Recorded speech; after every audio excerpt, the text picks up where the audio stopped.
It looks like it's doing... Oh no, it just says you're live. Oh! It's not... I can't... I mean... Oh yeah, maybe. It's got an ad on my phone, so I'm presuming. I can see us. Oh! Everyone must forgive us, as it's been a long wee while since we used StreamYard. It has. It really has. I just realised I don't think I have my my YouTube actually connected to this one, so I'm gonna have to answer messages off of my phone as well. Right. Can we be seen? Can we be heard? It's probably more important. I think so. This bodes well. I think so. It looks like it. I think I can't connect my thing on here, so I'll have to speak to people off my phone because it's not not connecting to my YouTube on here. But that's fine. No. Hello, how is everyone? How are you today? This fine Sunday, pleasant Sunday. Oh, it's been quite miserable and rainy. Oh my gosh! Hello, you've sent Kitsune into a frenzy. Oh wait, Kitsune, I have more. Give me a second. You have more. Look at the baby. Oh my gosh! It's a problem.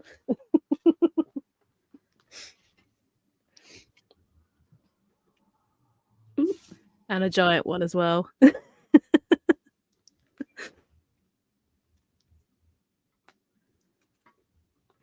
That was stuck. Usually, if I use OBS, I can have my little starting soon bit, and this is the perfect time where I quickly sort out all my admin. But StreamYard doesn't let you do that, so I am trying. Bear with me momentarily while I remember to sort all the things I need to do. There is a couple of things I'd like to say at the start of the stream before we get way into it. First off, myself and Geeky like and enjoy shoujo and josei. Everything, regardless of what we're saying, don't take it as anything other than us just trying to have a discussion on the state of the industry. But us saying something like we've noticed, say, shoujo might not sell as well, talk more about it later, does not equate we hate shoujo. They are two different sentences.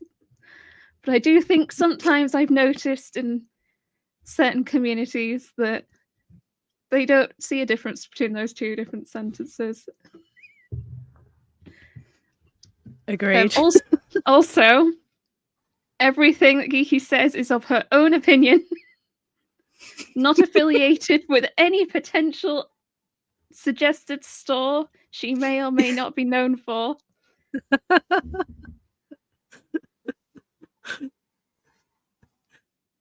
No, that is 100% true. All our opinions, what we have viewed and seen in the community, as well as personal experiences as well. So please be kind to us. Yeah, my expertise is chronically online and just trying to cause some havoc.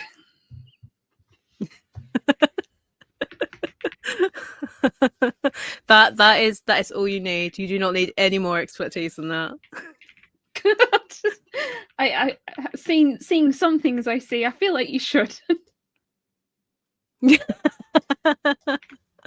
Oh no. Unless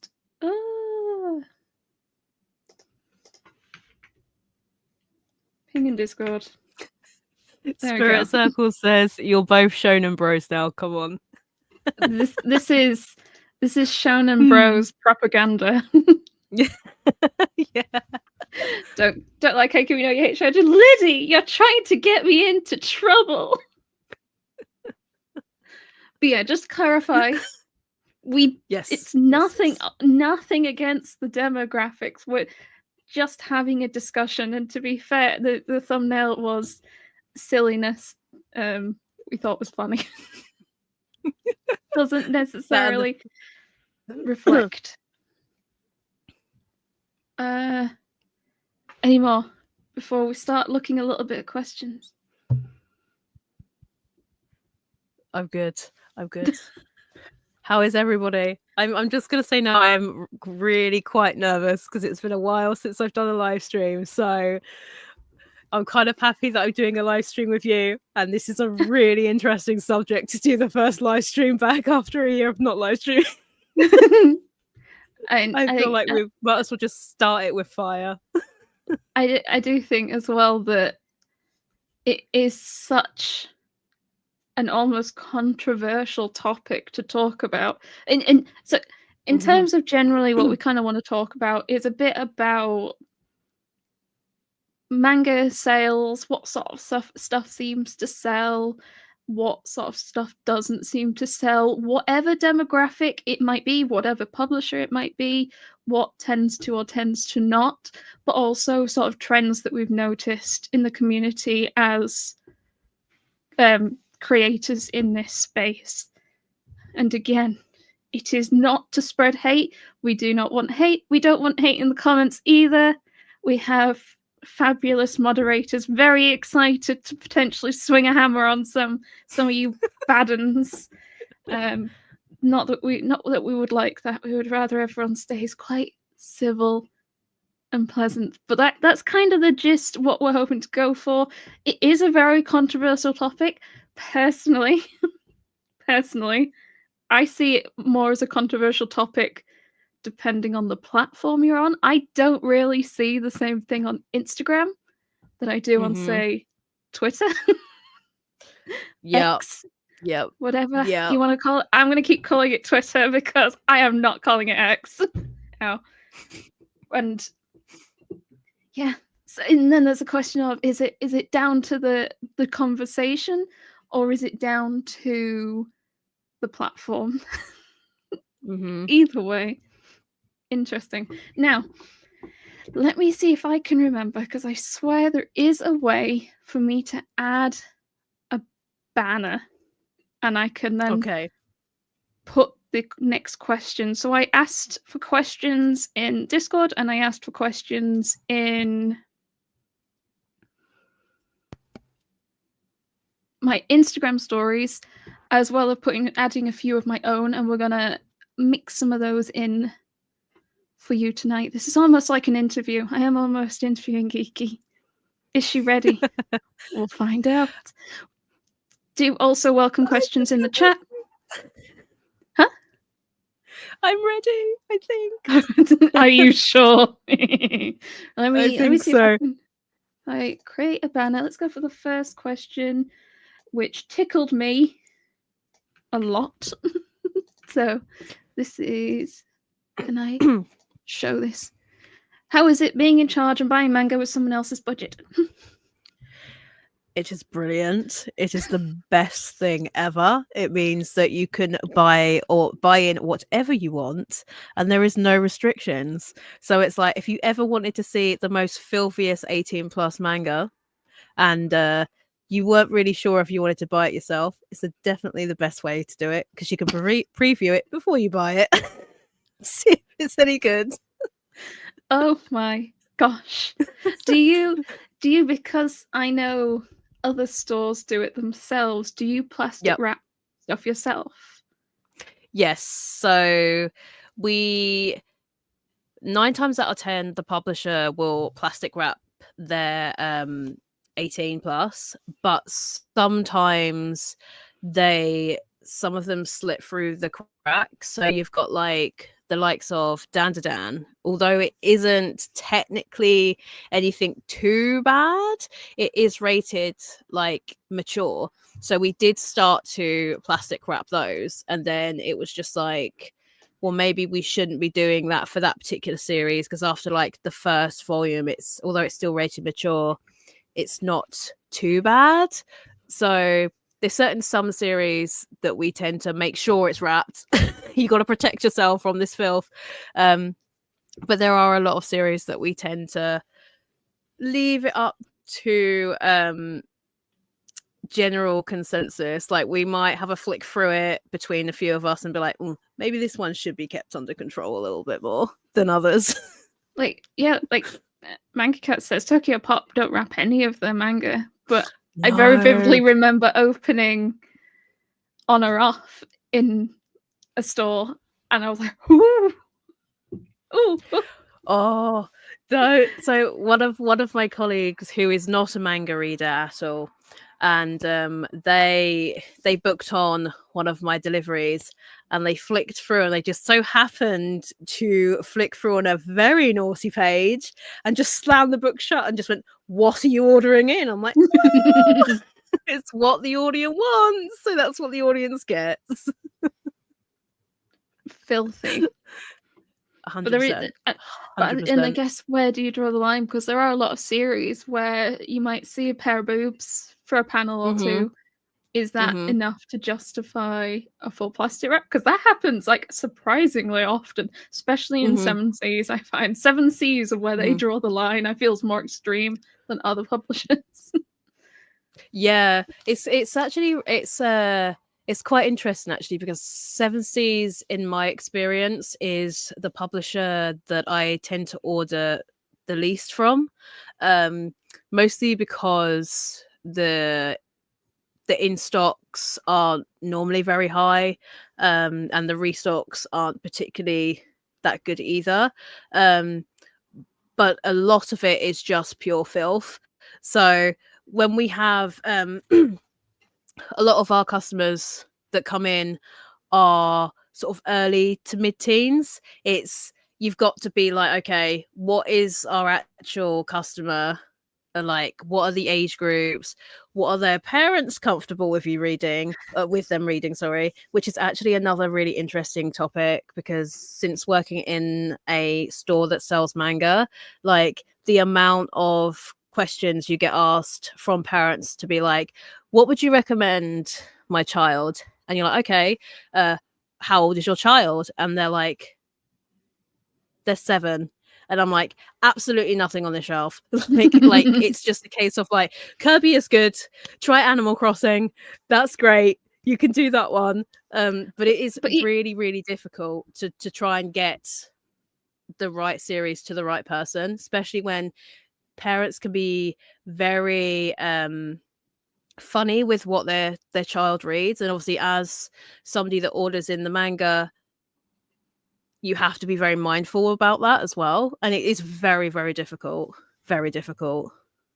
So, I mean, I've read a lot of the children-aimed video game ones. So a chunk of Pokemon, Mario, Animal Crossing, Kirby. And it is, there's definitely a cultural difference, because even though those are series aimed at under 10s, there's still a considerable amount of stuff I would say probably wouldn't be acceptable for an under 10 over here. A lot of stuff to do with butts. Yep. Stuff going up butts happens a lot in the Kirby manga. And the Animal Crossing. They're always, I know there's a shoving a leak if they're poorly, but in general there's just a lot of like trying to put stuff up butts. And there was some other stuff that, like, this is a bit strange considering a child would read this, but that's probably more just a cultural difference on what is and isn't fine for an under 10. There's probably stuff that under 10s over here watch, and over in Japan they'll be like, is this, like, I don't know, in the night garden, look at him and be like, oh dear God, this is some hallucination. Like, yeah, definitely. I always find it really interesting when I have customers that come up and they're like, oh, would you recommend my child a manga? And I'm like, cool. I'm like, what have they read so far? And like, some of the kids are like 10, 11, and they're like, we started on Attack on Titan, and I'm just like, that is definitely not a series you should have started your child on at that age. Like, that's insane. But it's really interesting, because obviously you have some parents that come in that have been into the anime and manga throughout their teens into their adult life. So there's definitely a difference between an anime and manga fan parent and a non-anime and manga fan parent. Like, there's some customers that won't even let them read My Hero because you'll see the giant lady, like Mount Lady on the back, and they're like, nope, too much butt, too much butt, too much boob. No, absolutely not. And then there'll be other parents that are like, Attack on Titan, go for it. I don't care. Chainsaw Man, absolutely, go for it. I don't care. And it's really interesting to see both sides of the spectrum. And it definitely makes the day go by, and it's very interesting. When I was in London at Christmas, in front of me was a dad and his kid, and he was buying the deluxe Berserk edition volume, and he put it on the counter, and the guy behind the counter went, "Is this for the kid?" And the dad was like, "Yeah, why is it not for children?" He pointing to his son that was literally like 7, 8 maybe, and literally he was like, pointed to a kid and said, the kid said it's for children, and the guy behind the counter was like, "No."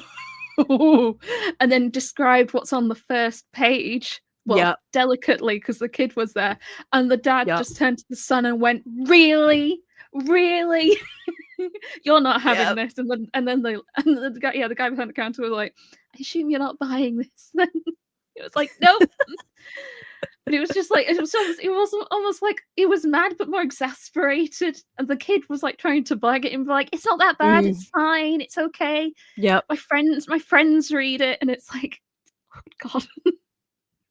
No, it's like it's so funny because back when I first started, like, we didn't really make it a big thing about like asking for ID or asking about people's ages when it comes to certain books. And then sort of as time has gone on and we've learned or I've learned about like our customer base, and it's like very much now you'll have, again, young teens that come in and they're like, "Where's Vagabond? Where's Berserk? Like, all, and where's Chainsaw Man?" And like, some people would argue that Chainsaw Man is in a shonen magazine, therefore it's aimed at younger people. But it's controversial or not, it's one of my least favorite shonens I think I've ever encountered. Like, I read the first chapter, didn't vibe with the art style at all, really didn't enjoy it. But I managed to watch all of the anime, and I just didn't like it at all.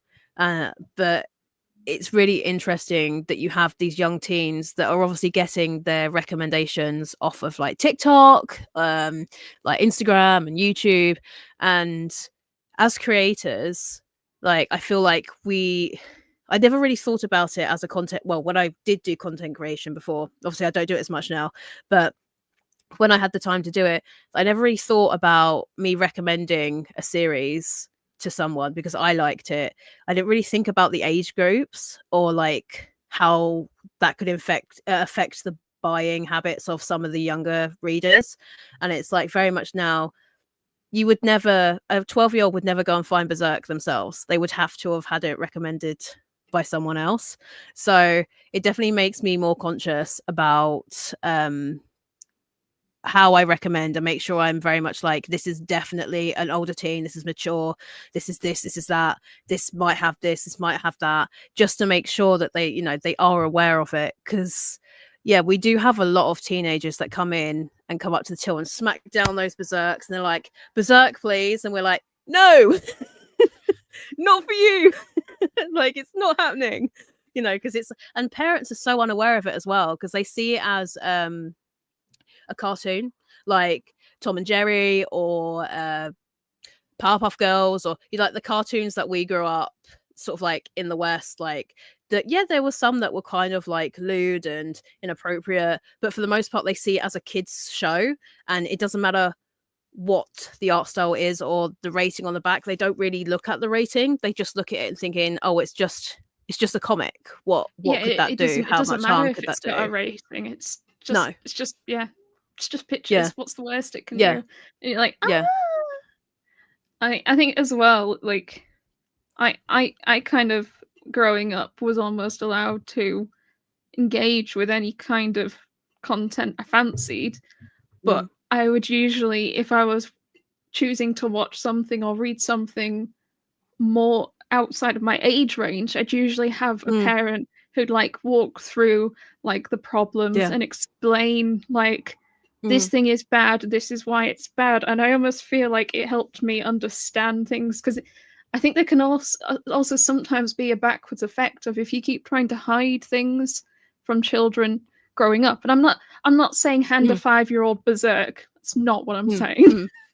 But I'm saying is as they're like starting to question a bit more, finding that like middle ground of not having it be this big old taboo subject, because I almost feel like the child is just going to go find it on their own, especially in the current day and age with what's accessible to them. If you say no, they're probably going to do it anyway. So I think my parents almost took it as try and do it in a controlled environment and make them understand what's happening.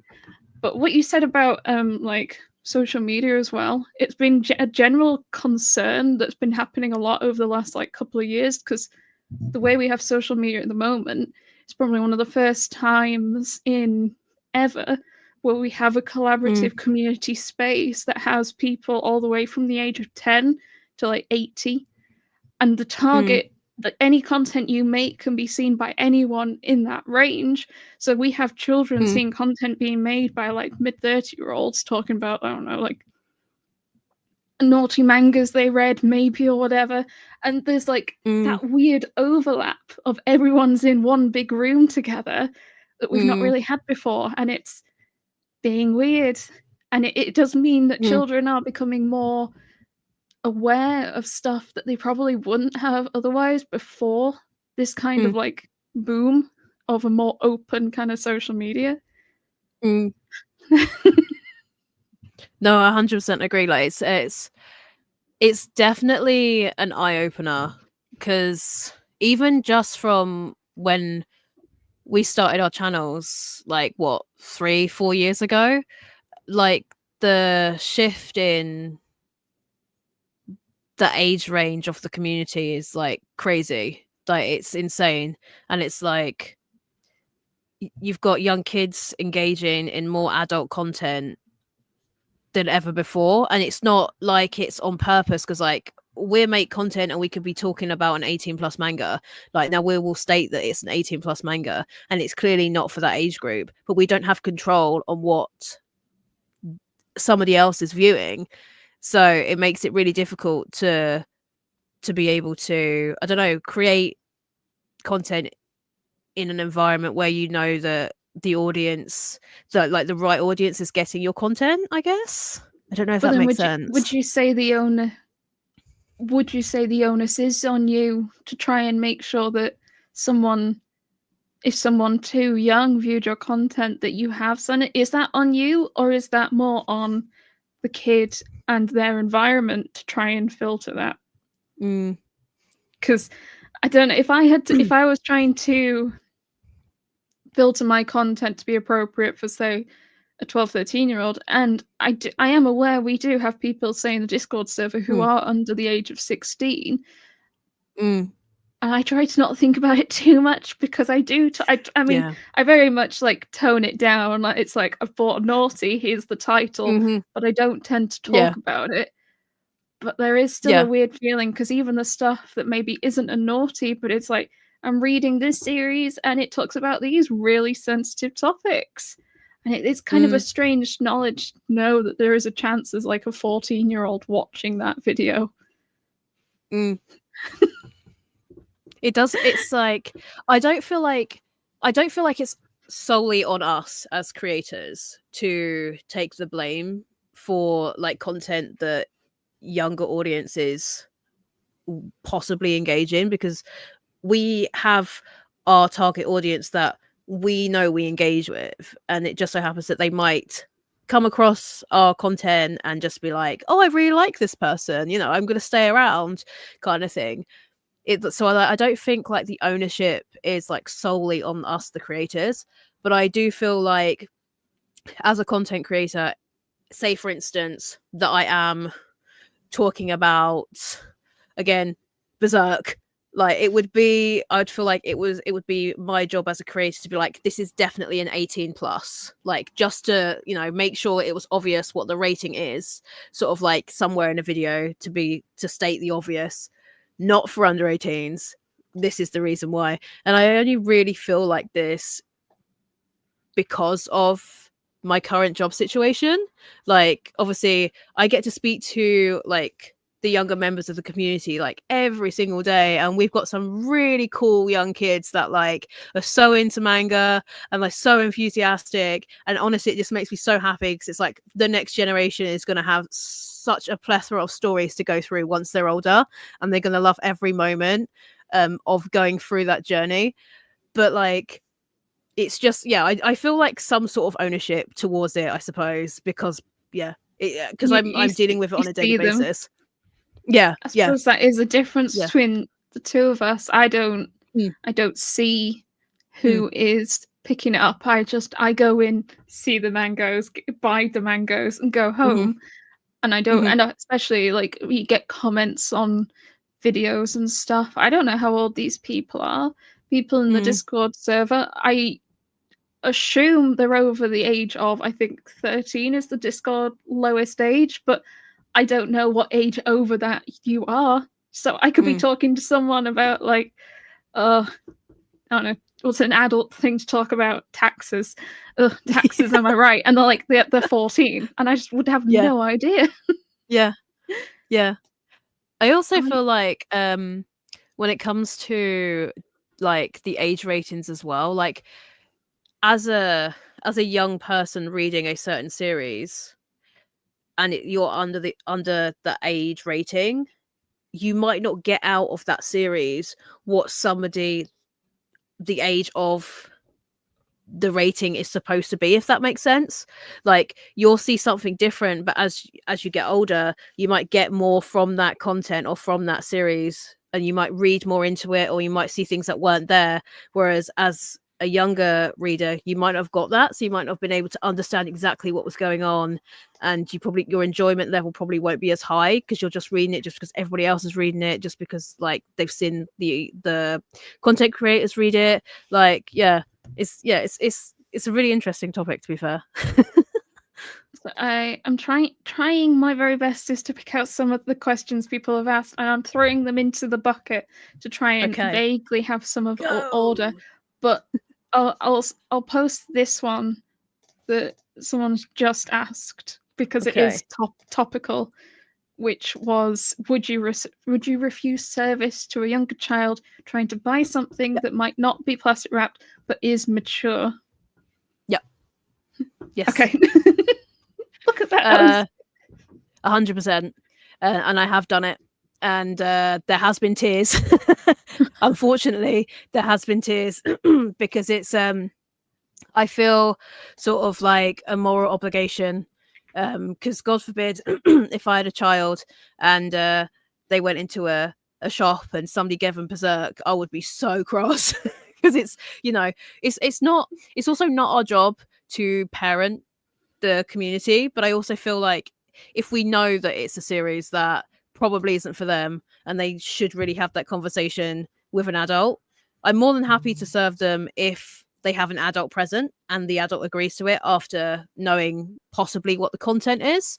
I have no issue. But if it's just a younger person coming up to the till and being like, can I have this, and it's not plastic wrapped but it's this mature, then I am almost 100% certain that I will say no to that person, because I feel like I have a moral obligation to do so. I feel also, unfortunately, I think if you did and the parent got mad, you could end up with backlash. Whereas if you refuse and they get mad, there's less likely to be backlash. More just maybe less so from the parent. The parent might come in and be like, "Why'd you do that?" and then buy it anyway. But that's less bad than parents like, "Where did you get this?" Yeah, no, we had an incident. I don't want to go too much into it because obviously it was it's a individual isolated incident. But I know we had sort of like a BL manga get into the hands of a younger teen, despite it being plastic wrapped, despite it having a mature rating. And we had somebody that was very unhappy sort of speak to us about it. So since that instance, it's very much like, no adult, no service. Simple as that. Because it's like, you want to make sure that, again, they're not engaging in content that's inappropriate for their age group. And we all know we have read some dodgy things on the Scanlation sites as teens. So we have been in that situation as well. And we have had no adult parenting involved in that at all. So we have seen some bad stuff. So yeah, it kind of makes sense. I remember once I'd gone, I was meeting up with a friend in Leeds and I'd forgotten my purse, but I was like, that's fine because I've got my phone. And then I went to buy some manga and it was all plastic wrapped and they asked for ID. And I was like, shit, I don't have my purse on me. And they were like, oh, I've asked now. I can't serve you. And I was like, this was like 2 years ago. This is like 2 years ago, and my friend was just stood there pissing herself, laughing at me as I'm there, like in shock, like because I just wasn't expecting it, and I was like, oh, okay, I get okay, and I left a bit sad as she just continued to laugh at me. Oh no.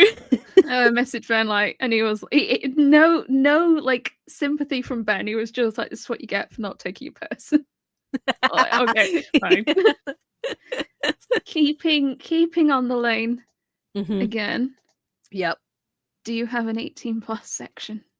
We don't.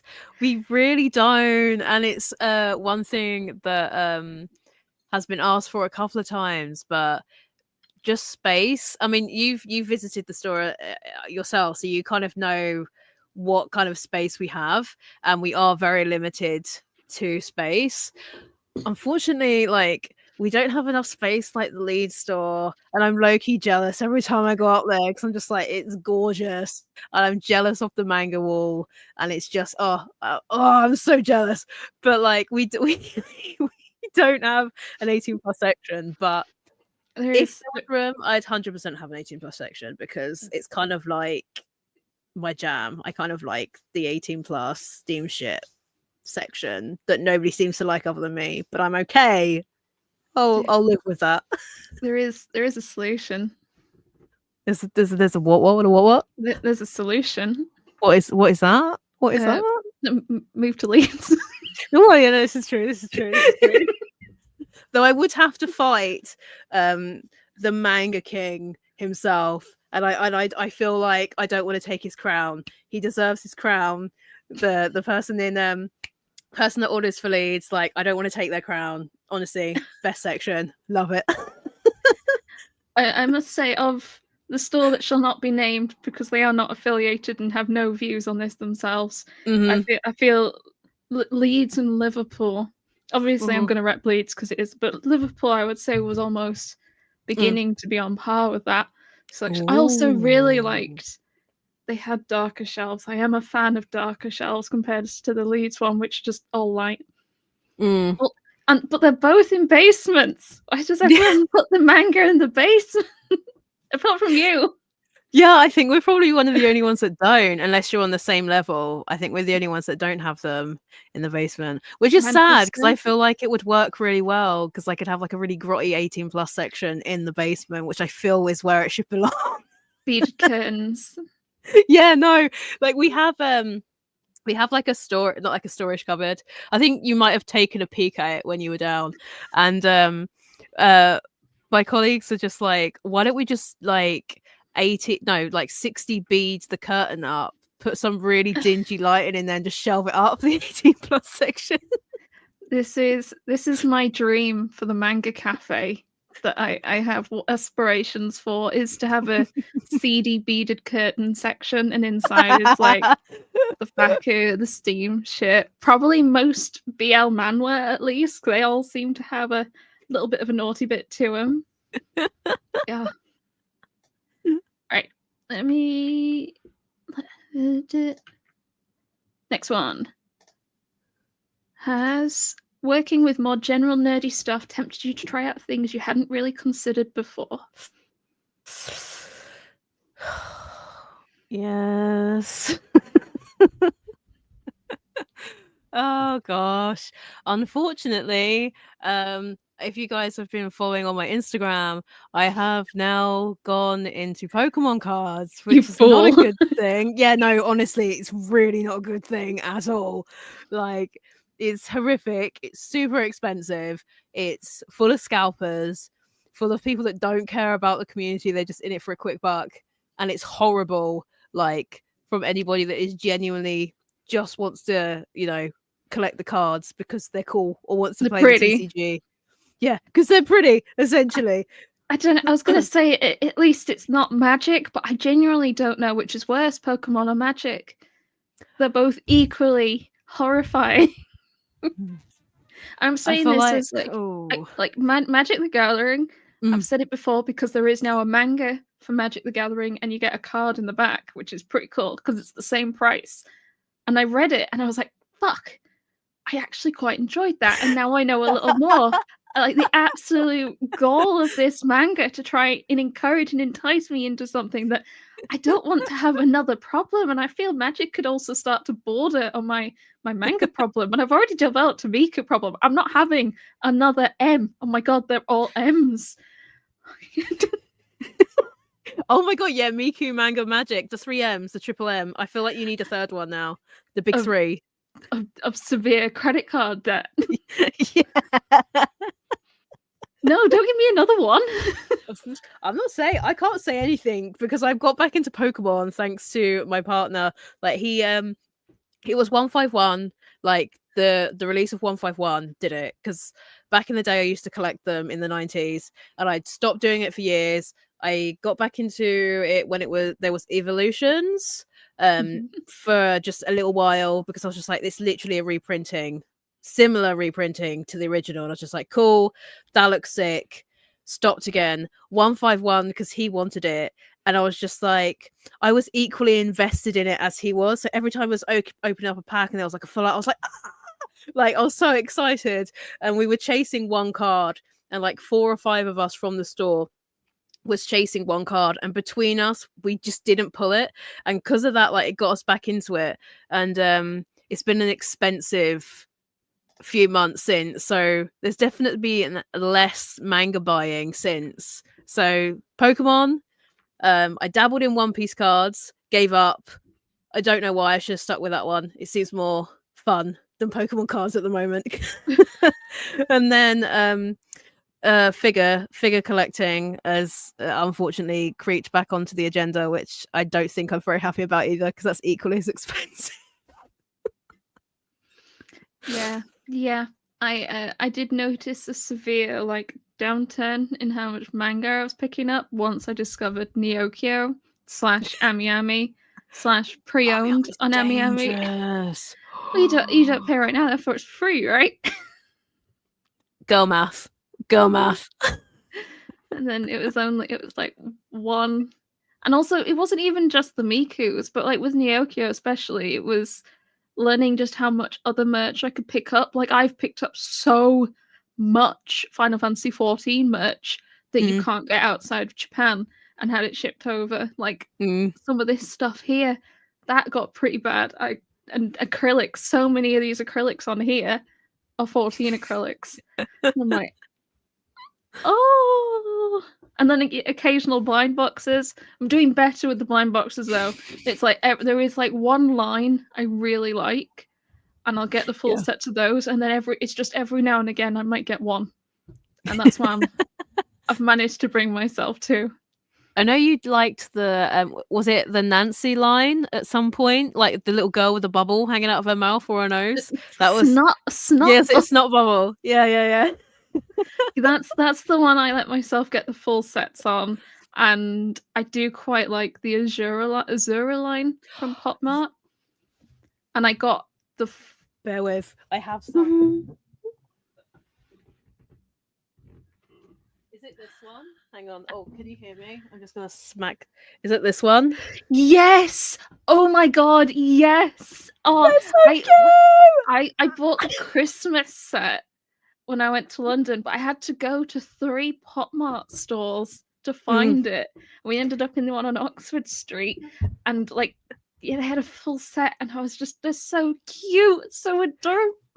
And also, Pop Mart sometimes do Winnie the Pooh ones, which is really rude of them, because I'm like, oh yeah, sure, 9 boxes, I'll just get Nancy, Winnie the Pooh, and Tigger.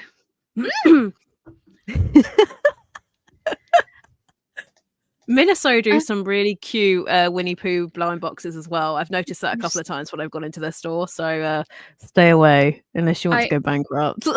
Sometime last year, I saw I didn't know they did Winnie the Pooh, and then saw them in Miniso in London, and I was like, I'm not. But they didn't actually have a full set, and I was like, fine, I'll be good. I'll just pick one. Got home, and it was Tigger, and I was just absolutely elated.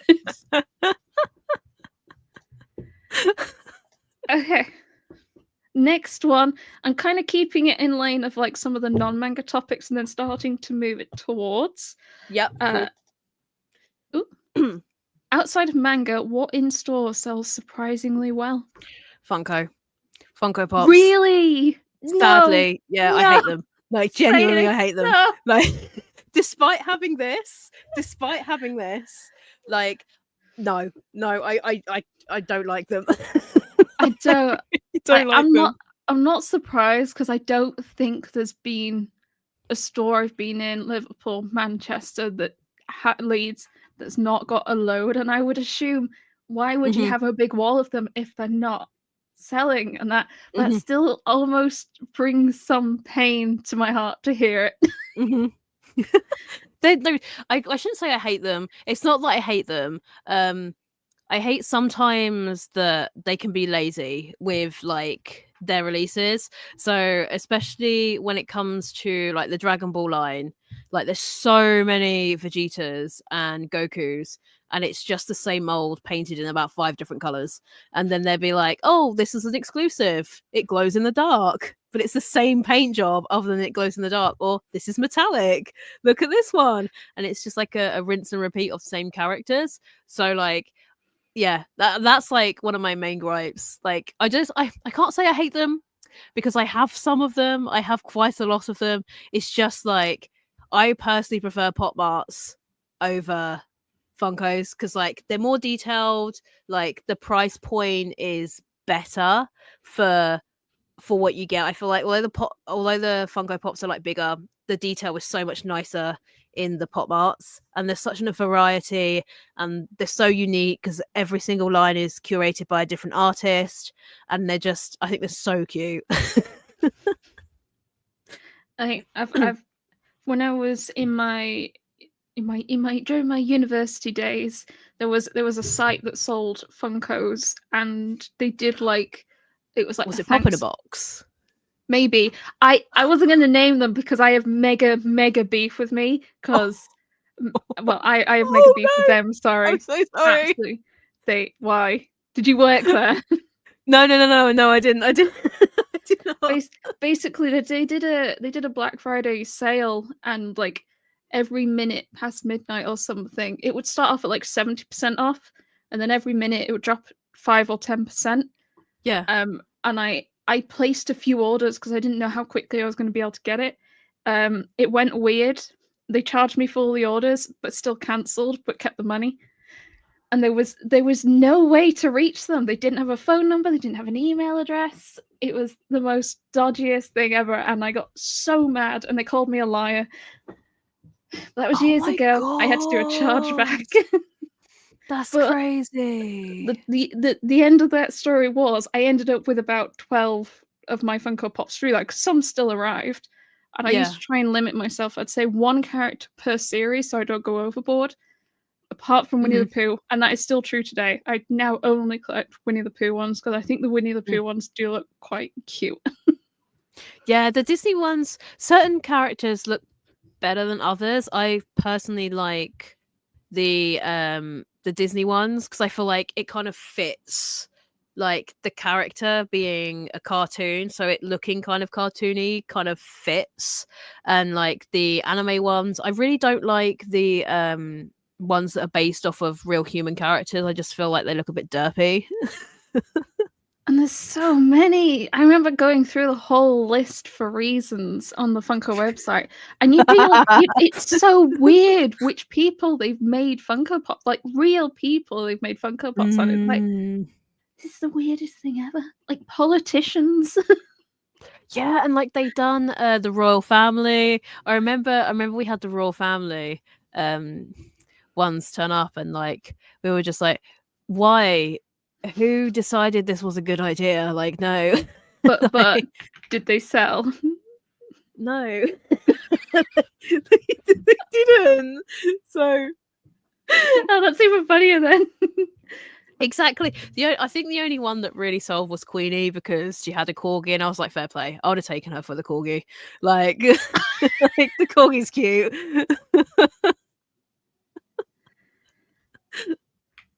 Okay, now I'm gonna, because I forgot to organize these questions, so we're just gonna start trying to. Actually, no. Oh no, actually, this one's a good one.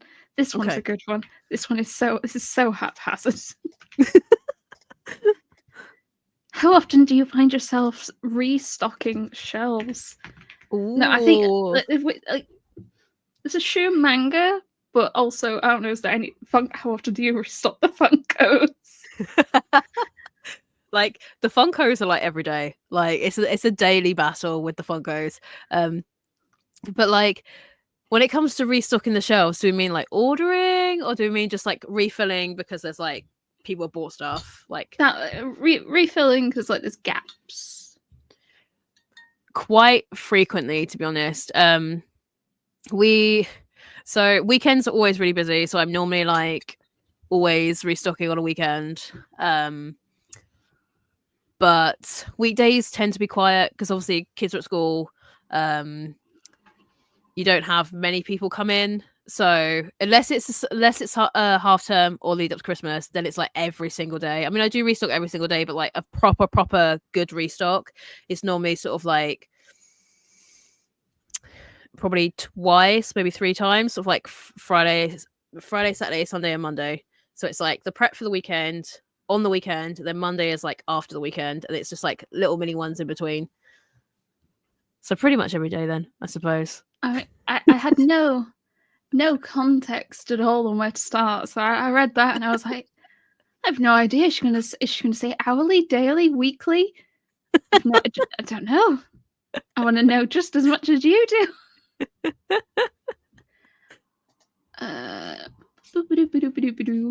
Let's do a positive manga question. A positive manga question.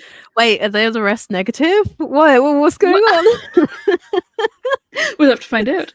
What is currently hot in store? Damn. Even now that the anime's ended, you can't keep it on the shelves. It's like flying off the shelves. Like it's impossible to get hold of because most of it's out of stock. But the volumes that we have constantly going out, always. But controversially, one of the series that you thought would be doing well because it's currently airing, i.e. Sakamoto Days, is not selling very well at all. I will be completely honest. I did not realize Sakamoto Days was currently airing. What? Well, do remember, forgive me, I'm not an anime watcher, so I mostly just rely on seeing other people talk about it, but I don't think I have seen other people talk about it. So normally what I do is I kind of learn with Delicious and Dungeon that I wasn't prepared for how popular certain items or certain series were going to get. And because Delicious and Dungeon isn't something that I would read, it didn't cross my mind that it would blow up as it did. So by the time I'd figured that out, everything was out of stock. Like we couldn't get it in. It was like it was sold out everywhere. So I was just like, God damn it, how am I going to solve this problem, like, moving forward? Because in the summer last year, because we get really, really busy. So we're always busy in the summer because you have like people come down from London. We have like foreign students, students in general, and like tourists and everybody else. So I was able to get stock of Delicious and Dungeon, and volume 1 we had sold over 100 copies in like 6 weeks. So it doesn't seem like a lot, but actually for just one particular volume of a series, that's quite high, because it's probably one of the highest selling series that we had. So because I like royally fluffed up with that one, I was just like, we're not doing this again. We're going to make sure we're fully prepared.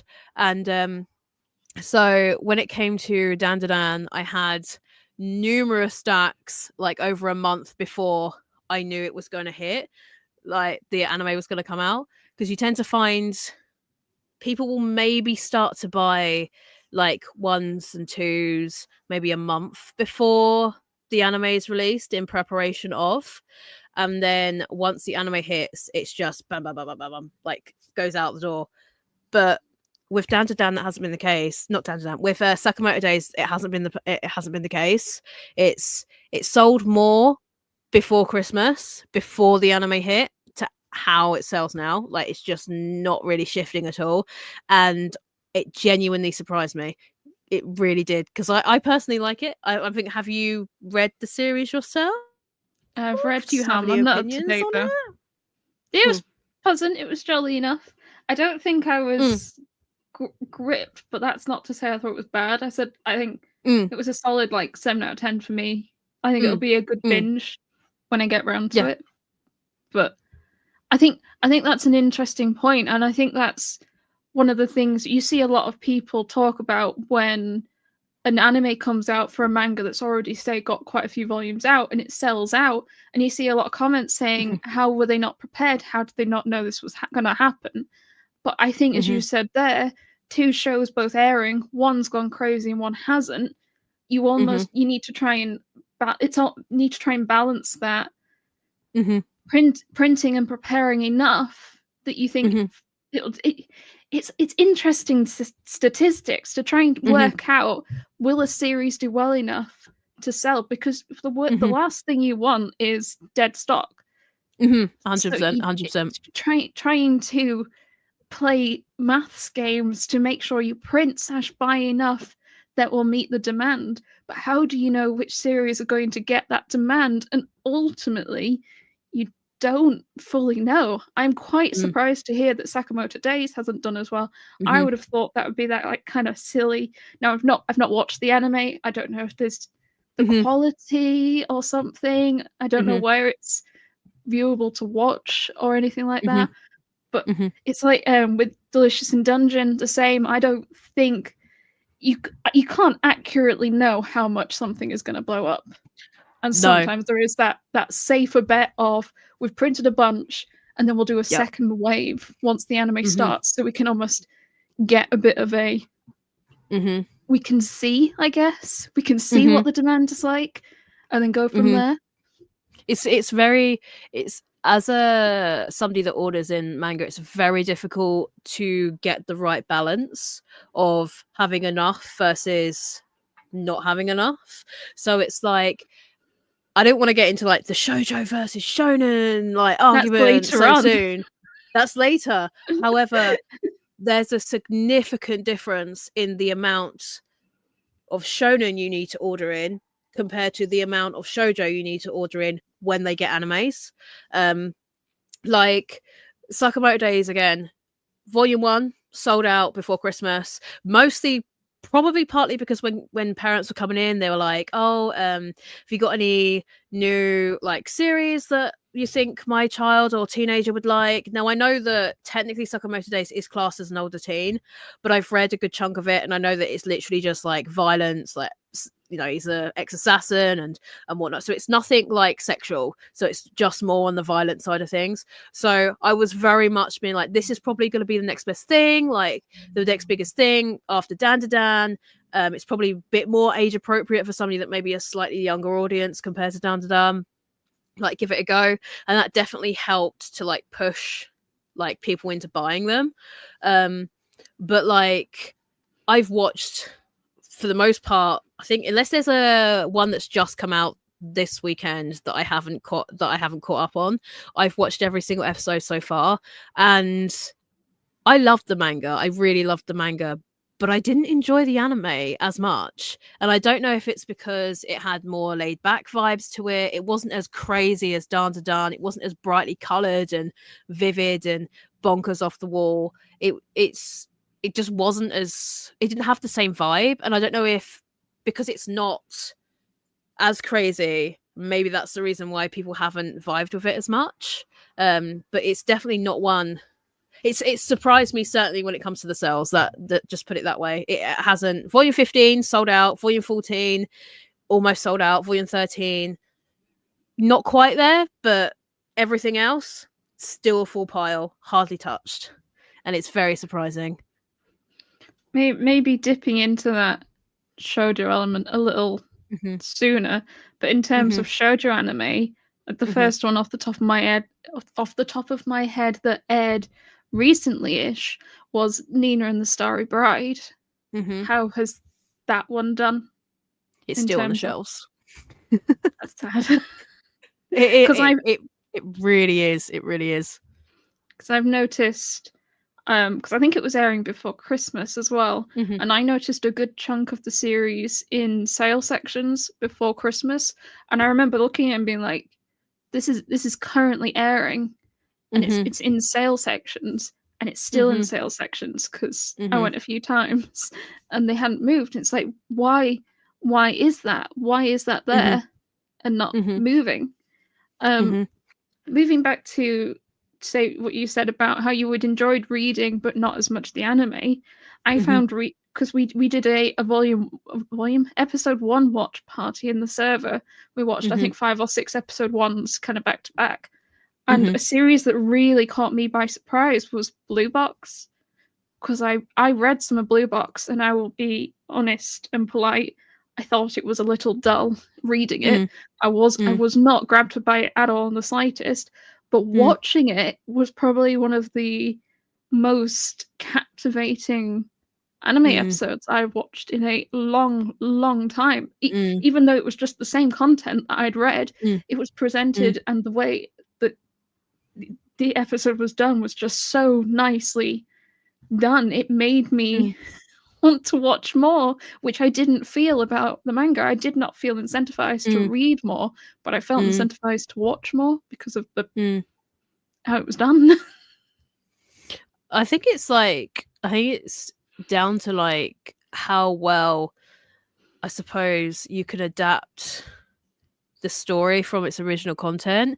I feel like definitely when it comes to something more visual, like there could be something in the manga that you just can't really relay on paper, but if you put it in an animation and put it on the screen and add music to it and add filters and create an atmosphere to it, you just don't get that from reading a black and white book. Like, you just don't get that. And it's like one of the scenes in Dan to Dan, I keep going back to Dan to Dan because I really liked it, but there's a scene in like Dan to Dan where they're going up against one of their enemies, and you see like her backstory, and they kind of elaborated a little bit more on it from the manga.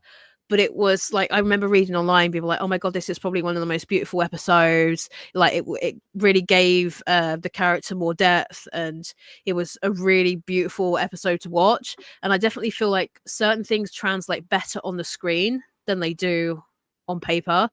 So Blue Box for me certainly is something that I probably wouldn't be interested in, because it's not like the synopsis isn't really sort of like my vibe. But like hearing you say that definitely makes me want to go and check out the first episode. For you to just completely like dislike possibly reading it to go to like really enjoying the first episode, it's like, it's kind of cool.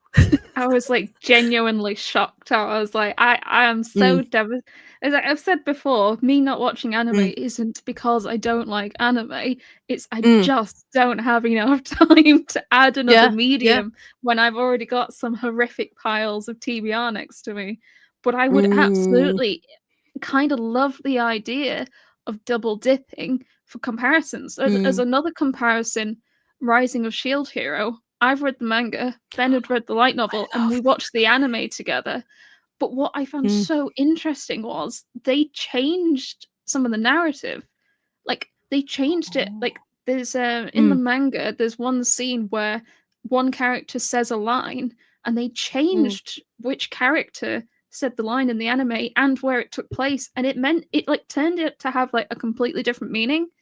And there were different reactions from the character, and it kind of like almost changed in my mind these characters because of the way they react and the way things were said. Because the character that said the line in the anime, I wouldn't have seen them saying it in the manga. And it felt almost, it was just this one scene being rewritten in such a way. And then Ben said like, oh yeah, this other thing had been changed. I can't, towards the start as well. It's just interesting, and like I feel like I'm almost missing a layer if I could watch all the mediums. Go back and read the web novel as well. But it's just kind of crazy. Do you, because of you've obviously seen the anime for it, like does it change like your perspective on the manga itself, like having just those little adjustments? Like, does it completely change your entire like opinion of what happened in that episode or in that scene with the characters? I don't think so, but I think what it ends up doing is I almost like separate the manga and anime from each other more than I had done, because initially it's like almost two sides of the same coin. Initially in my head, it's like you've got the manga, you've got the anime. Sometimes there's a third side, which is the light novel. But I almost they started coming away to be their own two coins, I guess, and they were kind of like, there was a line attached to them. They were inspired by one another, but because of how they are rewriting and changing characters and stuff, the setting, it's like it's not quite the same, I guess. Different. It's definitely interesting how like taking it from a book into a media on the screen can change things. I think it happens with novels as well. Like, you can imagine something in your head when you read it like word for word, but when you see it on the big screen, it will either go really well or it's something completely different from what you imagined. And it's definitely it's amazing what just the change of media, how it can flip. It's just, we're probably going to talk about this later as well, because I'm sure this is probably a series / topic that probably will come up. But it's, for instance, this is probably a taboo probably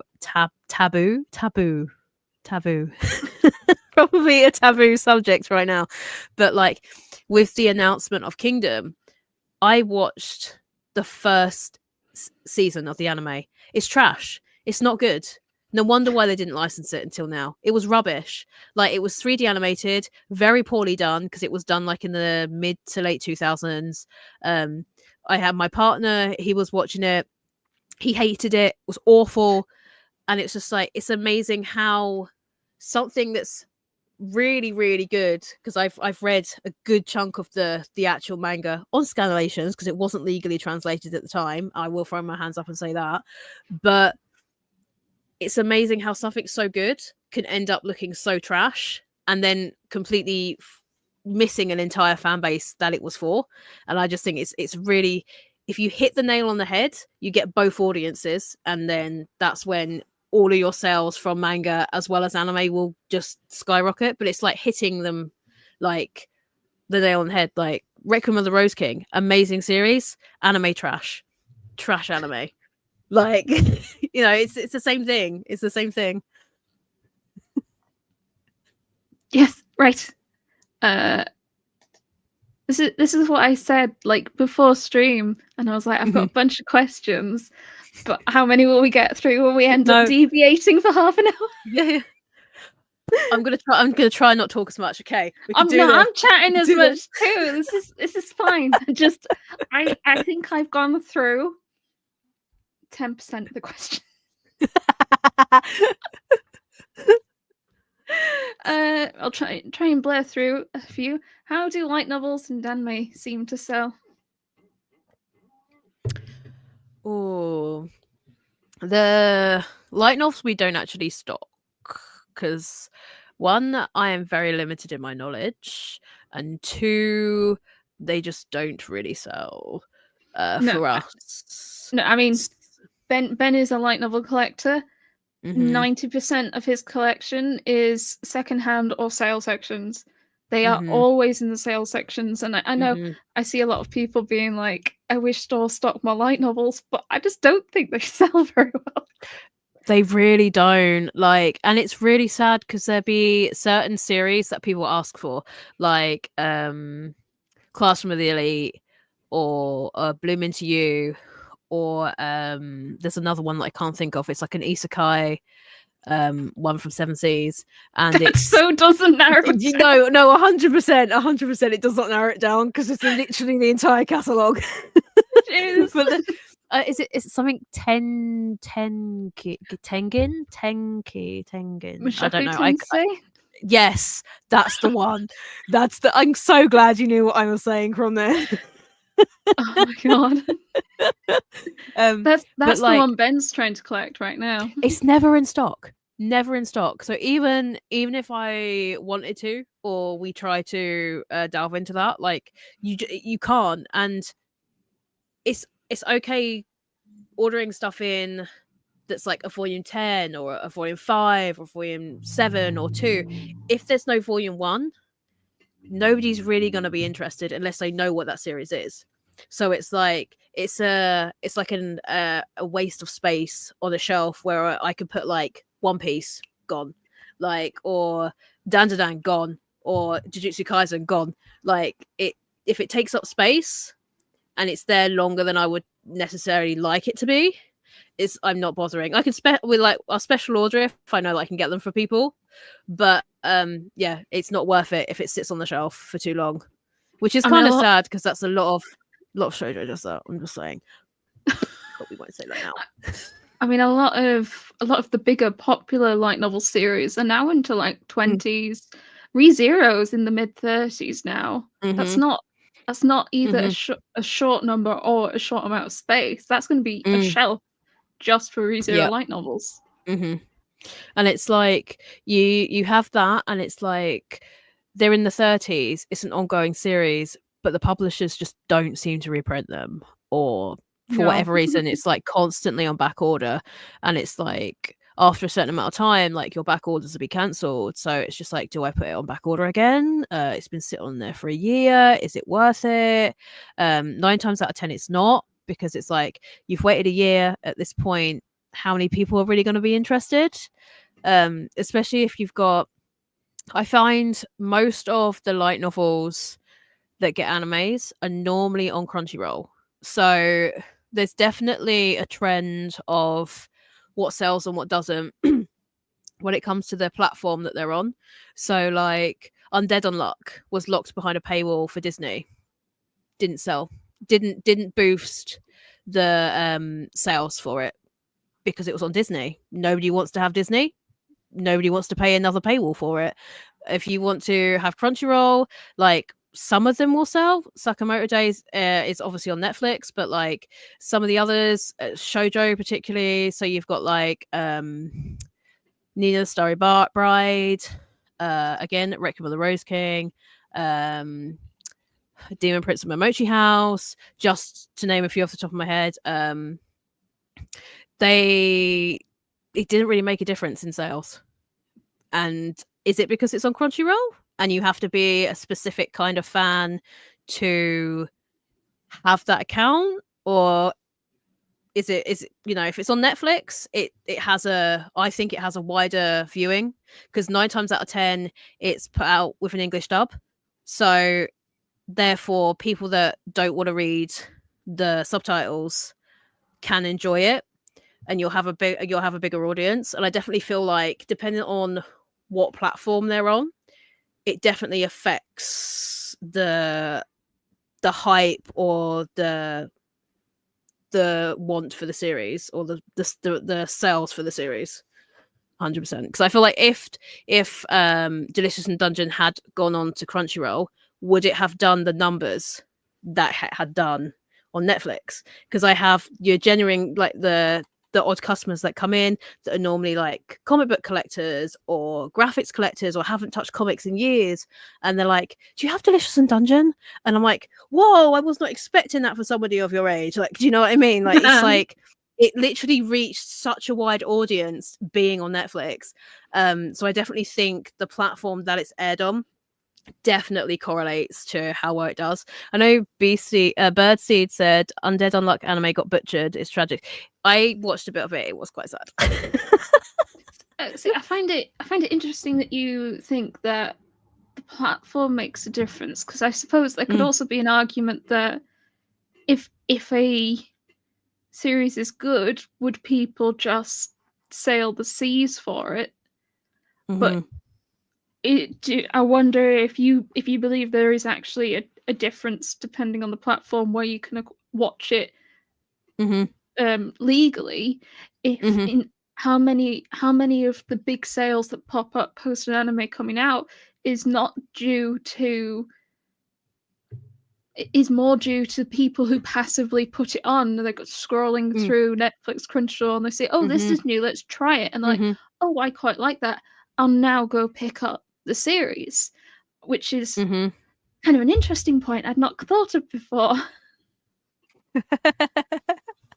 Oh, this is interesting discussion.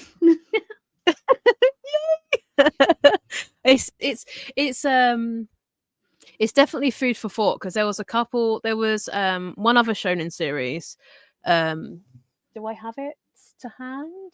I think is it Yozakura Family, like the spy family, like the family full of like spies and assassins.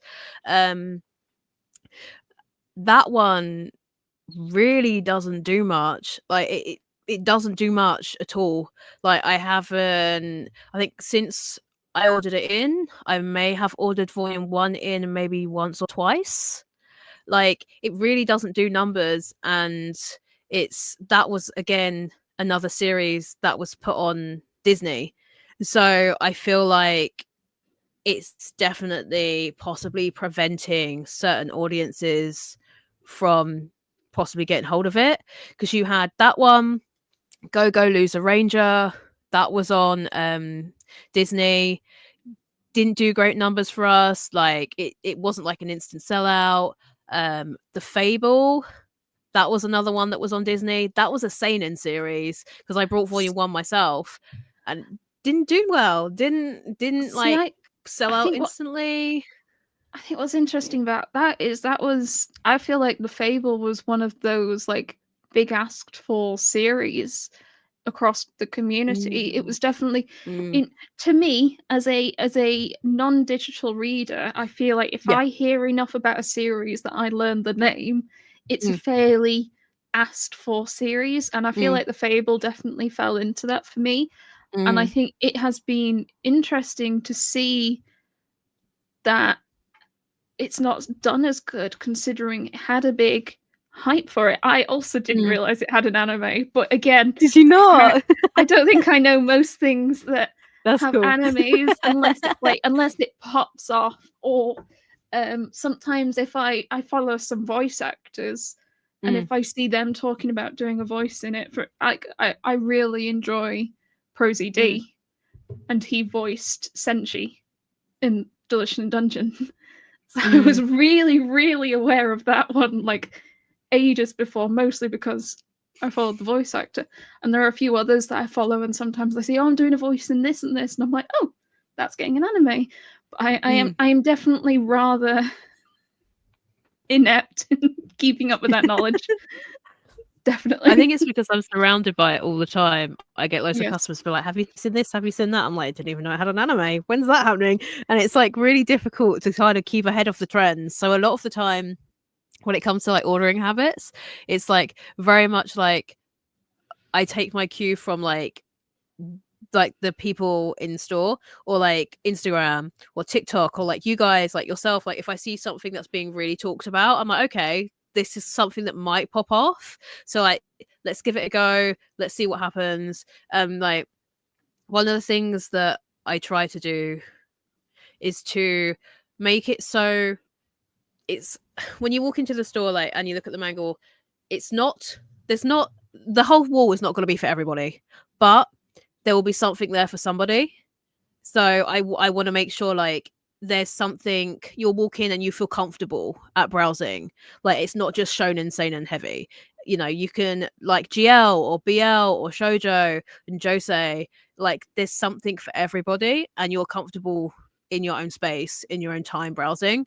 So I made the conscious decision in our store to at least separate shoujo, josei, and BL from the main and sorry, not just BL, LGBT stuff away from the rest of the wall, because I noticed that, which is really interesting, a lot of the BL LGBT fans did not want to shop the wall when you were standing next to Shonen Bros. Like they didn't want to touch it.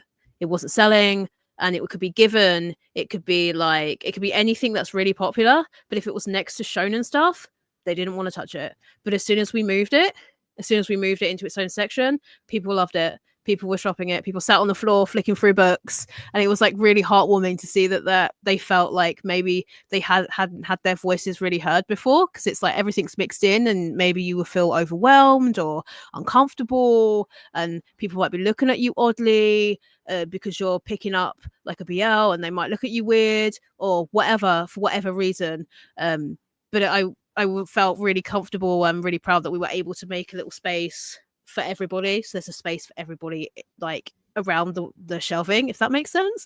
I feel like that's a very odd thing to say, but I did actually have a question that almost falls into that. So I'm gonna put that up now, which is most stores seem to shelf alphabetically. If you could sort them in any way, how would you do it? But separating those out, you find almost makes it feel more inviting for people that those demographics are aimed towards to be able to. Because I mean, I started collecting when I was 14, and I tended to start going into stores not long after that to buy the occasional 3 for 2. And I do remember once being in a store holding probably One Piece, because I did predominantly buy just shonen back during my teenage days. And I do remember a guy who was stood next to me as I was putting them off going, "Those aren't for you. That's for boys." And being like, ew. No, obviously, like, that's not like down to the store. That's this shithead being a dick and all. But like, it is so weird how I'm not trying to say it's any particular specific type of person, but you do get people who collect and still try to like have that type of opinion, especially at someone just minding their own business. The fact that someone thinks I'm gonna voice this at you, like what? It's definitely, I definitely find as well, like even though I'm the one that is responsible for ordering the manga, like obviously customers don't know that. People, run-of-the-mill people don't know that. But like some of the comments, or not, it's not like it's done on purpose, because they don't know me. They don't know what I do. They don't know what I like reading. They don't know any of that stuff.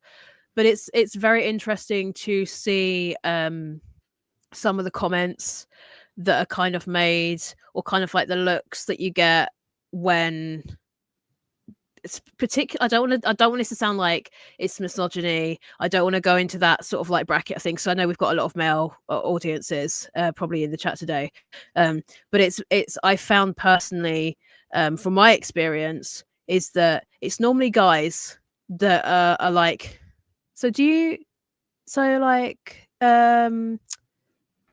Jujutsu Kaisen, like it's really popular, do you know it?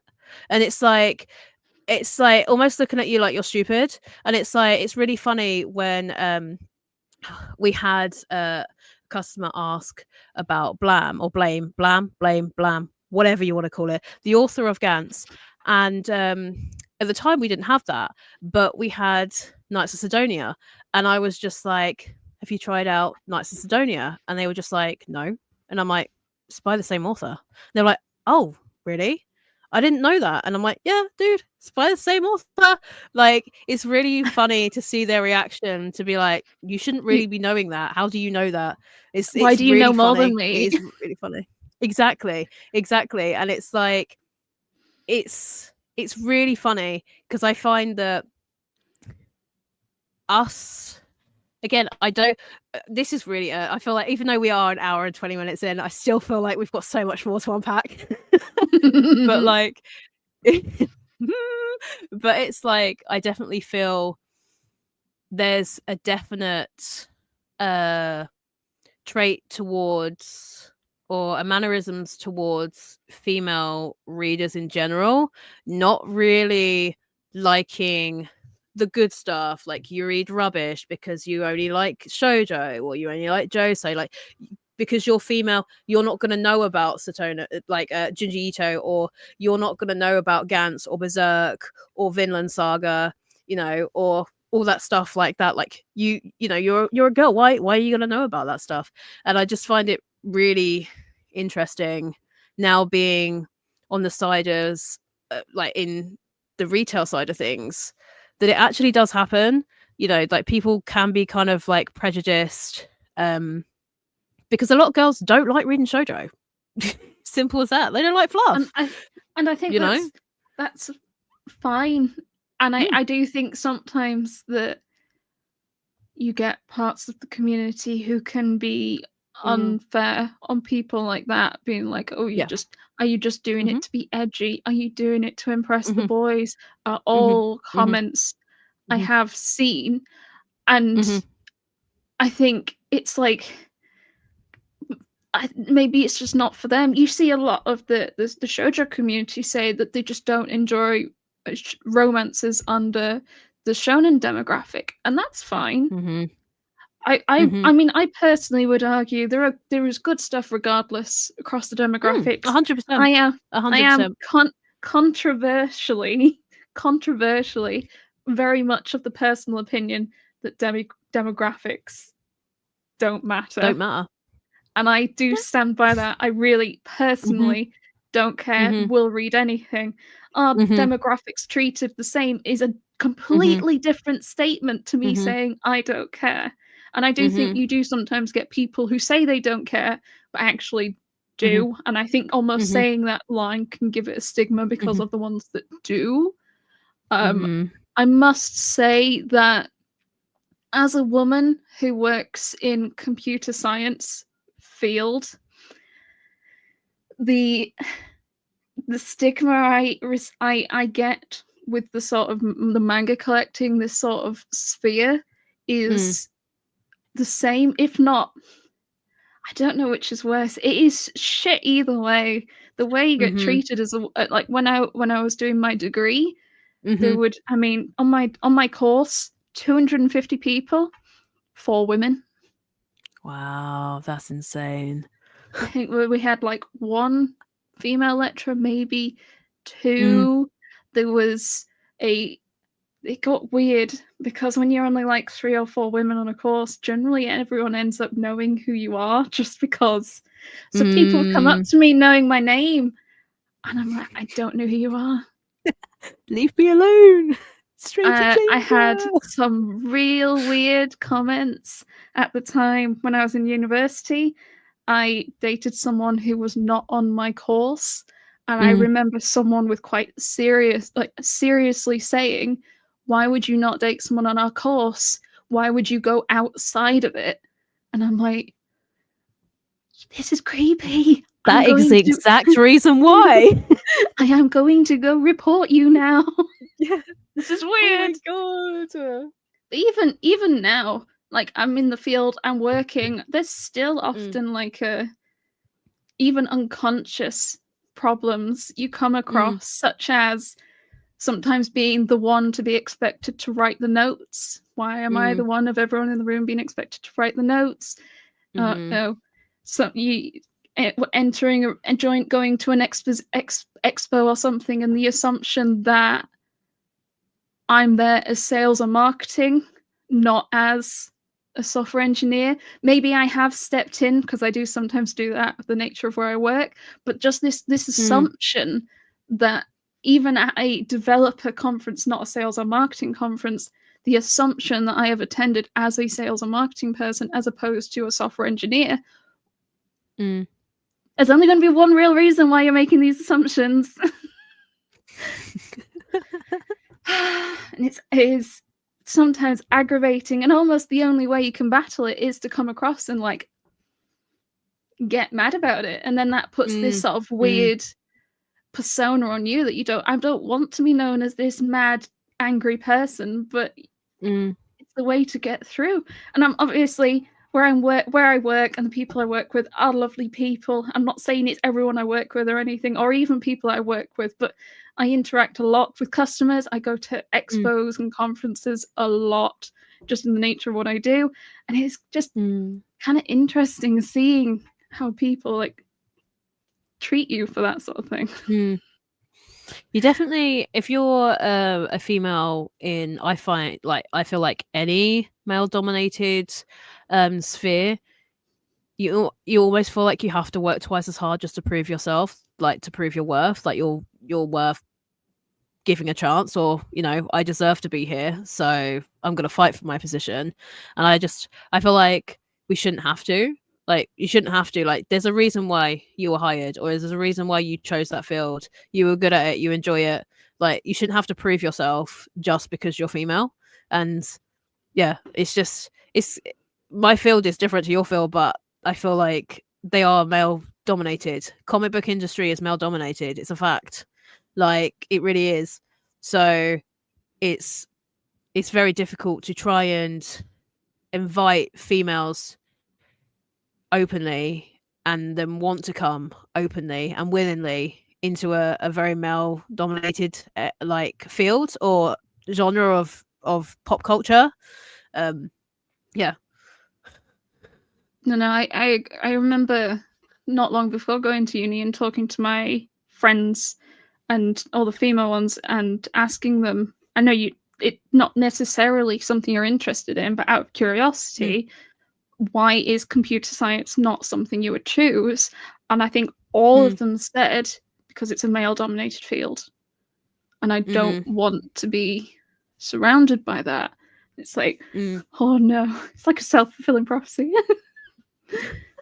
But yeah, I would say it's a similar thing almost to manga collecting. Manga collecting is also, I would consider, a fairly male-dominated field, at least looking at the statistics. Being in store, I would say it's absolutely more likely for me to run into a guy in a manga store over running into a woman. And I think we looking at, say, our community, say the Dude It Discord server, where I can look at, say, statistics on the sort of people we have in there, I can see my reference is, for example, people who have chosen to assign themselves a pronoun role. I can see about 65% of people who have chosen to pick a role for that have chosen the she/her role. And I would say comparatively that is quite high, especially for the manga street. We've got more than half the people. If we say scale it out, I know not everyone chooses the role, choose one of those roles, which is absolutely fine. You can do whatever you fancy. But in terms of those who having, I'd say even over half the people choosing feminine pronouns is unusual. And it does definitely, I think, say something about our community, that we are quite open and welcoming in a fairly male-dominated kind of hobby to have quite a lot of feminine community within that. I definitely feel like when we started our channels and we done our first like collaboration with Himika, there wasn't actually many UK female like manga content creators at that time. So I feel like because we weren't really bothered about other people's opinions, like for me personally, I'm just like, I like what I read. I don't really care on your opinion. If you vibe with it, vibe with it. If not, then you're not welcome here. Simple as that. Like, I wanted the community that was created through content creation on my channel and our community really in general for the dudettes to be a place where you love what you love and it's not up to anybody else to judge. If you like age gap romances, you love age gap romances. Really doesn't matter. Yes, Himika, we just love what we love. Like, you know, it's not up to me or not up to you to tell me or you what I should and should not be reading and spending my money on. If I want to read an age gap romance, I'll read that age gap romance. I really don't care what you think. I don't care. Like, and that's, you know. I do feel like at least us three, but I do think I feel it with a lot of the UK creators that I have engaged with. There is a definite air of we're a lot less fussed. It's not that deep, bro. No, it really isn't. And I understand in the context of what we're talking about, it might seem like, oh, we don't care about how women are created in the community. That's not what we're saying. We're just saying in general, when we see things have kicked off a bit, we're kind of like, oh, okay. Miki's got a good point. I don't feel like mob mentalities with certain fandoms. No, I feel like mob mentalities with certain fandoms don't help, and I think that's 100% true. Like you'll find, there's definitely mob mentalities that will swarm TikTok, not necessarily Instagram. I don't feel like there's much of that on Instagram. I feel like the Instagram community as a whole is really wholesome compared to TikTok and Twitter. But I feel like Twitter and TikTok are just cesspools. And sometimes it just makes me not want to engage with those communities at all. Because it's like, when you see the arguments between the shoujo and shonen sides, like when you sit back and actually really think about it, they're just arguing over the same things, just it's just flipped. So it's just like you spend all this time moaning about stuff and it's like, what do you actually achieve? Why not work together? Like you'd get far more stuff done if you work together rather than just arguing. Like try and recommend each other different series. You know, give a different demographic a go. Give it a try. You never know, you might like it. Twitter, I would say, is the one that I just don't look at anymore because there was just a lot of hate, especially around licenses. Not again to be. I'm not like trying to. I don't know what I'm trying to say. I find that seeing some of the things people can say about, and I don't remember which publisher, it wasn't recently, it was a while ago. I remember they'd not published enough of something or something that someone wanted, so they started wishing death upon the social media person. And I was like, this is absolutely appalling. This is whether or not you have a valid opinion almost doesn't matter at this point because of the way you're trying to express yourself. Just does not make me want to engage. And it honestly, it is not just shoujo, it's not just shonen, it's both. It does not matter. You have these loud minorities on both sides just being absolute appalling people, and I'm like, this I don't want to, it really puts me off wanting to engage with either of these communities because I'm just looking at these people wishing hate and pain upon someone who works in a social media. Like whereas I go to Instagram and I see a comment that's like, oh, I'm a bit disappointed there isn't some of this. That absolutely go, yep, fine.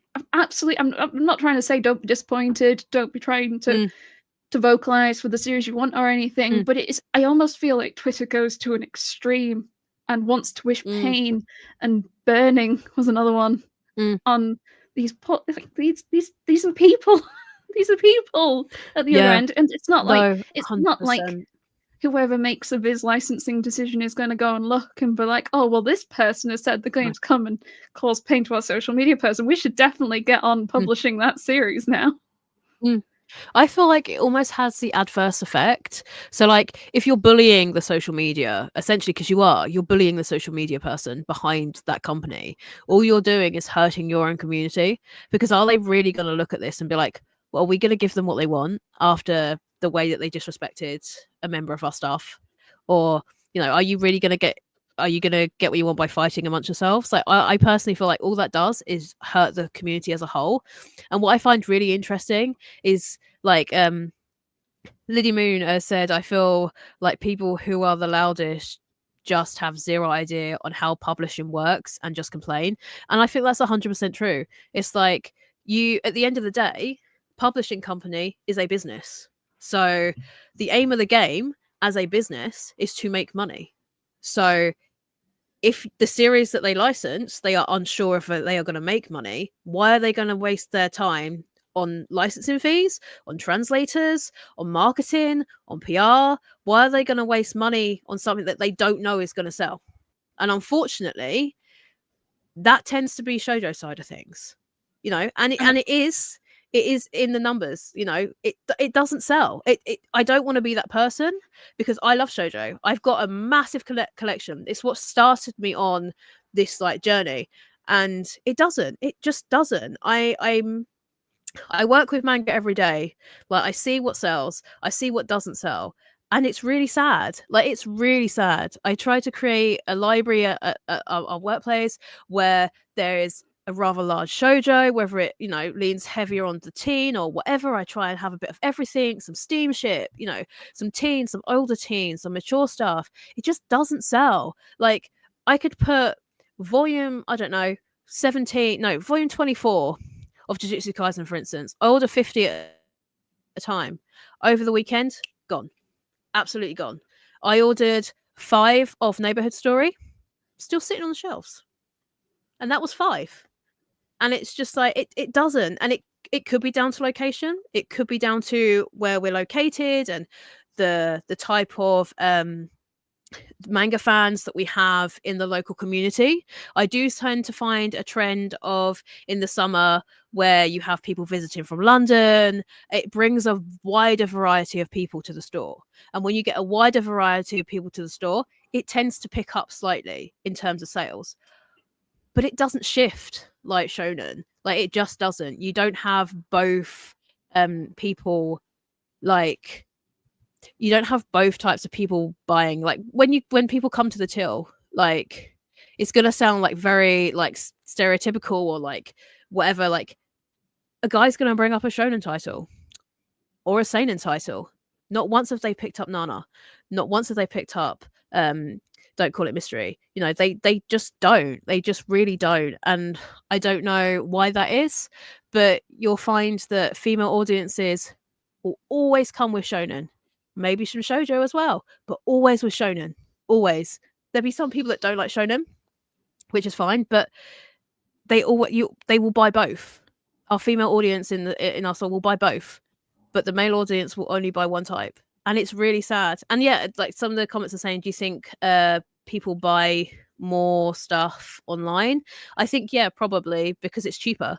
People go where the bargains are. So unfortunately, it means that in-store shops, like physical stores, are losing sales to online companies where they can like, not undercut, but they can go cheaper because they have, like, less overheads. So I think that could be a factor as well, to be honest. I think as well, quickly saying one more thing about Liddy's comment before getting rid of it is, I do think people underestimate how long securing a license can take.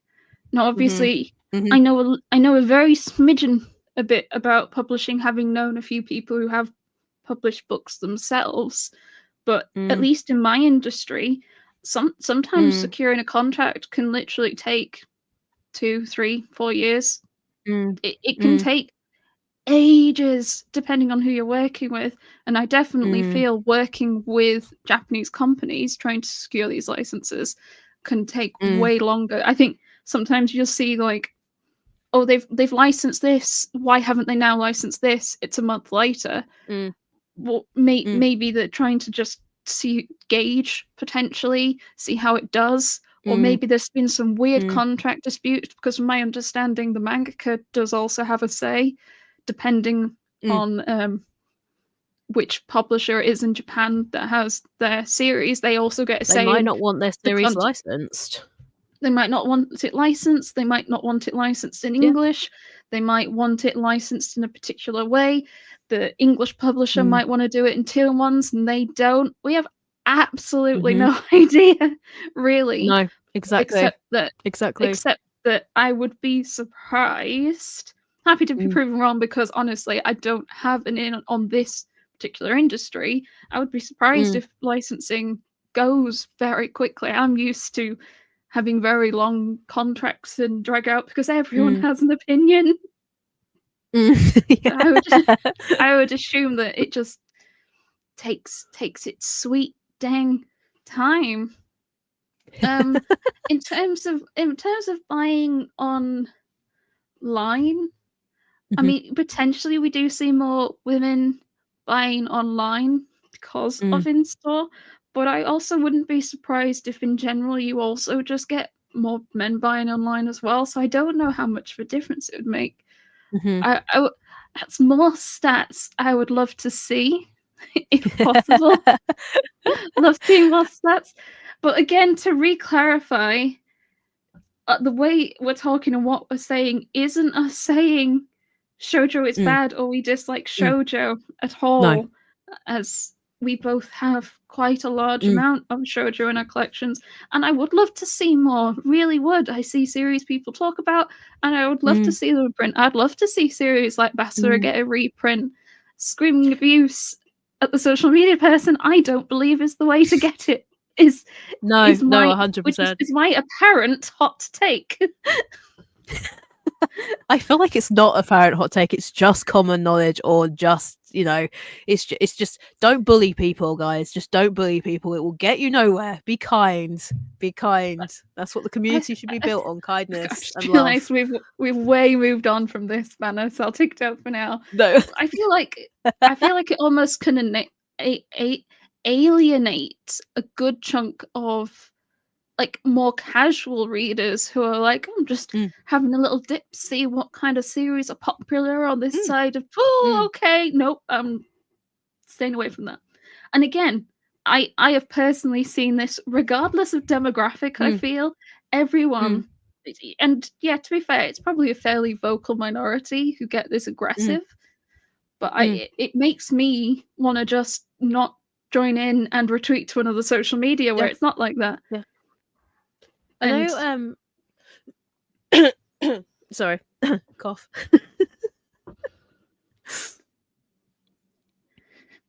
You know that what? Sorry, I just coughed. Sorry. Excuse me. I feel like we've talked. I'm gonna try and cover some stuff that I think we have like vaguely talked a bit around. Have you ordered something in expecting it to do well, but then it didn't? Oh, I feel like this is going to be a major hot take, and I've spoken about this in the Discord in the mod chat, but Red River tanked so hard for us. Now, considering all the hype online and everybody's speaking about it being like an amazing series, an amazing like isekai, and it's an amazing thing to get a reprint, and Twitter and TikTok went absolutely bananas over it. I ordered in 10 copies. Me and one other person brought them. They've been sitting on the front table ever since, and nobody's interested. And I don't want to be that person, but it just doesn't. It's not. People just aren't interested. Like, probably because it's in a physical store. Again, maybe it's the location. I don't know specifically what other locations have done or how well they've done.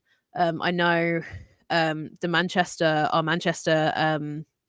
location primarily has shonen and seinen titles, so I can't imagine they would have ordered too high on that one. But like it just didn't sell. It really didn't, and I don't want to be that person to be like, again, shoujo doesn't sell. But it's like, if you put so much want into having a series get a reprint or have a license, at least support it. Like, at least support it, because if sales drop, if they don't sell as well, they're not going to do it again. They're not going to do it again. They're only going to take chances on stuff that they know will sell. So like Nana, for instance, massive on TikTok, huge during lockdown. Couldn't get it, couldn't buy it, out of print everywhere. Again with Kami-sama Kiss, couldn't buy it, out of print everywhere, couldn't get it. As soon as it comes into print, people love Nana. When they're like, oh, I in store, I'm like, if you like Nana, if you try some of Ayazawa's other works, not interested, do not care. It's only what's popular and trending on TikTok that everybody else wants, and they don't care. They just don't care. And it's sad, because people are missing out on series that they probably would enjoy if they give them a chance. I know my colleague, my male colleague, he picked up Red River and gave it a read and thoroughly enjoyed it, and I know it was, some people in the community hated it, some people in the community loved it, but where I am in my location, nobody's interested, and it's really sad. I don't know if you've picked it up yourself, Caitlin. Like, have you read it yet? I have not, because we're hosting, for those interested, very topical, but we are hosting a Shoujosei challenge themed read in the Dudette Discord for the month of February, and I did I don't know, wisely or stupidly decide to try and get through Princess Jellyfish, because it has been on my want to read for like 5 years, and I am on the 7th Omni. But once I have read those, on my hit list is Red River and Colette Decided to Die as two quite highly requested. What I've noticed as a filthy online casual with Red River is, especially on Instagram, because I avoid Twitter, on Instagram it's been a right mix on if people have actually liked it or not. It is complete polarizing opinions, especially for people who say have gone into the series blind, quite often didn't enjoy it, which worries me. And then I think a lot of the time it has quite a few trigger warnings, and I don't think, from my understanding, as someone who hasn't gone into it yet myself, is they didn't feel like they realized they didn't really feel like they realized that there was enough trigger warnings that they needed to go check. As a quite hype series, a lot of people talk about reading it during their teens. It's not plastic wrapped or anything. I don't know the extent of the trigger warnings, but I do know that it bothered people. I'm gonna check the rating on it just to see, because I have one to hand. That's fair. But it has been completely polarizing. Every post I've seen is either this was amazing, wonderful, I'm so happy they've done it, or gosh, I really didn't like this, I'm not going to read anymore. And there has been like no in between, considering, and I was so surprised seeing that it had those sort of opinions. I have seen a few people say that you almost need to get a little bit in to enjoy it more. Oops, sorry. But I think there was almost so much like build up to it that I think, I don't know, was there expectations for it that couldn't be met in just the first Omni? Does it need to go further to meet them? I don't know. I have like mixed opinions. I personally really enjoyed it. So checking the back of it, this is 3-in-1. I'm gonna be like, ooh, beautiful, 3-in-1, gorgeous. It's a rated older teen. So maybe the audience that have picked it up, it wasn't meant for them. I also find that maybe the subject matter possibly isn't appropriate for certain age groups. So it's basically based in Egypt. So back in ancient Egypt, you've got a crazy woman trying to kill someone, and she's basically trying to run away from it. I don't want to go too much into detail, because obviously you haven't read it, and probably a lot of people haven't read it. But there's, just in the 3 volumes alone, like, this character she gets sucked into a world that's completely foreign to her, quite literally, as well as it being an ancient kingdom, and she's running for her life. Is it Turkey? It could be Egypt, Turkey. I can't remember off the top of my head. One or the other. And she's having to, run for her life. Somebody's trying to kill her, and she meets people along the way, and she has to make a decision at one point in the first 3 volumes, being like, do I save my own skin and so I can live and potentially sacrifice somebody else in order for me to live, or do I stay and get myself killed? And it's the final volume, like, she has to make that split decision and be like, do I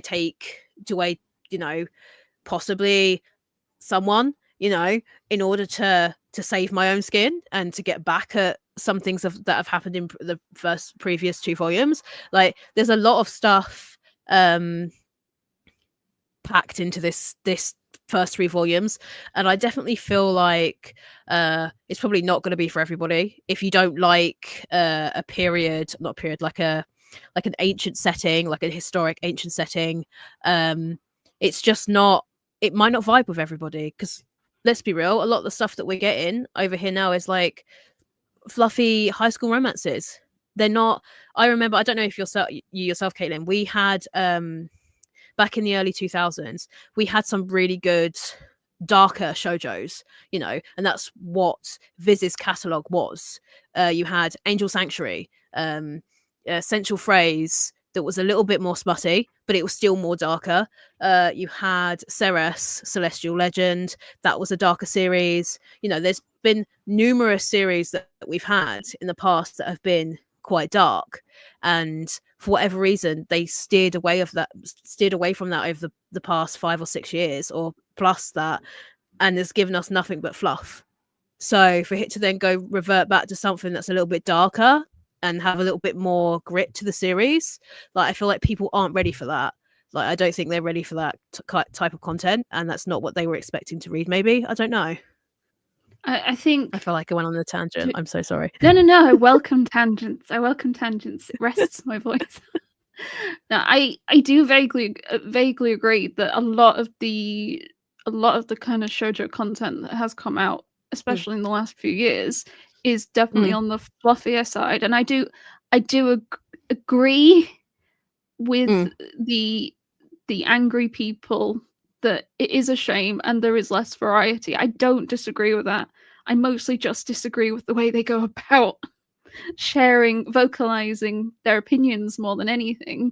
But I think, to be fair, a lot of the people I follow on Instagram tend to be around my age or a bit younger. So probably all out of the older teen.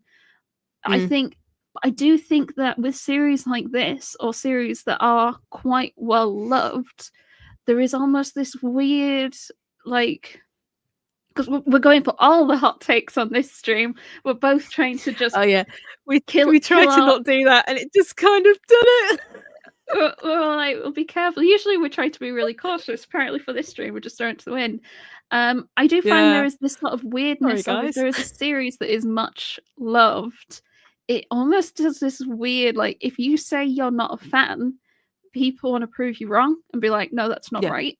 One that I had a big issue with was I wasn't a big fan of Smoking Behind the Supermarket with You. And I got like hate DMs, comments, and literally all I said was I wasn't a massive fan. I found it a bit slow and moved on. But like, why it, like, if you I just filmed and posted my tier list of everything I read, and as I always say, what if I do or don't like something, that's completely fine. If you do or don't like something that different to me, that is also okay. And I think that's something that I notice a lot more with our UK crowd compared to other crowds, that there are series that we between us dislike, and others don't. But I don't hate, or we don't hate each other for that. I'm like, if I absolutely adore a series and you're like, nah, I thought it was trash, I'm like, oh, okay. But like, we don't stop speaking to each other. It's not that big of a deal. Shortcake cake.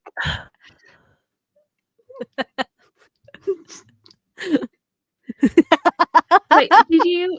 I forget which way around was it. You liked it.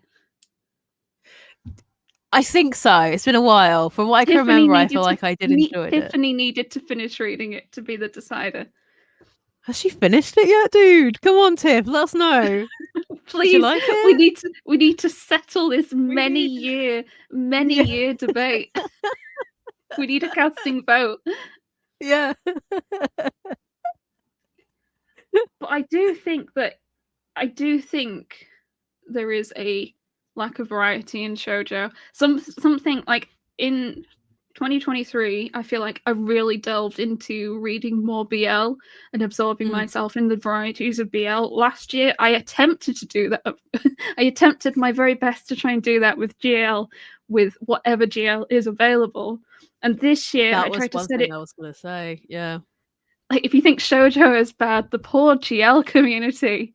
I did not, until Liddy, I did not realize how bad it was, but it is out. It's appalling.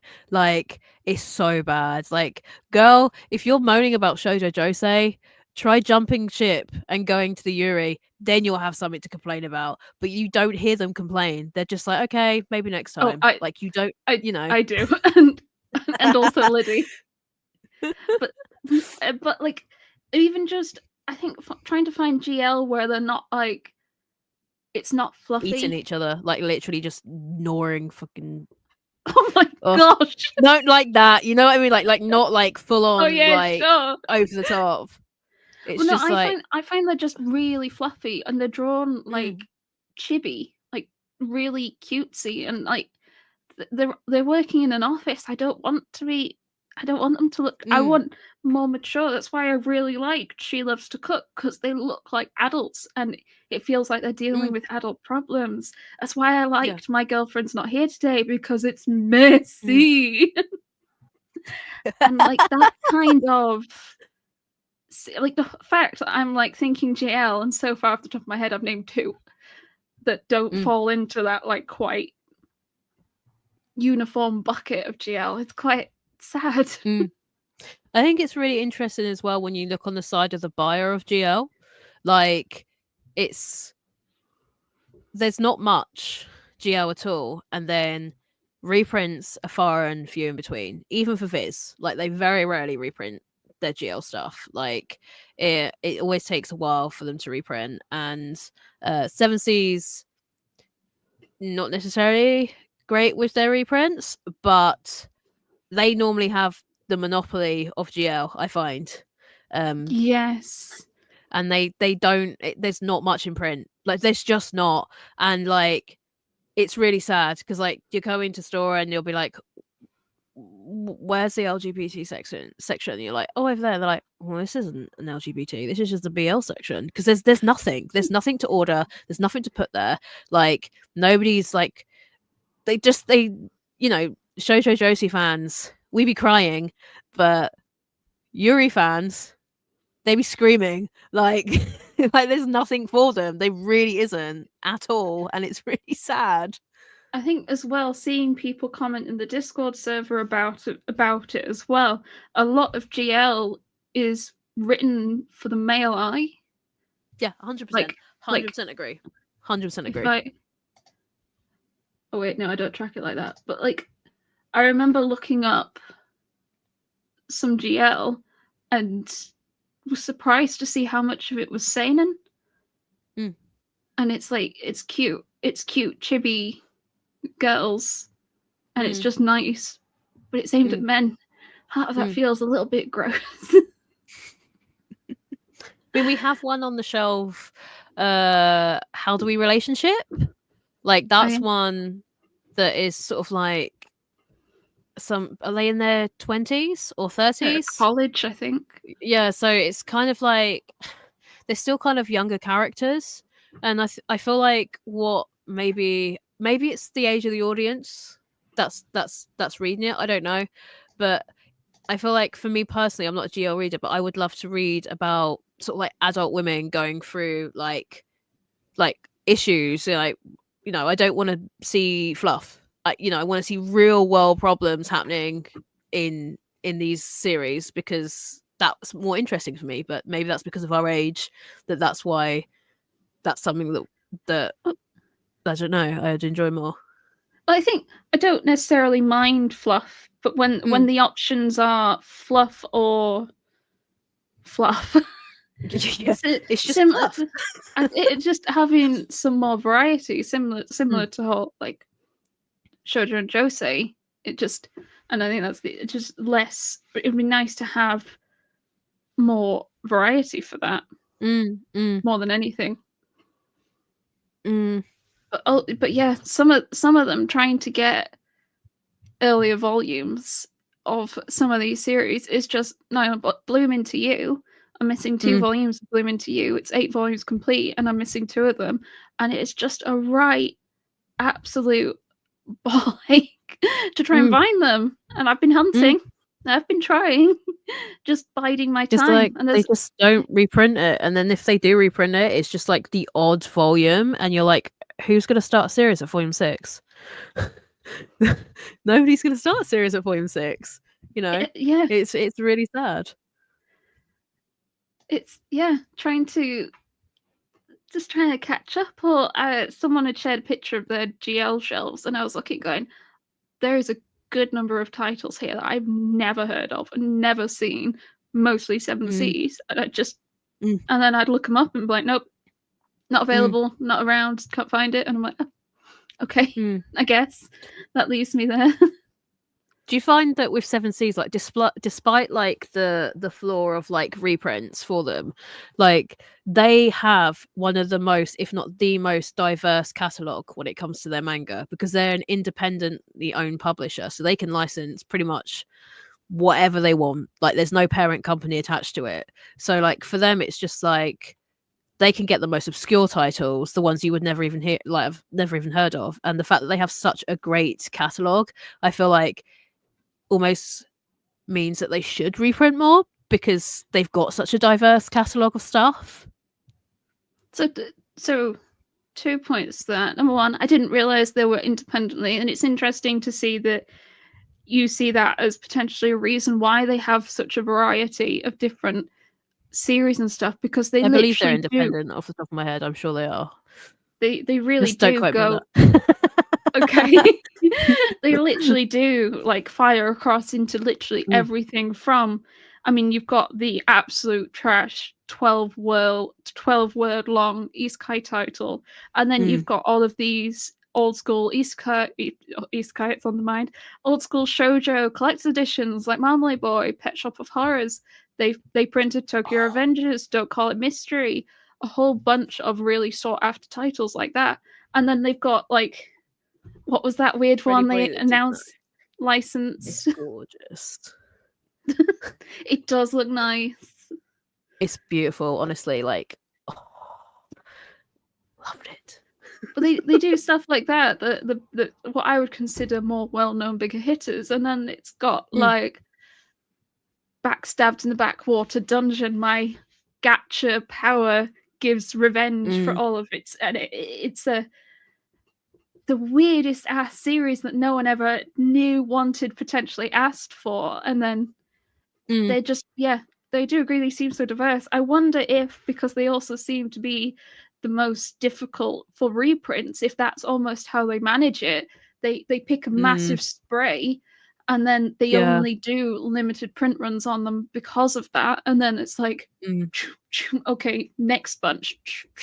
Whereas, and I know some people might disagree, but I would say Viz and Yen Press are Yen Press or Kodansha, Viz at least, are pretty good at doing reprints. They just take time. And in terms of time, it literally can be years. But a lot of, even like loads of their shoujo line has been going through reprints as of late. I've picked up Hanakimi, Maid Sama, managed to finish Kami-sama Kiss. I mean, Nana got a reprint. Most of Yona got a reprint, just off as ones off the top of my head. But like 7 Seas is almost a publisher that I try to stay more up to date with, because if I fall 4 or 5 volumes behind, I don't know if I'm going to be able to get those ones at a later date. Yep. 100% agree with you on that one. Like, without a doubt, like, it's, you definitely, obviously, ordering like the manga in, if I'm buying manga, because I do buy a lot less nowadays, but if I am actively buying, I'm definitely more drawn towards 7Cs, because I know that the likelihood of us being able, or me to be able to get hold of that again, would be a lot slimmer. Whereas I know at some point, more than likely, Viz will probably reprint. So, and they tend to do a higher reprint. But interestingly enough, Hanakimi was never available for me to order ever on any of the lists that I had. So it must have been, they must have ordered whoever online stores or whoever must have ordered it directly from America, because I was not able to order it in. So which is really interesting. Because I assumed it was I don't think there was a store online. I didn't see it. I saw Sci-Fi Blackwell's, I think even Forbidden Planet Online, which is not affiliated with you to make it more confusing. I don't think there was a place online I didn't see it. But now that you're saying it, I think you're right. I don't think I remember actually seeing it in store at any point. It was another 2 shoujo that was on a reprint list over a year ago, probably a year and a half ago, so not long after I started at my workplace and was given the reins of the manga. Unlucky for some. Actually, there we go. So is it Mal Panda? Are you managing to order any of this Natsume reprint? So that was the one that I was going to talk about. So over a year and a half ago, it was scheduled for a reprint. Like, the thing is with the lists, like, the thing is with some of the reprints, like, it'll be like, oh, it's scheduled for a reprint, but there's no time limit for that reprint. And then, like, if you back order, like, you're only able to keep that back order for a certain amount of time, and then it will disappear. It will get taken off the back orders. So, like, if it's more than a year, it will just disappear. So, like, I had ordered all of Natsume's Book of Friends, mostly because I'm biased and I want to get it for myself, mostly selfish reasons. But there was definitely enough for store, and it was on there. We got volume 1, we got volume 2, we got volume 26, volume 27, and all the newer ones we got, but we never got any of the reprint at all, despite me meticulously checking back orders. Never turned up at all. Yet Slam Dunk, for instance, Akira Toriyama sadly passed away, and it just so happened that I had seen it on the back order, seen it on the list, getting a reprint. So I was like, right, smash that in, get that out. People probably want that because it's Akira Toriyama. It's one of his first earlier works. It's a really interesting read. It's kind of like, I suppose, where he kind of started like his journey with manga, I suppose, if I'm remembering correctly. But that still isn't all here. It's still not all here. So it's not, when they do the reprints, it's not necessarily in numerical order either.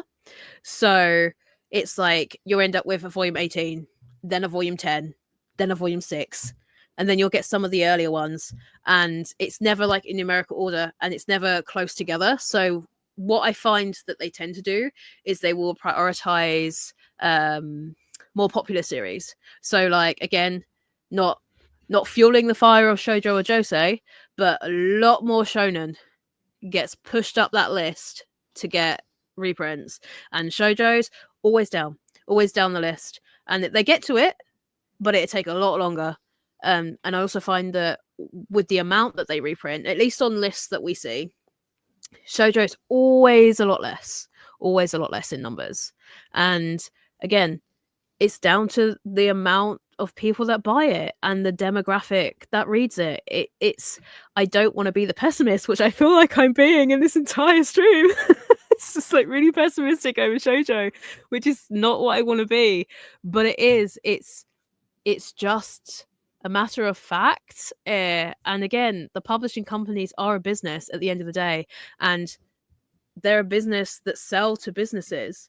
Now, businesses aren't going to buy stuff in bulk that aren't going to sell, and they don't want to lose money on shoujo titles. If they buy it for whatever price they buy it for, and they have to put it on sale and they lose money on it, they're not going to bring it back out again. And that then it starts at the consumer level and it goes up the ladder to like the publishing companies. So it's like it has a knock-on effect. Like you may not like Red River, but they reordered it, like they reprinted it because there was so much hype behind it. Now, if those sales don't correlate to where they thought that they wanted it to be, they're not going to reprint Basara. They're not going to reprint the older series. They're not going to license Seven Seeds. Like, you know, it all correlates to sales, and it's sad, but it is a matter of fact, because at the end of the day, the publishing companies are businesses, and as much as we see it as a hobby, a passion, we love our shoujo, it's down to money. It is down to consumers buying, and it's really sad. And I feel like, again, I'm being very pessimistic, so I do apologize, Caitlin. I feel like you've been so jaded the last couple of years now. What, not being, just to not say anything, and now it's just like blah, blah, blah. No, I feel more like I feel like you were more optimistic about shoujo, and I feel almost you being in the trenches, so to speak, has I think almost a problem with it is it almost doesn't matter, unfortunately, if the series is good or bad. No, people it will really doesn't. People will just I say people, it's not exactly much of a new thing that women will happily absorb media aimed at men, but men are less likely to absorb media aimed at women. So almost if you produce your male-orientated media, you can attract both demographics, whereas if you produce your female, you're likely to... Because I know, especially until I started making content, a lot of the people I knew who engaged with anime or manga were male, and I'd be like, I've read this series. Oh, have you? What is it? And I'm like, it's a shoujo. And they go, oh.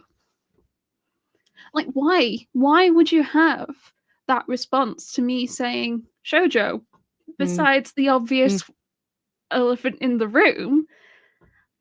And I think almost at this point, and I think this is, again, maybe a hot take, I think almost the problem is so systemic in our society that the only way to fix it in manga is to fix society. But that's absolutely like, that's a crazy thing. And that's not something that a couple of female UK manga collectors bumbling through life can figure out a way of doing. But I don't see getting mad at the publishers as a way of solving the issue, because I'm absolutely not saying there isn't an issue. There is. Why? What? But I just don't think it's not a manga issue, I would say outright. No. And I personally... I feel like it's more of a consumer issue than anything else. Yeah. Like, it's not due to the publishers, it's a consumer-led problem, 100%. What is the way of improving that? I unfortunately think, because of the current state of the world, without going into too much doom and gloom, I think it's getting worse. I think the whole stigma around male female orientated media, I feel like that's starting to, at the moment.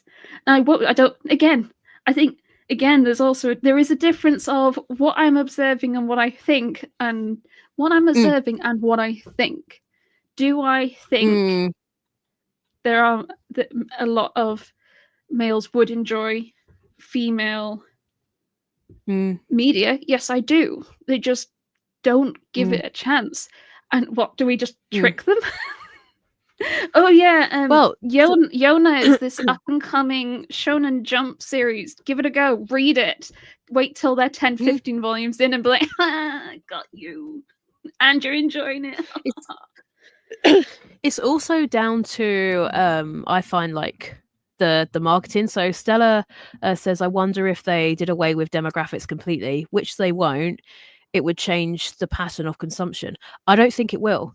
I don't think I have one to hand, but I can think of 2 series off the top of my head that they never put in the shoujo beat line for Viz, but it didn't change the numbers that it did. And one being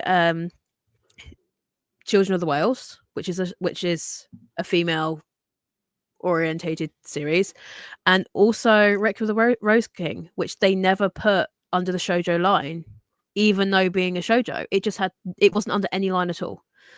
And it's like, even though they did that, it never changed the outcome.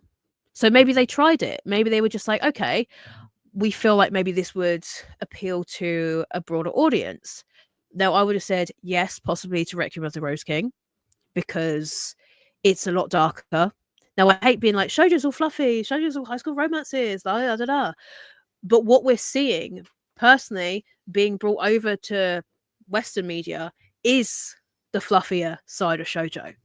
You know, it is more fluffy, particularly over the last few years, it's more fluffy. So when they had that series come out from Viz, it didn't change the demographic that brought it. It was still female readers that brought it. It didn't matter if they didn't slap a shoujo beat label on the side. It still didn't make a difference. So it's like you could recommend it till the cows come home. Like, it is a good series for anybody that is vaguely interested in shoujo but is a shonen reader. It is a very good series. You know, there's darker elements to it. It's like a period. It's like a War of the Roses kind of vibe, and it's a very good series. You know, but you know, it was done by Arcano. They done Ottoman, which is a completely different series. Like, it's like night and day between the 2 series completely. But it's like, it still didn't make a difference. People didn't care. You know, so it's like, do they get rid of them? Do they get rid of the demographics? Will it make a difference? Will female orientated media then tank because they get rid of that label? Or will it encourage more people into the demographic? I don't think so. Because if you look now, this is going to be very controversial considering the 2 that I'm about to pick up. Let me. Maybe we're just being all sensitive, and everything. Nothing we're saying is controversial. Everyone agrees, and no. But it's like, so the best way for me to. So I had a customer that was in a little while ago. They had a young boy, and the mum was like, "Do you have any recommendations?" And I was just like, "What do they like reading?" And they were like, "They don't care." So I was like, "Right. Shoujo it is then. Let's give it a go. Let's see what happens." Yeah, why not? Like, if they don't care about what they read, why not throw something out there? So I was like, Yona, try Yona. Mum picked it up. It's like, okay, I'll give it a go. Whether they came back and brought the rest, I don't know. I don't remember seeing the customer. But it was like, if they don't know the series, they're not gonna bother picking it up. But my way of thinking about it is as simple as a cover buy. So, like, if you see this in store, like, this is Twin Star Exorcist, if you see that in store, without there being a Shonen Jump label on the side, what demographic do you think that is? Just from looking at the cover. Yeah, Shonen. Whereas that doesn't have one. Look at the colours. Look at the way the cover looks. What part of that will appeal to your typical male audience? It doesn't. And it's just simple as a cover buy. And that's as easy as it is. That's as simple as it is. If you break it down to the bare basics, it's the cover buy. Does it look girly? Yes. Well, I don't want it. Because that's how society has kind of not raised people, but that's how it's very black and white. It's very much, you know, from a very young age. It's changing now as we get older. You know, like girls like pink things, boys like blue things. It's very not like that now, and society is changing, and it's for the better. You know, you can like what you like, and it doesn't matter. But the fundamentals is the cover buy. Would you pick that up if you like Berserk? Is that going to interest you? no, it's not going to interest you. You know, it just won't.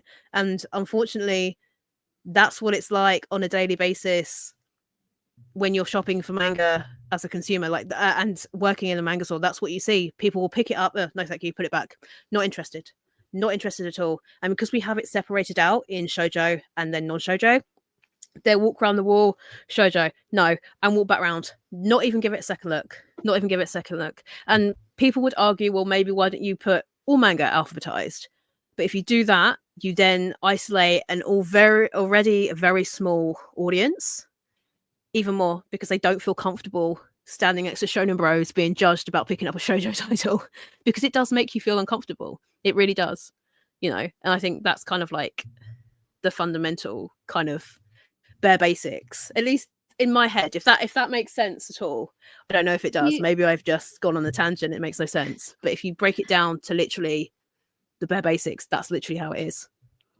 Do you think comparatively though, because say Berserk versus Mint Chocolate is a darker themed series versus a light fluffy romance, do you think if you did Berserk versus say a darker shoujo, covered by, now off the top of my head, I can't think of a darker shoujo, but if you say presented a cover Berserk versus a cover of a darker shoujo, do you think necessarily the same decision would be made, or there would be like more of there would be some more questioning if they didn't outright know, or even Twin Star Exes versus this darker shoujo? I'm trying to think of any.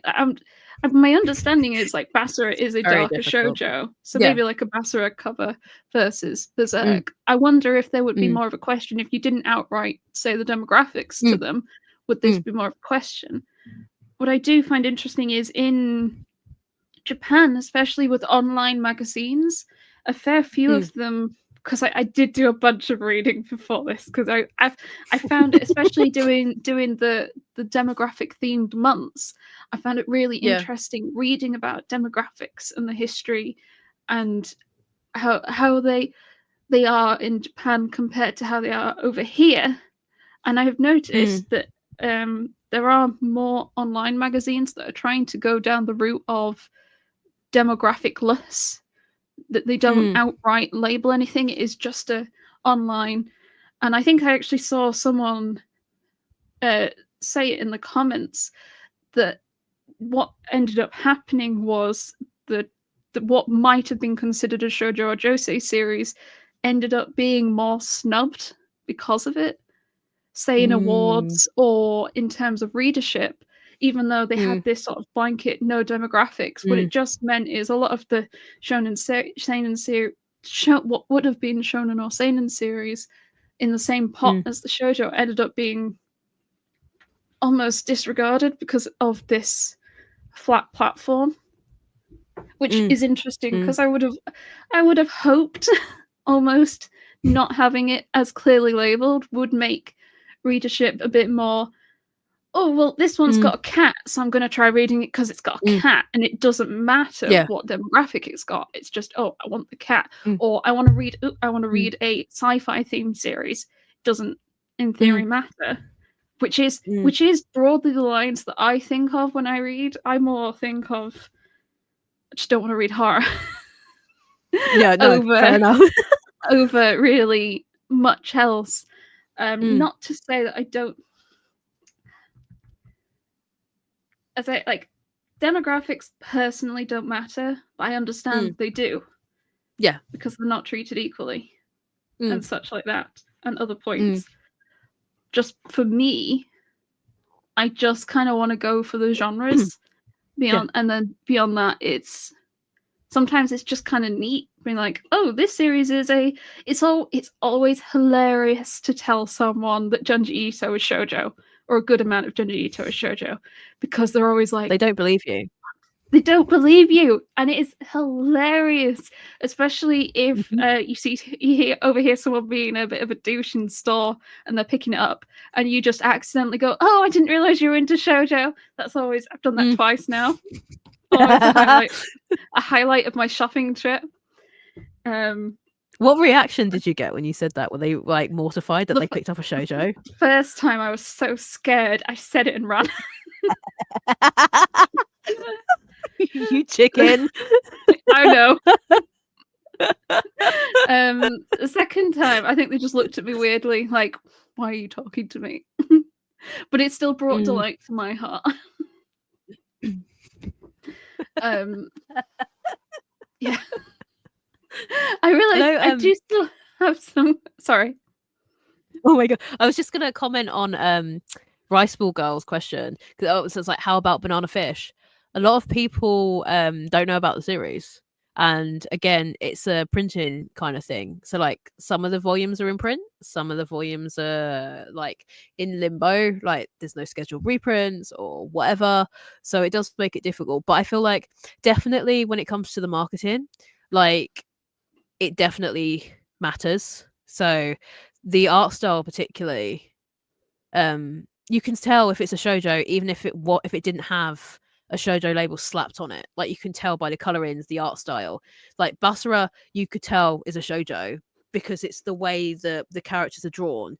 So it's a very much like that's obviously in my opinion, it's not, you guys' opinion might be different, but in my opinion, like I would be able to tell that's definitely a shoujo or josei. It just has a different vibe to it, like a different atmosphere that shonen doesn't have. It, like I find that a lot of shoujo series can be very atmospheric when you read them. Not to say that seinen shonen can't have that either, but I tend to find that that's definitely more so in the shoujo josei side than shonen. And also X 1999, a lot of the clamp titles, they don't really sell. Not where we are. There's not a massive love for clamp where we are. Tokyo Babylon, nope. The reprints of Magic Knight Ray-Earth, nope. Even though again that's a magical girl mech, which you would have thought would be popular with sort of like a male audience because of the mech side of things. No, not really, unfortunately. Sorry. I must say, Tokyo Babylon Volume 4 incredibly eludes me. I've not once seen it in store, and every time I see it online, it's close to retail. Haven't had it in. But I see I 1 to 3 and 5, but not 4. It's neon pink. Is the fourth one?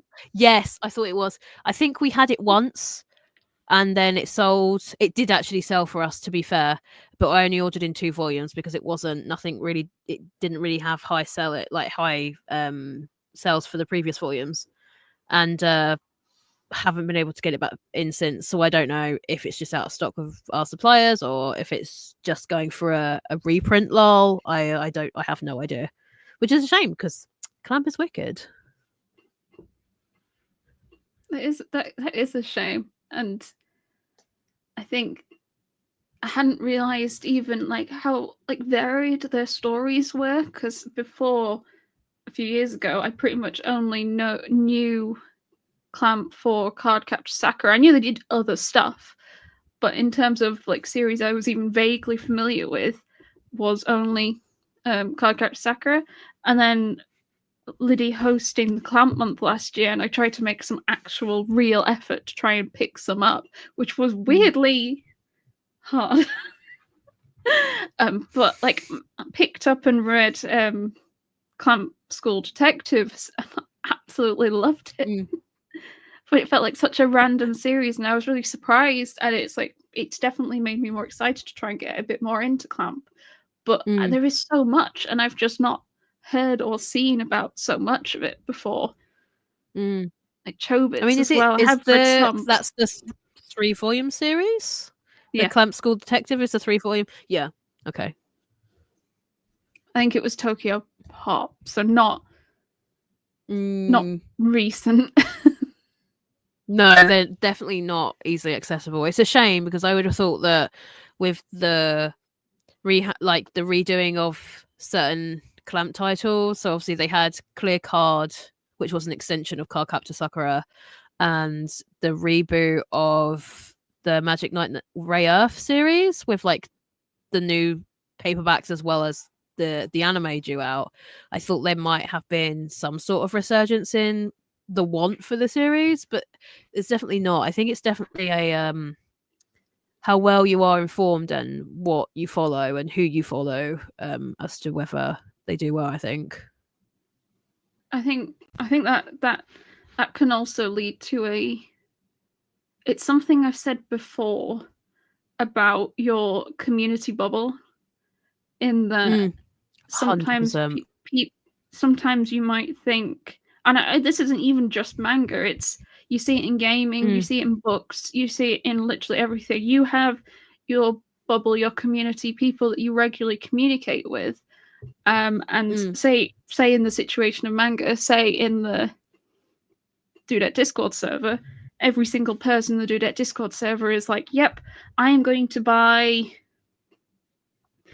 I don't want to use shoujo examples because I feel like it's mean to use shoujo examples all the time, so I'm not going to use shoujo. Say Kingdom. Every person in the Dudette Discord server says they're going to buy Kingdom when it comes out. That's what, 1,200 people or so. But because you're in that bubble of everyone you see is interested in picking something up, it can almost like skew your view on something. So something I experienced with the Dragon Quest manga from Viz, Dragon Quest Adventures of Dai, they published 1 to 5 and then said that they didn't see a demand to, so they only I think licensed the first 5, which was the first arc from my understanding, and then they said they didn't see the demand to continue it on. Now, as far as I saw, everyone I knew pretty much had picked up that series. I thought it was doing really well because everyone I saw had picked it up.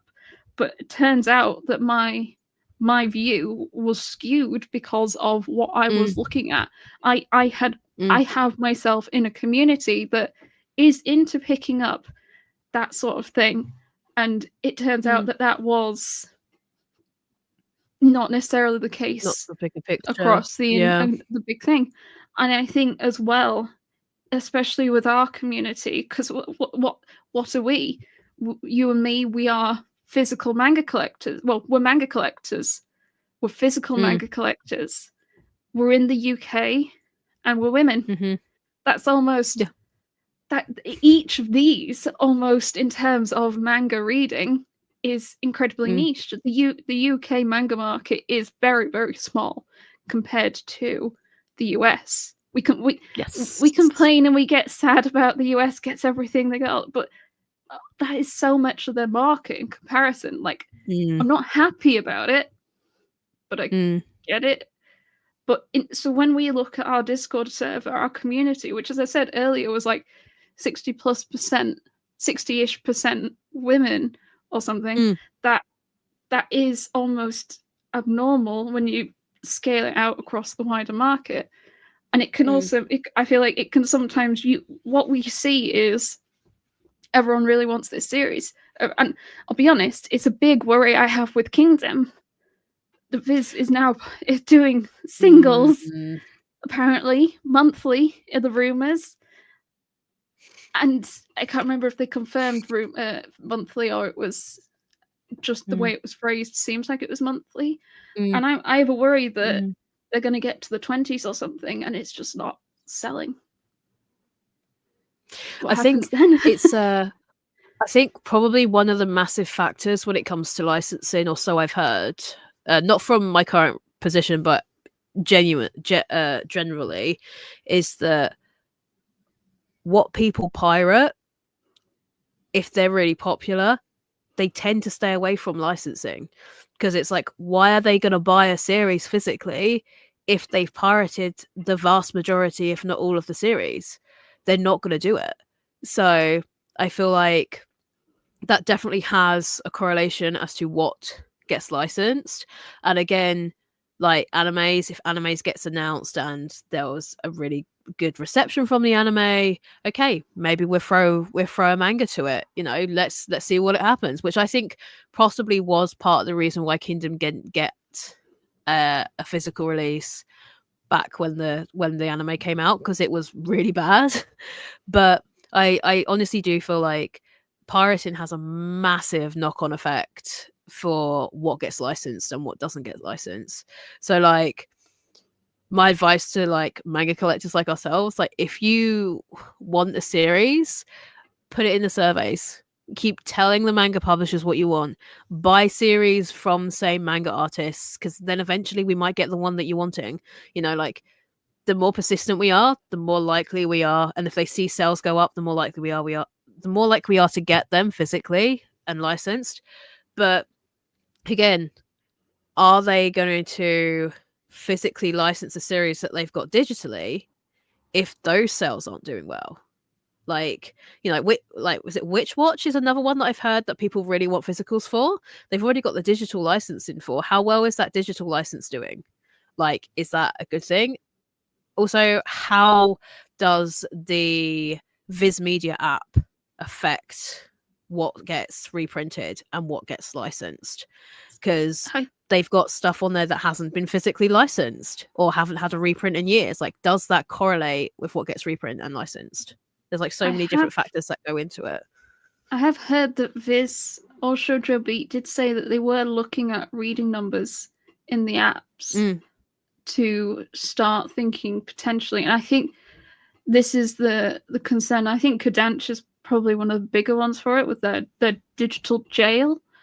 That they've said that the more they see readership from the digital side, the more they contemplate or try to look into the aspects of doing it physically. And I do feel like with the Kodansha ones, it's a bit different because my understanding, and it's not big understanding because I myself don't read digitally, is you do have to buy the volumes from Kodansha individually. And I can see that being a major put-off because if you really like the series, you want it digitally and physically, it's buying it twice. And often digital doesn't really get discounted that much. Exactly. It's like when you're reading a digital volume that's pretty much the same price as what you'd pay for a physical one, are you going to double dip for the same price? Are you going to spend £20 on one volume that you've already read online, like digitally? I don't think you will do. Like realistically, financially, is that responsible? Are you being responsible? Though that is a completely different story because we all know manga collectors are not responsible with their money because we buy manga. So we all know that's a completely different kettle of fish. But it's just, are people going to double dip? And then you get double dips, you get the online, and then they go, oh, let's do physicals. Then they see the physicals are doing okay, maybe a box set or an anniversary edition or an omnibus. Like, how many times are the consumer gonna rebuy the same media until they get to a point and it's just like, I'm not doing this anymore, just give us the better edition first? Because it's like, we double dip. You know, you've got Fruits Basket came out in the 2000s, we've got Tokyo Pop versions, and then luckily it got reprinted by Yen Press into the omnibus editions. But then you've got Nana had a reprint on singles, and I've noticed a trend in it not selling as much anymore because I stocked up for Christmas and it's very much not selling like it did last year. And then they go and announce a 25th anniversary edition. So why did they not do that first? Is it because it costs the publishing company more? Like, I think people would have preferred maybe the nicer editions first, so then they didn't have to double dip. But then it's like, but people would have complained. I just want to have the normal volumes. I just like the art on the single volumes. I like the classic look of that. I like the classic feel of that. I don't want this. I don't want that. So it's like they can never really win when it comes to their decisions. I feel like they're always fighting like a losing battle to a certain extent, because that's definitely the vibe, particularly on Twitter. It's always negativity. There's never anything positive at all, really, in any of the comments that you see after every announcement. And even the Kingdom one, people complaining that it wasn't an Omni. It wasn't a collector's edition. Can't win. What the poor Viz social media was, someone was like, okay, now when are you going to license insert series? And Viz literally replied me like, can you not give us a moment? Yeah. Give us, it's like, can we not have they this demand win? more. Yeah.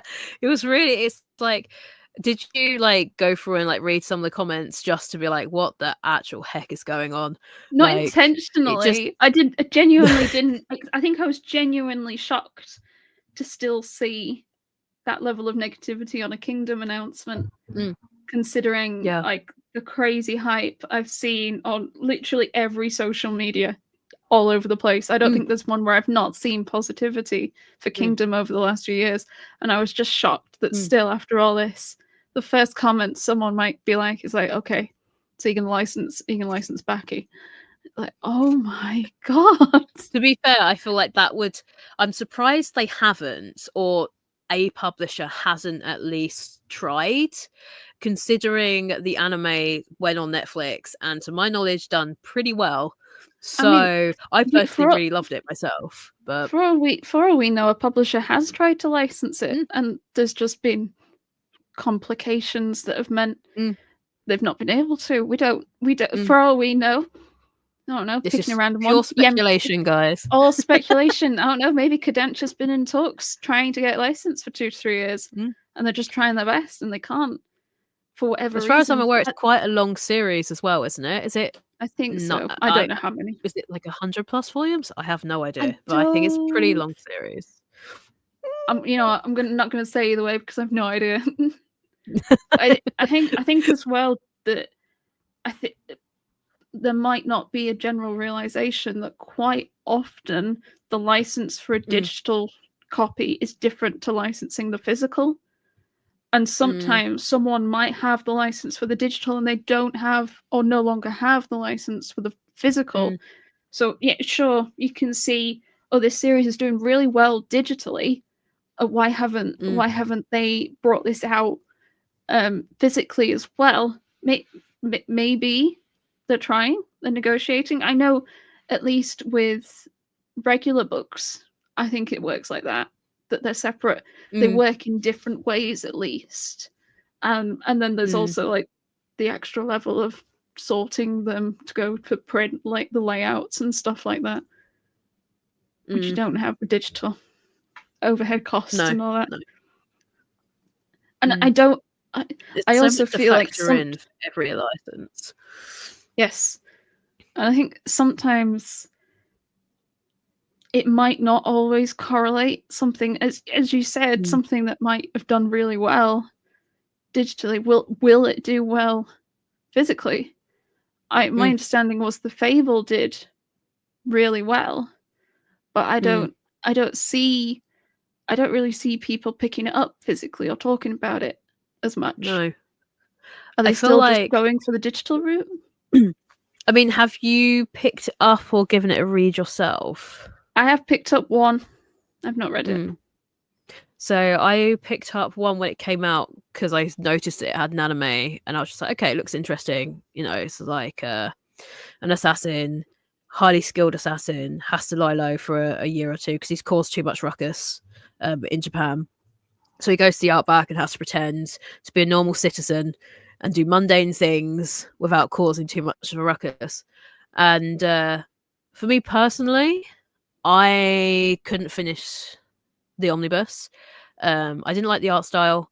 It was very jarring to read at times, and I did not like it. But then again, I wasn't the target audience, so maybe that's the reason why I didn't enjoy it.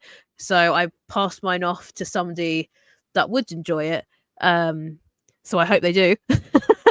But it just wasn't something for me. So it's like, again, that's another demographics thing. Like, who's picking it up? You know, who's giving it a go?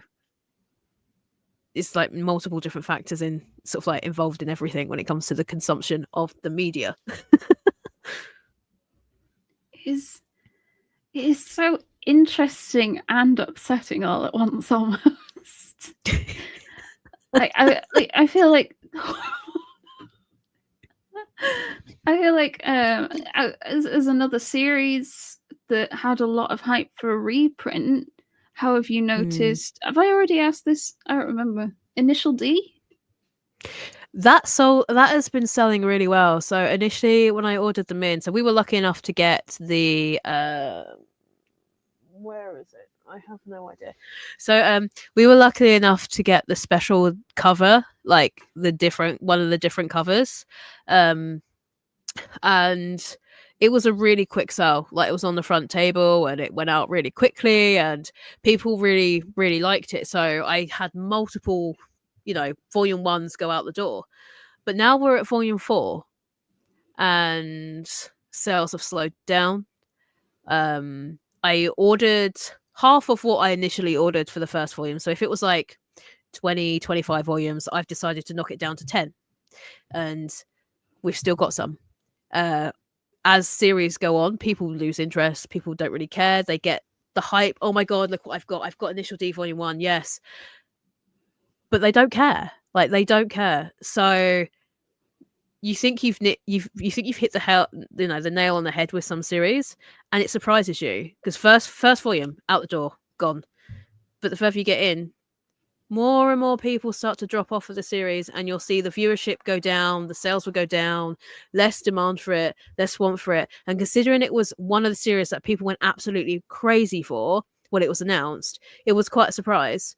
So my theory is, if they done the same treatment to Great Teacher Onizuko, would that still have the same effect?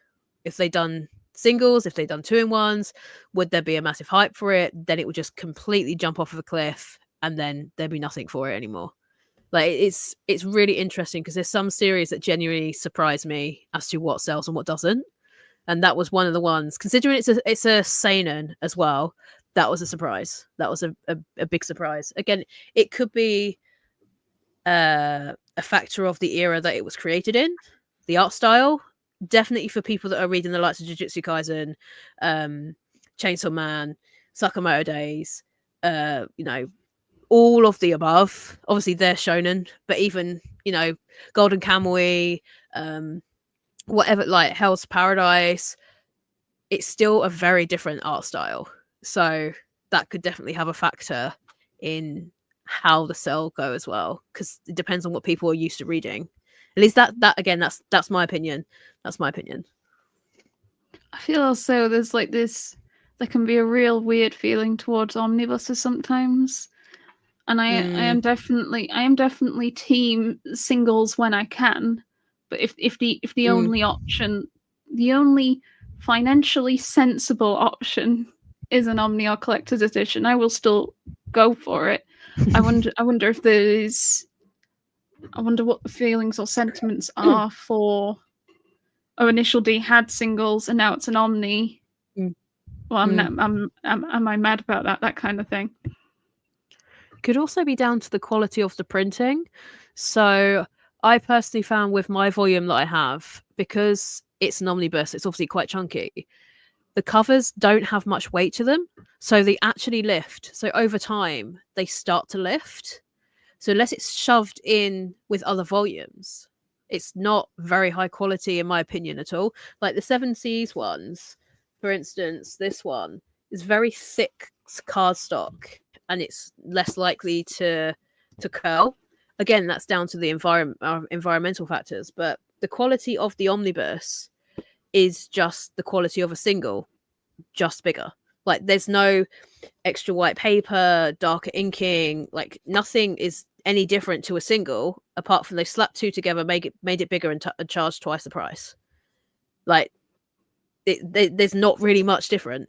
So, you know, and if somebody, Bursty said, I've always found Omni covers kind of boring. That's why I prefer singles. That's also a factor as well, you know, because you lose a lot of the artwork from the original stories, which is sad as well.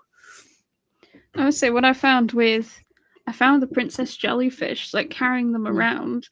I feel like when I say damaged, I don't mean like extremely, but I've managed to batter the corners a lot more than I usually would, and I'm surprised at how like susceptible they have been to like the corners are definitely more. No, this isn't even a recent one. This, it was printed at some point. I mean, I got it a good 4 or so years ago, so before then at least. But what I do like is at the middle, when you get to the middle point in these, is they do have the alternate cover for the second one. Oh, that's good. So you do still see the artwork for these ones as well. I haven't checked all of the Omni's Initial D Fable to see if they do it too. But at least in that one, I quite like that. They had like some of the missing bits you might have otherwise not seen in the middle, which was nice. What I'm going to do is, because I'm going to try and see if we can jump through some of the questions. I do think some of these we have vaguely talked about, so we might be able to skip over some of them. So first we have, is there a resource that tracks which series have reprints announced? And like, is this accessible to the general consumer? To the general public? No. To like retailers, yes, but it's all distributed through the publishing companies and suppliers themselves, so that's how we tend to find out. However, some are easier than others. Viz are very much easier to read when it comes to the reprints, because it's a different color to all the others, whereas the other ones, it will just be like back order available or available to back order, but it won't tell you when that back order is coming. So it's very much hit or miss. But Viz is mostly the most reliable one, I would say. But the others, it's just, you don't really know. They just kind of turn up when they've reprinted them. Some of them sometimes do an announcement to announce we have sent this out to print. Yen Press have done it a few times. I think the problem I've seen is from them announcing we have like ordered a reprint of this, that turnaround time can be like, it's not quick. I remember, and they don't necessarily print for the demand either. I find like they will print a certain amount, and again, being in the UK, we suffer whatever's left from the American market, the American and Canadian market. We kind of get kind of like the drags of what's been taken, which is kind of sad as well. I remember Shoujo Beat, they announced we're doing a full Yona reprint, and I think the turnaround time for it to hit UK stores was like 2 years or so. It was a long time. It was a few months before that you saw them in US stores, and then just they're trickling. And I know there are still ongoing issues with paper shortages, printing plants.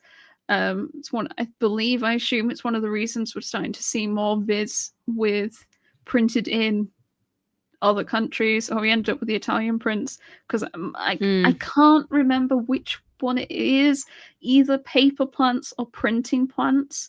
Some of those have closed down some of the big ones have closed down, which means that not even just manga, but it's caused book costs to slow down and go up. Well, books to slow down in being released and prices to go up. It's any form of like paper media has seemed to suffer over the last few years.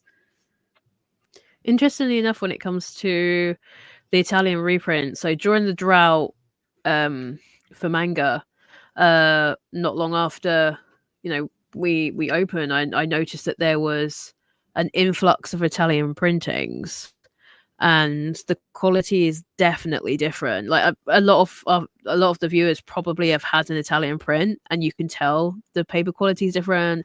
They're a lot thinner. Like the cover bleeds around from the spine onto the spine bleeds around onto the cover. Sorry, and there was definitely a markdown in quality, especially like a year and a half ago. I feel like now we're seeing a lot more American and US reprints happening, because now they're kind of getting back into the flow of things. But yeah, there was definitely a dip in quality, 100%. And I think that the reason why we had the Italian prints, I believe, was the logistics of it. We're closer to Italy. What are they going to do with their reprints? They're going to send it to the UK and Europe because it's the closest. They're not going to then ship it all the way over to the US. They're probably going to supply us more and concentrate on their base in the US. Again, that's just my opinion. Whether that happened or not, I don't know. But it would make more sense in terms of how much it would cost to ship all those books to America, when you could just, drive it along through all the countries to the UK. So it's definitely a logistics issue as well, I think. from what I've noticed as well, it's interesting that Inklaw, the new imprint, which is an imprint from Penguin Random House, which isn't a small publishing house at all in the slightest. What I've noticed is they have listings for both an American print and a European print. And I wonder, my conspiracy theory is because Penguin Random House isn't small and quite well established, is they have resources to have stuff printed in 2 locations, and they're kind of trying to do a print to the appropriate regions. And I've noticed that predominantly Inklaw prices aren't actually too bad comparatively to some other publishers. For example, I mean, Under the Oak Tree, the Lore Olympus, they're big old things, and they tend to be like $21, $24.99. But they're like big hardcover, quite thick, solid books. And you see like a Seven Seas man where RRP is like $21.99. It's not that much more for a hardcover with what I would consider more content. I feel like they treat them more of a, although it's manga, not manga, sorry, although it's like a webtoon, they treat them definitely more like a graphic novel in terms of how they produce them. So like, for comparison, like, I don't know if we have like comic readers or in the audience, but I Hate Fairyland by Scotty Young, like, that's a chunky omnibus. Like, there's 1, 2, and 3 of it, and there's neon colors, and that's the paper quality of that is very comparable to Under the Oak Tree. Like, it's a big hardcover. It's a lot more. Like, it's £40. But like the quality of the hardcover Inklaw is definitely comparable to some of the graphic, like the graphic novels, like the hardcover omnibuses that we get from Marvel. In fact, in my opinion, I think they're better because they don't have a dust cover, which will get ripped and broken. And their reprinting is a lot better. So, I think they're doing great things, and I hope that they continue to do it because Lore Olympus is under that same line as well. And Father, I Don't Want This Marriage is the paperback version, but again, really good, high quality. Although I question the font for that particular title because it just looks very odd, the colours that they used. I mean, both Father and Yamanda-kun have questionable graphic design is my passion kind of covers. But interestingly, I believe I saw someone talk about that one, and they I don't want to say interrogated, but kind of asked an Inklaw employee, Inklaw on stand at a convention, and apparently Inklaw kind of has like another middleman in some way that a lot of other publishers don't quite have, and that the Japanese side had more sway.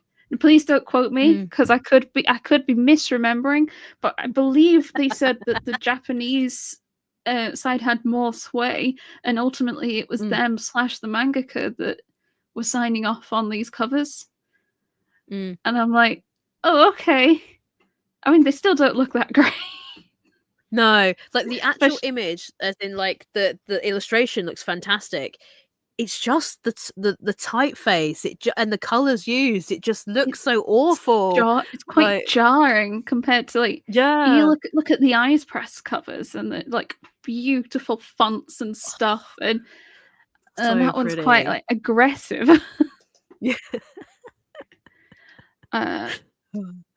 Do any of the major publishers have observable patterns of behavior with their reprint schedules? It definitely correlates to, at least I've noticed. So if there's an anime announced and we're getting closer towards that anime, particularly with Viz, most, if not all of that series is scheduled for a reprint. So they're prepared. It's just whether or not you can get in there quick enough before everybody else orders all of the stock. But a lot of the time it does correlate towards a show or a movie.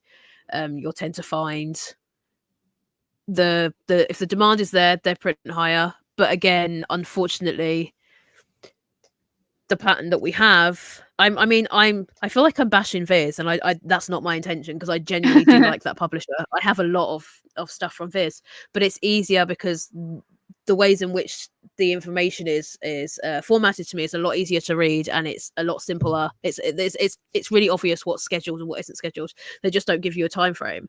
But it's very much the case of, unfortunately, again, the shoujo shonen argument is the vast majority of these series that get reprints are shonen titles. And although the shoujos are scheduled for reprints, they are much further down the list, much further. And we are lucky if we see them over here. Like, I know I ordered oh my goodness, what is the prequel to Queen's Quality, QQ Sweeper. So that's been out of print for a very long time, and about a year ago ish, probably just over a year ago, it was scheduled for a reprint.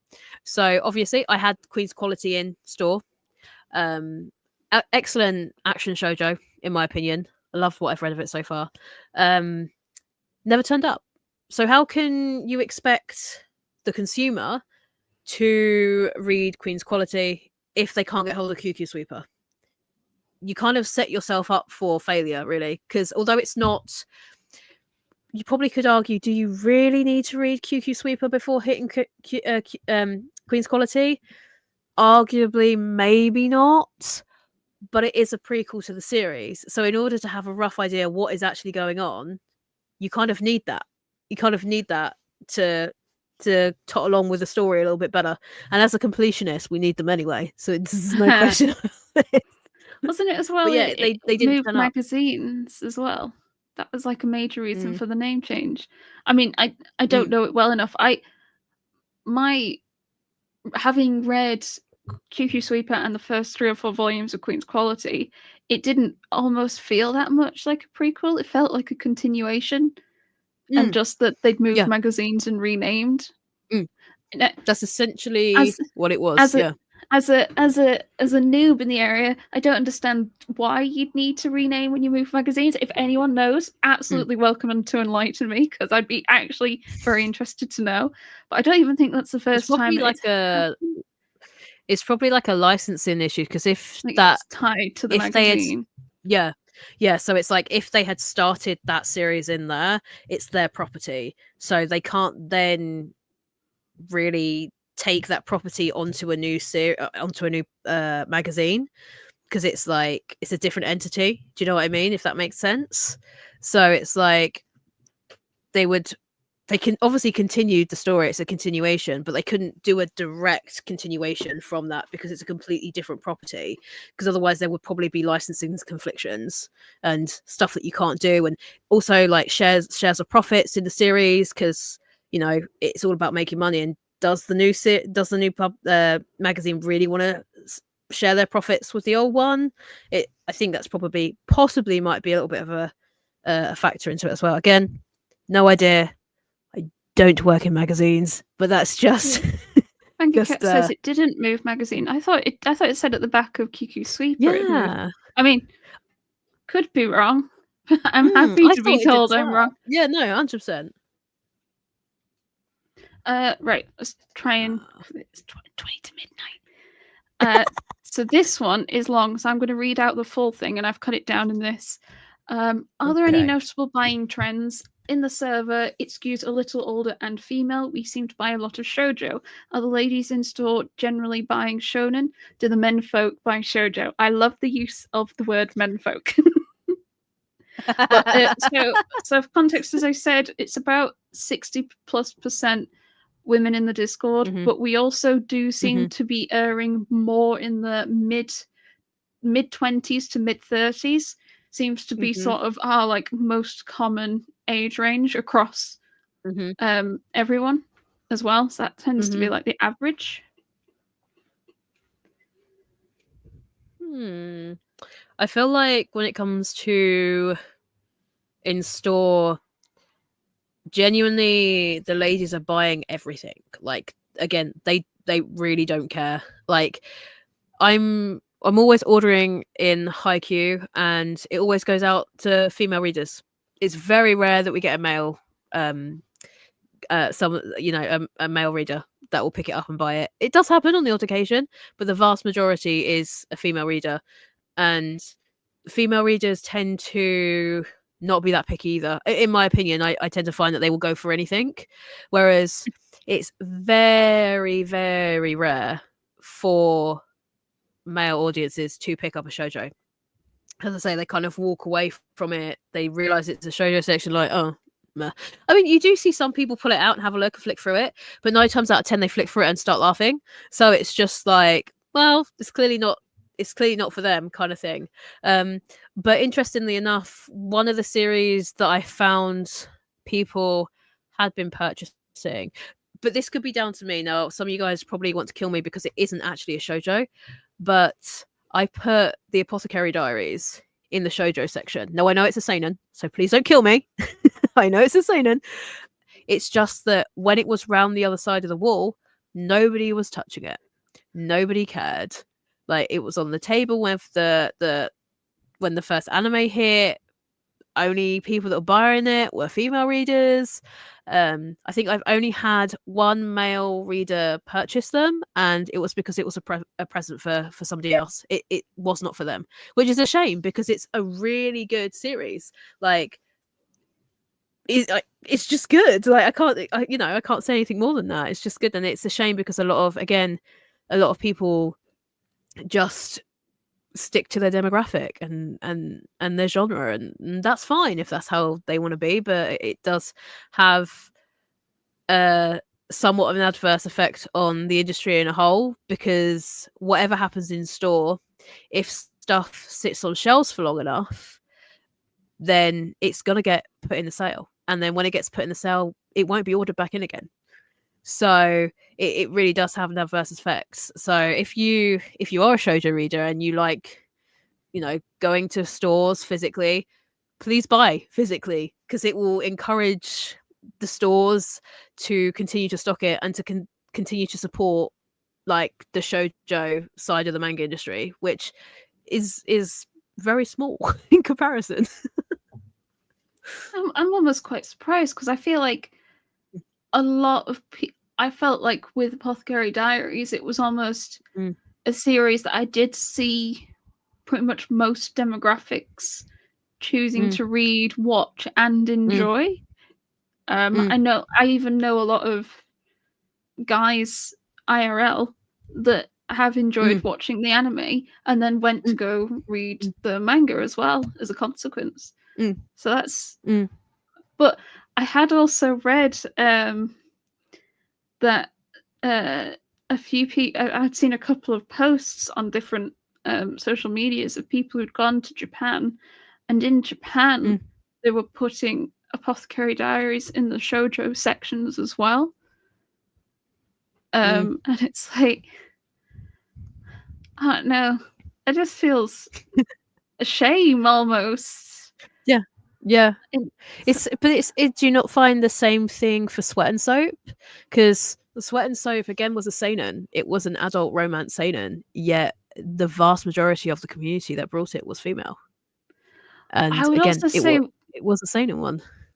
I would say with Sweat and Soap that I have seen a lot of male content creators read it and enjoy it. And I question, are they choosing to read it because because it's a seinen, or did they read it, enjoy it, and then learn it's a seinen? See, that's the thing, because I don't know about yourself, but when I first read it, I very much thought it was a josei. Like I think a lot of people did. Yeah.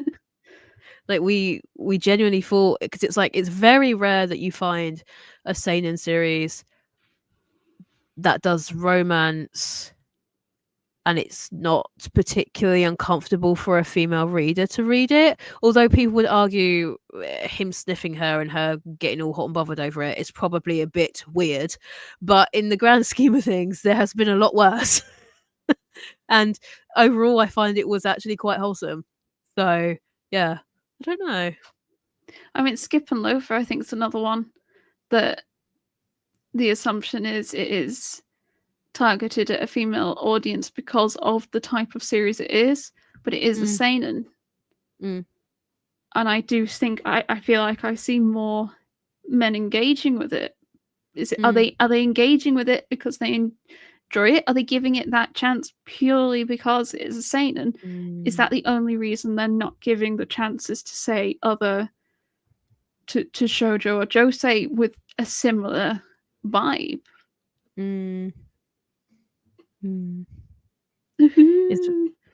It's just I feel like I'm so pessimistic against the shoujo josei community. I'm so sorry. I feel like this is kind of what I was trying to say, and I've tried to repeatedly say, this isn't us bashing the demographics, and I know it probably does come across that way. We're not. We enjoy it. We want more. We would like them to do more. I genuinely would love them to do a reprint of Basara, Seven Seas. Boys Over Flowers has been recommended to me so many times. Oh my god, the K-drama. Oh, I would love to read Boys Over Flowers, and I think those are ones I'm just naming. I think we're all Viz. I'm not even naming ones from other that are available for other publishers. I myself am not knowledgeable with digital or series out in Japan because I just have so much to read anyway. I don't need to be adding more to my list or anything like that currently. But there are so many series I would desperately love to read, and I would love them to have a print. I would love them to have a print. We are just trying to have a discussion about it in terms of trends / what we see. I think a big part of it, so from my understanding, is having talked to Emma a bit about it, she mentioned that she's been wanting to do a video live stream along these lines for quite a while now, having been doing what she's been doing. But it is a bit of a derisive topic, and it does upset people, and we are not trying to upset people at all. No. Not in the slightest. It's really interesting because like you've got two sides of the coin here. So Caitlin is a consumer of manga. Like you buy it all the time. You read across genres, across demographic, apart from horror, which is fine. You know, you have so you more than anybody, I think, have a better opinion, or not opinion, but have more of an idea as to the actual type of series that gets published across all demographics and all genres. You know, because you read so much of it. Whereas, although I am a consumer, I'm not as much of a consumer anymore. I see at ground zero, essentially, on a daily basis, what comes in, what comes out. Again, logistics, where we're located, it's not a very large city like Manchester or London or Leeds. So again, numbers can be slightly skewed because again, shoujo picks up during the summer when we have a lot more visitors from outside the city. But it is very interesting nonetheless for your every, the average run-of-the-mill person, like what do they read, what do they consume, and what are the trends. Like there was I saw Bethany say, isn't it damaging to put a seinen in the shoujo section if men won't go to the shoujo section when it could be one that would bridge the gap? I understand that, and my counter argument to that would be it was on the shelf round the other side and they weren't touching it. Like it was on the shelf with the seinen and shonen and it wasn't selling. The first 3 volumes are on the front table with Sakamoto Days, sandwiched between Sakamoto Days, Solo Leveling, Chainsaw Man, One Piece, Jujutsu Kaisen. So like it's surrounded by male dominated series, yet it still doesn't shift with a male consumer. It is just a female consumer, which again is really interesting, because it isn't just for a female gaze. I mean, it does help that Jinshi is mighty fine, like, but it's not, it's just not the male gaze just doesn't seem to be that interested in it. And it's sad because again, it's a good series. you know. But even with the merch, the merch is, when merch has come in, it's sold to female audiences. And again, with like danmei, which is like graphic, like novels, Chinese light novels, always female audiences, never a male audience. So it's very interesting. You try to bridge gaps, trying to bridge genres, and some people are just so in their lanes that they're not open to new stuff. And maybe it's down to us as creators to shove it in people's faces and be like, try it, it's amazing, you'll love it. But people like what they like, and it's quite unfortunate.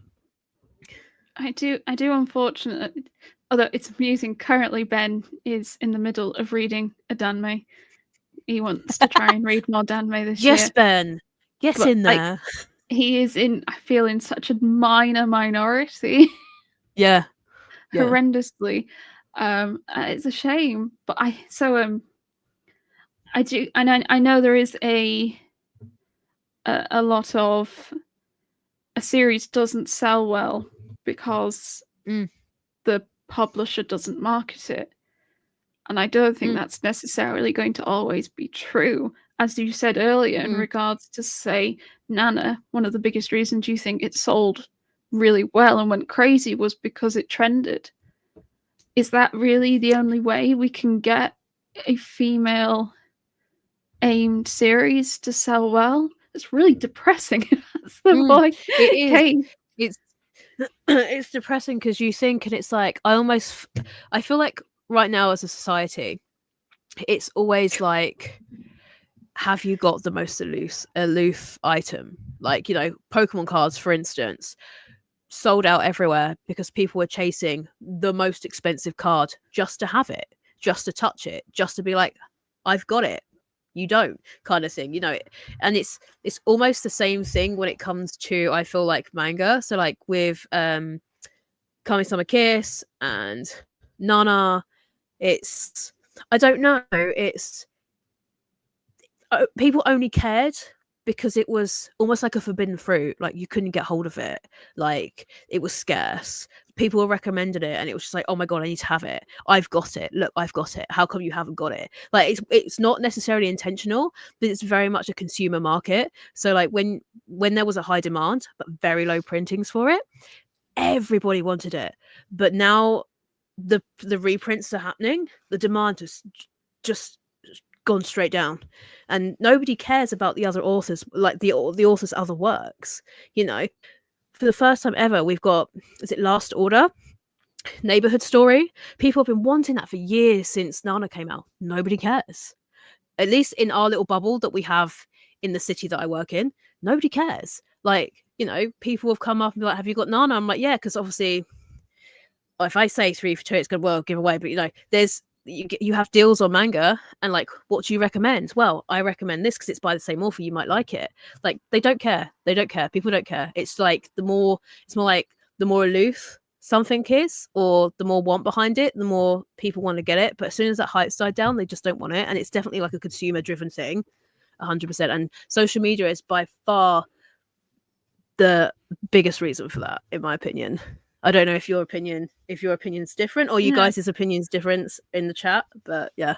I it's like, is there a potential argument that a publisher could potentially do more in terms of trying to in some way use marketing to get a series to go more viral? I know in terms of publishers, Yen Press, absolutely beautiful publisher, as they send me free stuff, and I like that. I appreciate that. But there are publishers, without maybe saying names, that I think I have done before, that have expressed that they don't really have an interest with working with content creators outside of North America or the US. So I do feel like, is there stuff they could be doing, or types of videos, like, in exchange for all this free crud, produce these kind of videos that there is then questions about like gifts, payments, that kind of thing at that point. Is oh gosh, it's a really difficult one. I think it's basically, if you really, really strip it back, at the end of the day, a publishing company or publishing house is a business. So their goal is to make money off of the consumer. Whether you like the series that get printed or not, that's your opinion. But I personally feel like what they need to create is a sense of community within the wider community. You know, they need to be like, okay, we understand that, but be more transparent with maybe the reason why they're not doing certain things.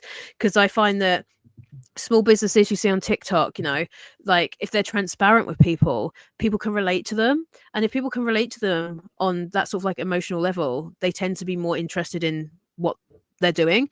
So if they're transparent about what's going on with the licenses, obviously they can't be like, oh my God, we're getting Kingdom in like 3 years' time. That's not what they can do. But they can be a little bit more transparent with some of the stuff as to like maybe why that's not happening. You know, if you've got the licenses for stuff digitally, why aren't they going into print? Is there a bigger reason for it? You know, and I think that's probably, in my opinion, probably one of the most like important thing. And I don't think companies realize sometimes you have people that sit at the top of companies are stuck in their old ways and they think word of mouth works. You don't have to push any social media stuff. It's no good. Just stick a picture up. It's fine. People don't engage with that. People prefer to see a person on the other end of the screen. You know, they like to be able to engage with that person. And I feel like if they'd done more of that and were a bit more open, I think they should reach out to European creators. Like, because it is, we may be a small market, but we are still an English speaking country and therefore we buy their products. So they should be more open to working with us. And I mean, again, with the Australian market as well. I definitely feel biased because who doesn't like the free stuff and talking about the free stuff? But I suppose exactly as well, like just because we're not based in, even if they want to target a US audience more, just because we're not in the US doesn't mean we don't have a US audience. I would say most of my audience is UK, but a good the next largest is the US. I think my third common country is like Germany though, which I find really interesting. That caught me by surprise. And then you see, at least on YouTube, you can see a big old list of countries where people have watched your videos, and I'm like, oh my gosh, this is crazy seeing like there's someone in this country watching my videos. My mind.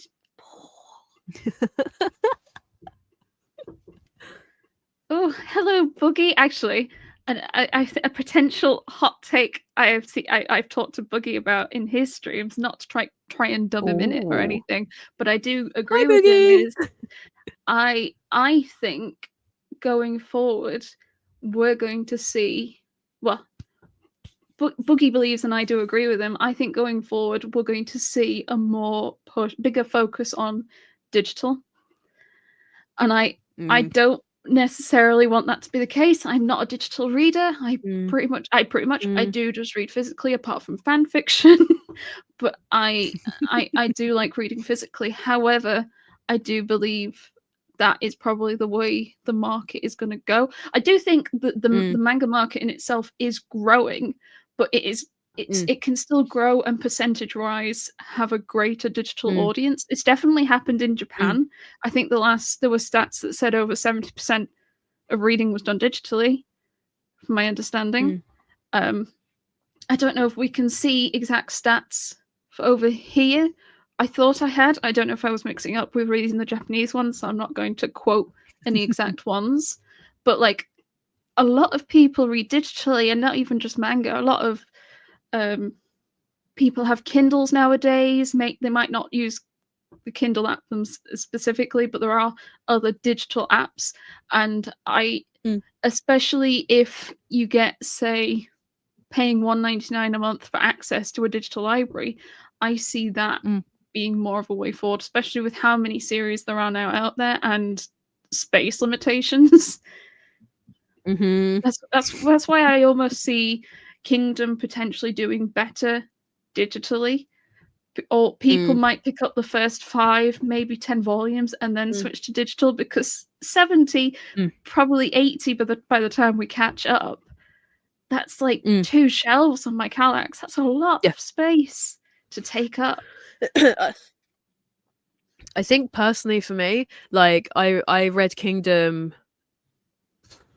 over 10 years ago, on sites that I probably shouldn't be reading them on.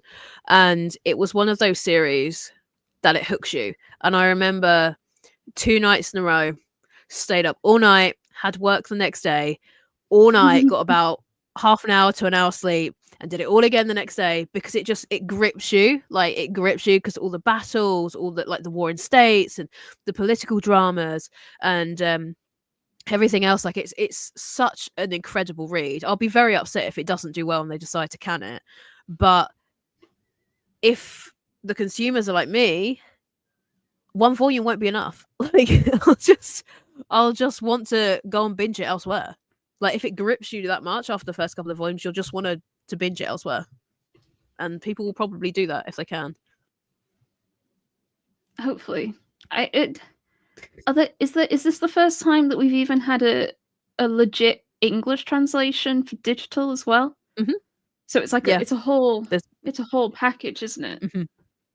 So that's why I wonder. This is once again me putting on my conspiracy hat with no base knowledge. I do almost wonder with some of the phrasing if it sounds almost like they've entered a kind of license that they might have with Case Closed, which the rumors for Case Closed is they've licensed it in a way that it doesn't matter if it sells or they're making money, they still have to keep it printing. I wonder if it's going to be the same with Kingdom.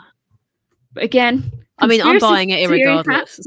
So I am a filthy consumer, so I too will be buying it regardless.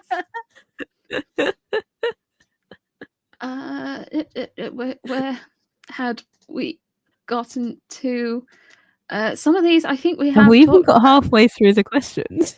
we have got. I think there's actually quite a few looking through them where we have, in one of our tangents, made our way to one of these questions. For example, which shoujo series? I'll put it up so you can read it as well. Which shoujo series in store have seen success in any, and why do you think that is? Anime, available print, social media. And you were talking about saying Nana, and it's TikTok boom. And then the other one that done really well was A Sign of Affection, which I was really happy about, because that's such a great series. Good. That is wonderful to hear. I feel like Sign of Affection is another one I do see. I have seen men getting into as well on social media. Even if they're not buying it, they're watching it. It's such a... I mean, we've both read... I think you're probably up to date. I'm still sort of sitting at volume 5 or 6. But I've got them all up to date. But it's such a breath of fresh air to see representation of, like, deaf people, and it's just... I don't know. It was such a wholesome series from what I've read, and I'm so happy that people have enjoyed it as much as we have. And they go to Costco. That makes me really happy. I think it's like it's almost like it's a fluffy series, but it's not too light-hearted as well. Which almost helps it. And it's like a mature fluffy, but not, when I say mature, I don't mean adult. I mean they just have slightly mature topics that they talk about. Like, I absolutely love how they sometimes try to show the main character hasn't been able to quite read someone's lips or understand what they've said, that they kind of grey the text and maybe flip some letters or change the word to something they believe they've understood.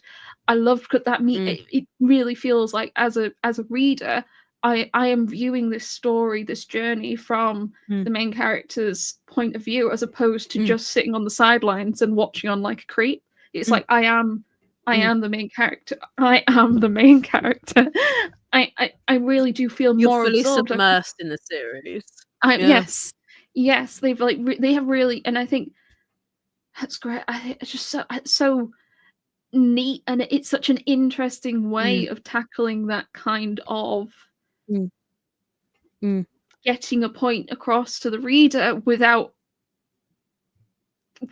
even if the reader themselves might not be deaf, they can't necessarily completely relate because they themselves, it's not something they, but you can almost relate a little while you're reading in a very tiny way.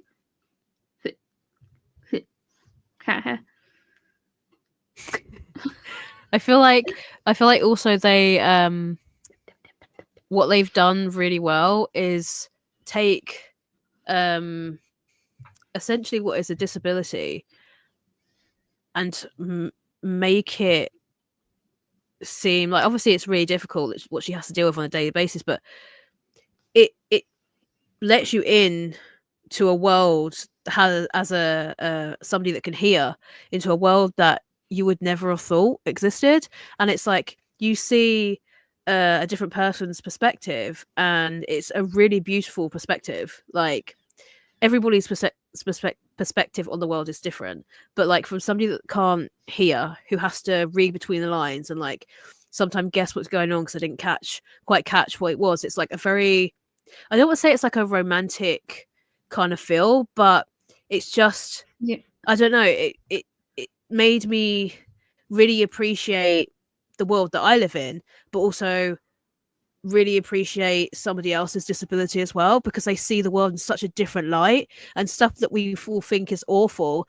they can find beauty in the most littlest thing. Oh no. Emma? No! Is my computer going funny? I feel like my computer's cut off. Fanny. I was so worried. I was like, is it me? Is it you? No, we're okay at the moment. It's not too bad. I think there's also a being careful, because it was something I read an amount of on social media as well in regards to Perfect World, which that people with disabilities felt almost like it was glamorizing and romanticizing the disability, and that's not okay. And obviously I think it is a much harder topic for, say, the pair of us to come at, considering they're not disabilities that we ourselves, we are just reading in on a single perspective in a manga. Gosh, what you've sent us down is such a I don't want to upset anyone.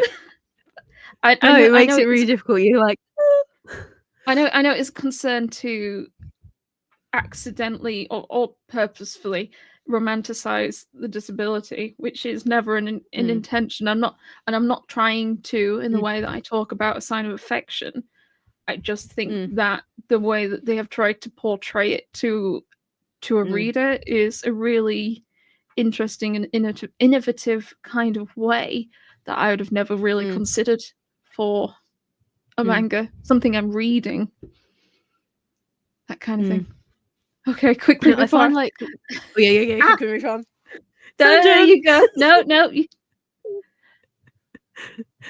No, next question. Emma's gonna shut up.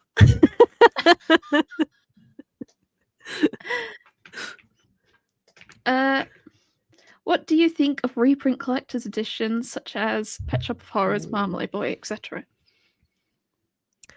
I really like them. I have the first volume of Pet Shop of Horrors, which I showed earlier on the stream.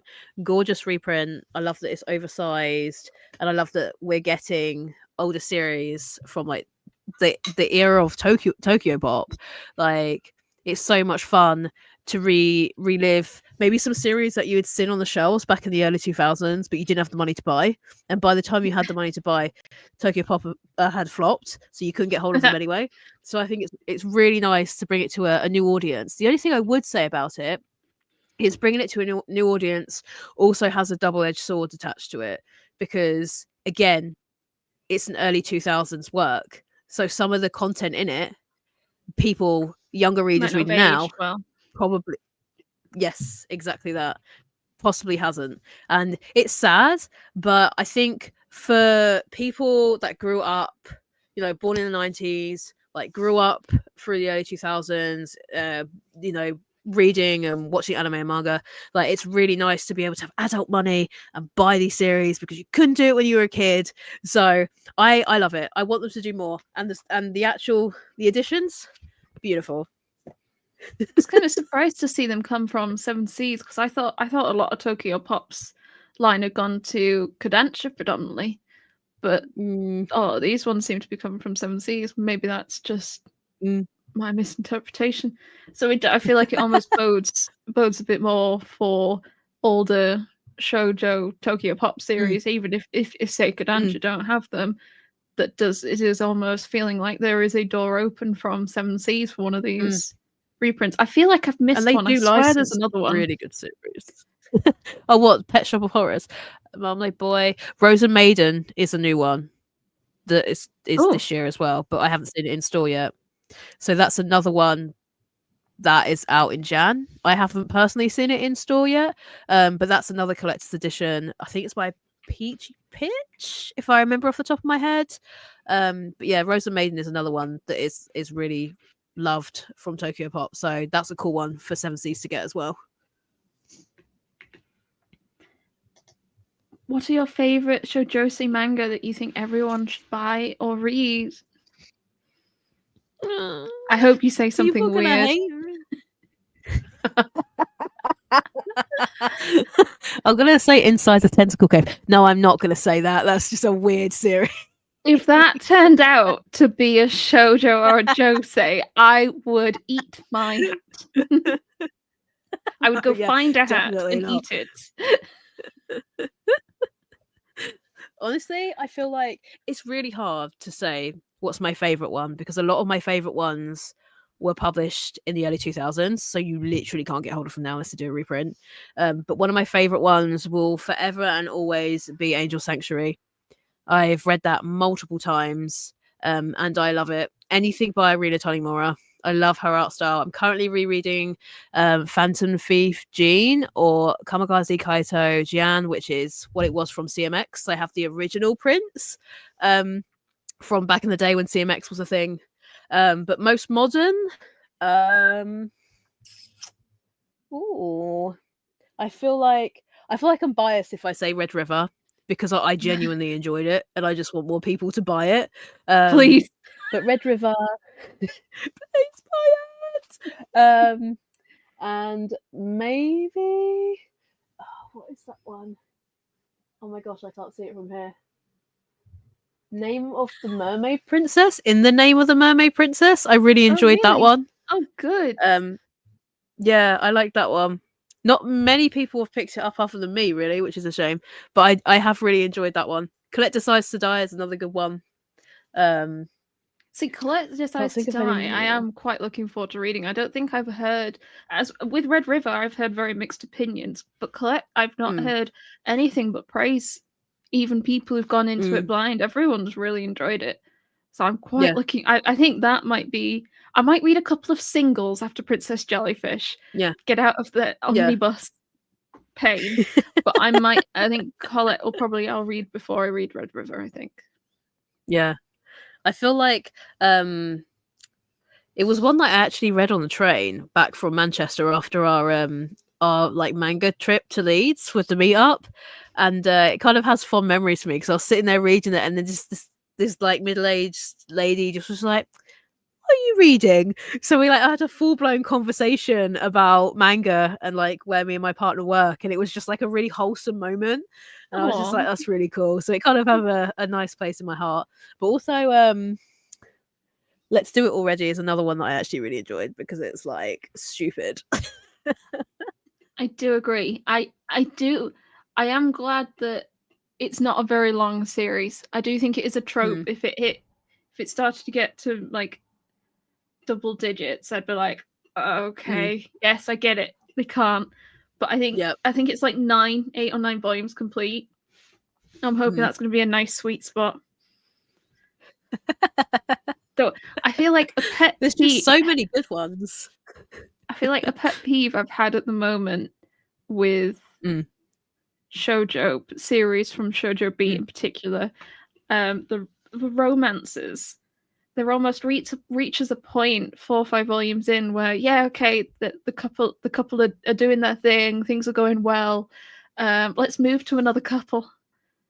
And like I didn't mind it at first, but now I'm like, no, take me back to the other couple.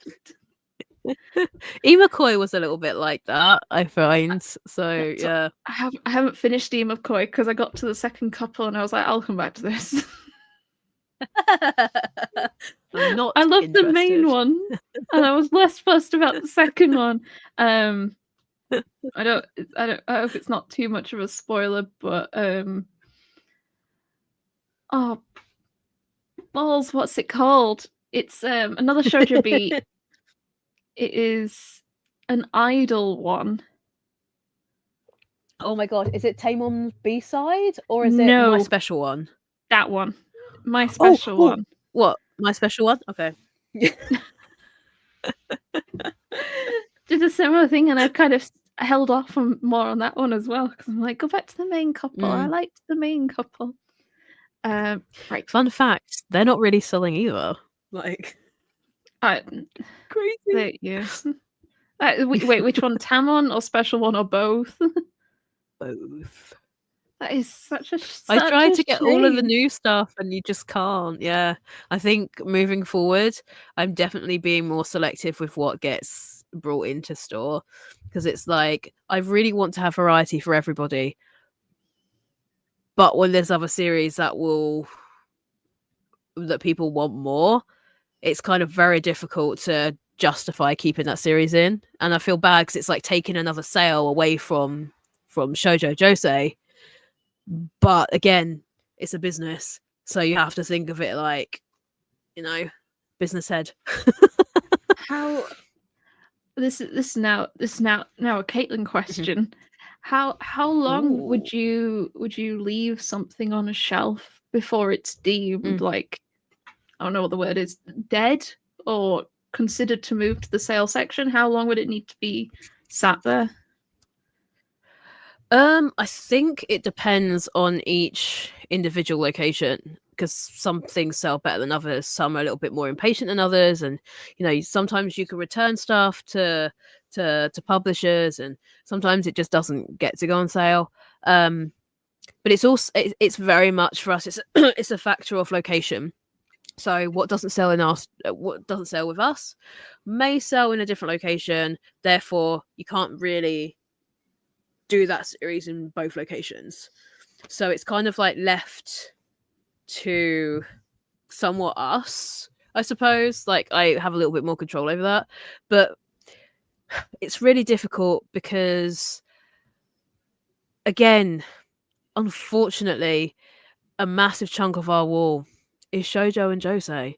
And when I say I've had them on the shelves from probably 3 or 4 months in to being there, things just don't shift. And I ordered in oh my god, The King's Beast, so the prequel series or the series that's set in the same universe. I can't remember off the top of my head. Dawn of the Arcana. Yeah, so that got a reprint, and I was just like, yes, excellent series, wonderful. Water Dragon's Bride got a reprint, yes, wonderful, love it. But nobody wants them.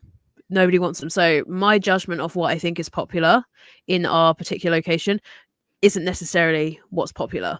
So it's right now we have got a smallish sale section, and potentially it might have to grow because of, unfortunately, shoujo.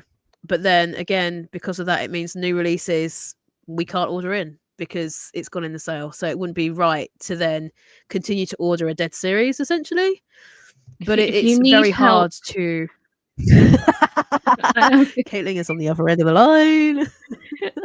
I am like a bin for your sales section. Oh my god.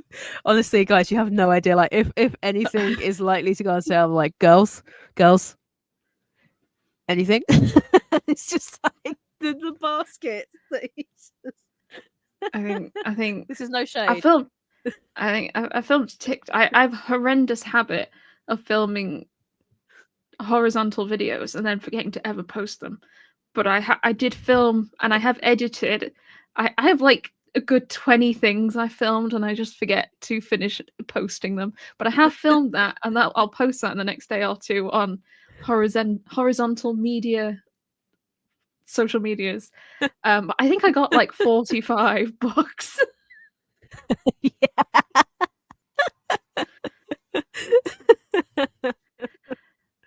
Oh, Venus Rose says, do you know what happens to dead stock in stores that don't have permanent sale sections?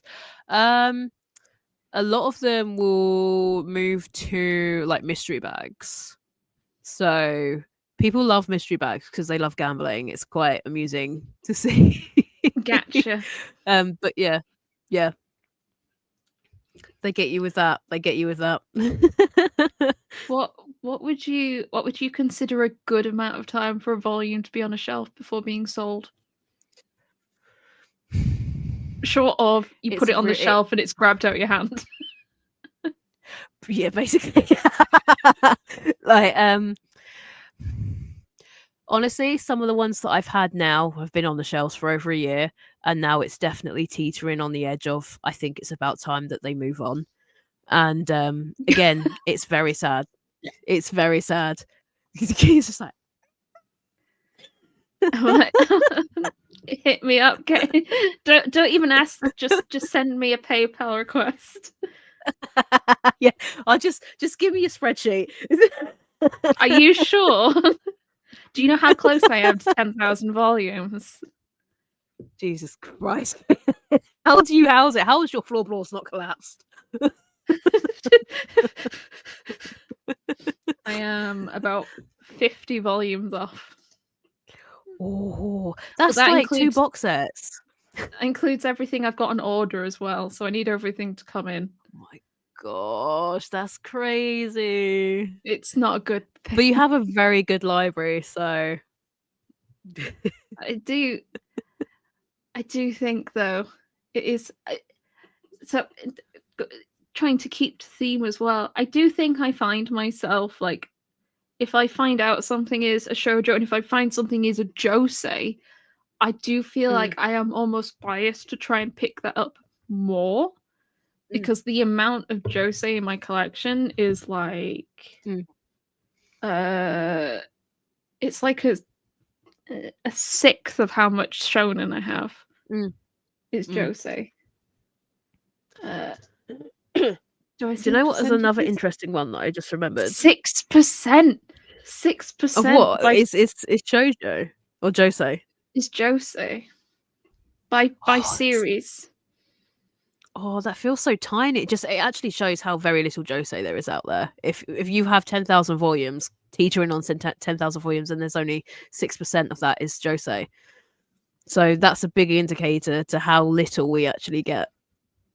Obviously, I don't have all josei, but I don't have all shonen. I don't have all seinen. So josei is definitely one I do feel like I try to target more, just because it's sad. It's really sad. Yeah. It's not even through lack of trying that. Yeah. I think off the top of my head, I remembered another one that doesn't particularly sell at all. So the hype for this series was huge, especially from the TikTok Twitter sphere. No names, but very, very vocal, very, very happy that it got released. And That's My Girlfriend's Child. It doesn't do numbers. I'm the only person that buys it. Just doesn't do numbers. Really? I definitely think that's one that a lot of people in like our bubble of a community pick up. So that's a really interesting one. Yeah, that's I feel like Could that be that? Personally, I wasn't a massive fan because I found it did really get me down, and I have to be in the perfect mood to be able to read something that's going to get me down. And I've not yet been in that place to decide to try and read those kind of series. But I have still been trying to mostly pick it up, but I have started seeing it appear on sale. And I almost as soon as a series I started to pick it up on sale, unless it was like completely random, I almost have like a mental category of, oh, okay, I will only pick this series up on sale now. Like I mean, a chunk of series I got from your sale section. One was Akashi Triangle, I think is how I can't remember how you pronounced it. I mean, I got volume 4 pre-owned last year, and I was like, okay, this is now a designated sale series, and it appeared in the sales. So many of my isekai are designated sale series. I take the piss, and I do genuinely still enjoy the shit ones. I don't understand how they keep pumping them out though, because they always end up in sales bins. I don't understand. It's like, oh, the male targeted isekai. Like, okay, I get that, but I also don't get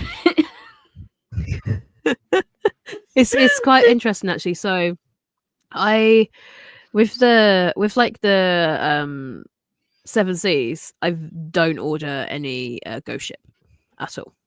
It's not something that we choose to house in our store. I think it's mostly because of like the general demographic that walks into the store is kind of younger. So unless their parents were like hot on what they're picking up, they could pick up something that is very inappropriate. Unless their parents are hot. And then it's like then you stopped for a moment. I was like, what? Hot parents. Oh my god, almost not my to be fair, I think we don't house it. I feel like the main store I see Ghost Ship in is the Forbidden Planet in London.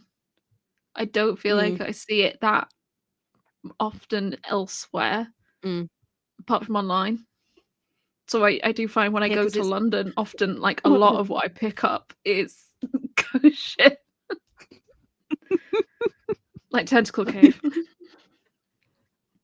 Oh my god! I'll tell you after stream. I think about Tentacle Cave. I can't tell you in stream. But like, no, we actively have chosen, mostly because I normally get side-eyed by my colleagues if I order like plus size elf, and they're like, "What the actual have you ordered in?" And I'm just like, "But it's plus size elf. Like somebody will buy it. Like what's going on?" I mostly sometimes order those in to see my colleagues' reactions to it when I get booked on. It's fairly amusing, to be honest. They do actually sell, surprisingly or non-surprisingly, but we tend not to, again, just because the demographic that we have in the store. But I do kind of like pop them in every now and again, you know, just to have a little spice on the shelf. You get your little ghost ship reader that comes in and they're like, Tentacle Cave. But do steamships sell well? No, not really. Like I have ordered them in. I try to keep at least one volume stocked because they probably will shift in the summer when again a bigger audience comes down to the shop. I buy them, but there's really not a massive audience, so I've learned a lot, let's say, in the last year as to the volumes of which I should be ordering. If it's 1 volume or 2 volumes, like, do I go high? Do I go low? And 2 is high for a steamship if you're not sure. And I think it also leans to, like, are people aware of what steamship is? So if it was in an 18 plus section, maybe it would sell. but it's not. So that could be the reason why it might not be shifting. Because we do have people coming and go, have you got an 18 plus section? We also had a question asked, goes, do you stock hentai? And I was just like, absolutely not. Absolutely not. I do think there's a bit of, well, like Steam 7 Seas have all these imprints. They have Ghost Ship, they have Airship, they have Steamship. They do in theory have a BL and GL, but they don't put it on the spine. It's just a stamp on the back. And that sort of thing, unless you happen to also you go looking, you follow the publishers, look them up online, that's not really something you're not going to look at a spine and it'll say Steamship and you'll know what that means. And I feel like that can almost alienate the common consumer who walks in and is like, oh, manga, let's have a look. Or I watched One Piece online, let's take a look. What is I don't know, Villainess and the Demon Knight? What is this? And they might not. It's plastic wrapped usually, though not all steamships are plastic wrapped because they don't even have the smut in them. But there's almost some needed background knowledge to fully know what that means, almost. Which an 18 plus. Unless you're really looking for it, you don't really know. Yeah. It's very interesting to see how many and how many people ask for the 18 plus section, considering there's not that much, but there's definitely a want for it, which I don't know if it's scary or if it's just amusing. I find it amusing because I like the steamy stuff anyway, but it's very amusing to actually see people that are just like, have you read this one? Like, do you have this one? And I'm like, no. And I'm like, that's already a bit too much. Do you find there's a particular type of demographic asking? I'll say no more. It's just me in a trench coat. Basically. Wow. No, it's not. No, you do have some women readers that have asked and have bought maybe one or two of the steamship titles, but they are very, very far and few in between. Like, they are like manga enthusiasts if they know what a steamship is, in my opinion, because it's like not that many people know, but the ones that know, and the ones that don't need to know. Like, so.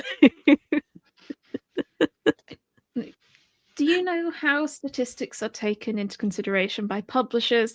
By that, do they look at numbers ordered or numbers sold? So say as you said earlier with Red River, you ordered 10 and 2 have sold. Which number is the publisher interested in, or are they interested in both? Do you know? I think it would depend on the individual stores. So like individual companies itself that have purchased from the publishers themselves, because some people are able to return. So obviously if they initially bought, 50 Red Rivers, for instance, initially sales look amazing, fantastic. But if in a year's time they then return that because it hasn't sold, then that's kind of like, okay, why are we dealing with this series if it's not? So I think there's a mix of both in terms of that. I think also, again, social media is definitely a massive factor in it, but I think the fundamental thing is sales through the till, I think, personally. Do you think they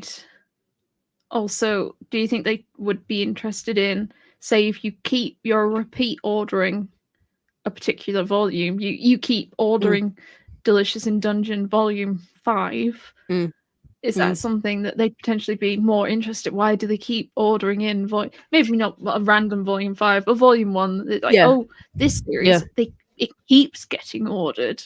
I think that is definitely a big factor. Like the higher the order numbers coming from the shops or from websites or whatever retailer is ordering, I think it does have a massive effect on it. Again, that's just my opinion. I don't know statistics, I don't know numbers, but from what I can see, I mean, I could probably check a list next week and be like, has Red River sold out?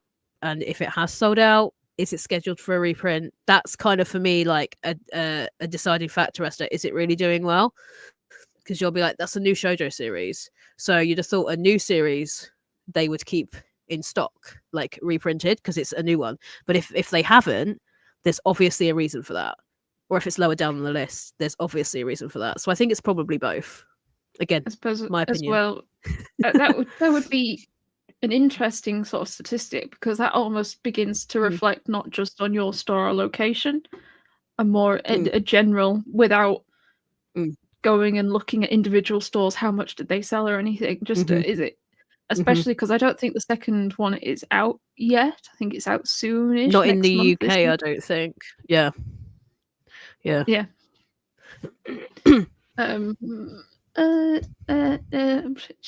kind of done that one. I feel like we're going through these questions a lot. I thought we were going to be stuck on them. I feel like now, I think we've done well. We've done well. We've not died. Can you, as a new you, tell a little about your job and what trends you've noticed since you started working there? I don't want to go too much into it, but I also have found personally, I found a love-hate relationship with manga. That's mostly because personally I deal with it on a daily basis. So my want to read and collect has gone down. But also I've noticed that there are a lot of other demographics inside manga that are equally as popular as some of the well-known ones. So like some of the series that we see from the LGBT community, like I can't remember the name of it. It's the lime green, white and black cover. I can't for the life of me I can't remember what it is. The green Yuri. The guy she was interested in wasn't really a guy at all. That's it, yeah. So that one kind of blew me out the water. I wasn't expecting it to kind of like blow up so much. But I definitely, in terms of trends, we tend to find, again, sales correlate to anime and what's popular at the moment. So you'll have, for some unknown reason, you know, a massive resurgence of people wanting to read Rama Half because the anime was on Netflix, and I wasn't expecting that. And when Viz reprinted, I don't know if they'd done higher and we just got what was left, but for individual volumes there was less than 150 for me to order from at the time, so it was very limited, and I don't think people were quite expecting how popular that series was going to be. And it reached a different community, like one community that it wasn't necessarily intended for to start off with, but it's branched out into a wider community, which is amazing. Like it's such a funny series, and it's definitely something that I noticed I wouldn't have noticed before. I was quite surprised. I mean, again, I have no clue half the time what doesn't have an anime, what's popped up where. But it did feel like quite sudden that a bunch of reprints suddenly appeared. Very upsettingly with the new price bracket, I might add. Because they used to be $9.99 and now they're like 13 plus 99. It was like really you couldn't get the later Omnis for Love No Money, and then suddenly there were clear runs, and I'm like, oh. I was able to finish my collection that I've had for years, so I was so excited. Biased, obviously. Well, yeah, I like what? I suppose, like, slightly following a bit on that. I'm not sure if I don't know if I'm losing the plot, and I'm going to start cycling some of these questions. I'm going to try and quickly check, because I've got I had a whole like routine system of how I was going to store these, and I failed. But because we went on a tangent, like we always keep going do. on tangents. What do you think is an interesting trend of purchases that you don't think most manga readers are aware of? So I guess, has anything done better than you expected? Things like more, it doesn't even have to necessarily be the best selling, but something you were just like, oh, okay. Now I can't actually pronounce this one, so I'm going to have to show the cover.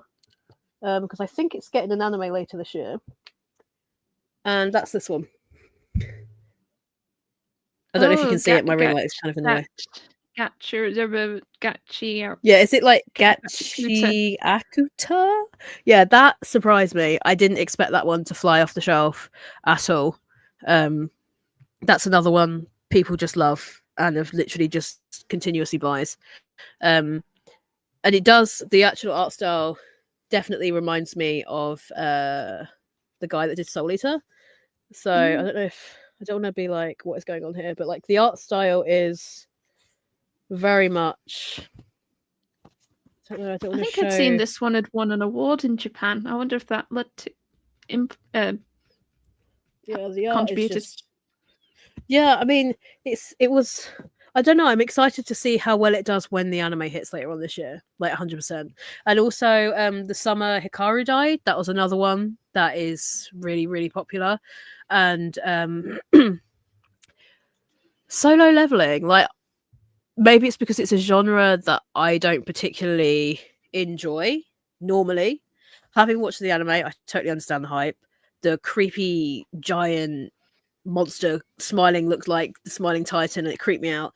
But that is another one that it's just like constantly selling, and I love it that it's like a manhwa, like a webtoon, and it's not a manga. So it's definitely given a lot of people gateway into a different medium other than just manga. So yeah, definitely those one, things. I think. Summer Hikaru died has an anime coming. Yes. So I should imagine it's going to pop up even more. Do you know what else has an anime coming? Go on. Bean Counter. Oh god. I am dying on the inside with excitement. Oh my god. So do you think, for example, Honey Lemon Soda is getting an anime this year? Do you think that is a series you will pick up more volumes of?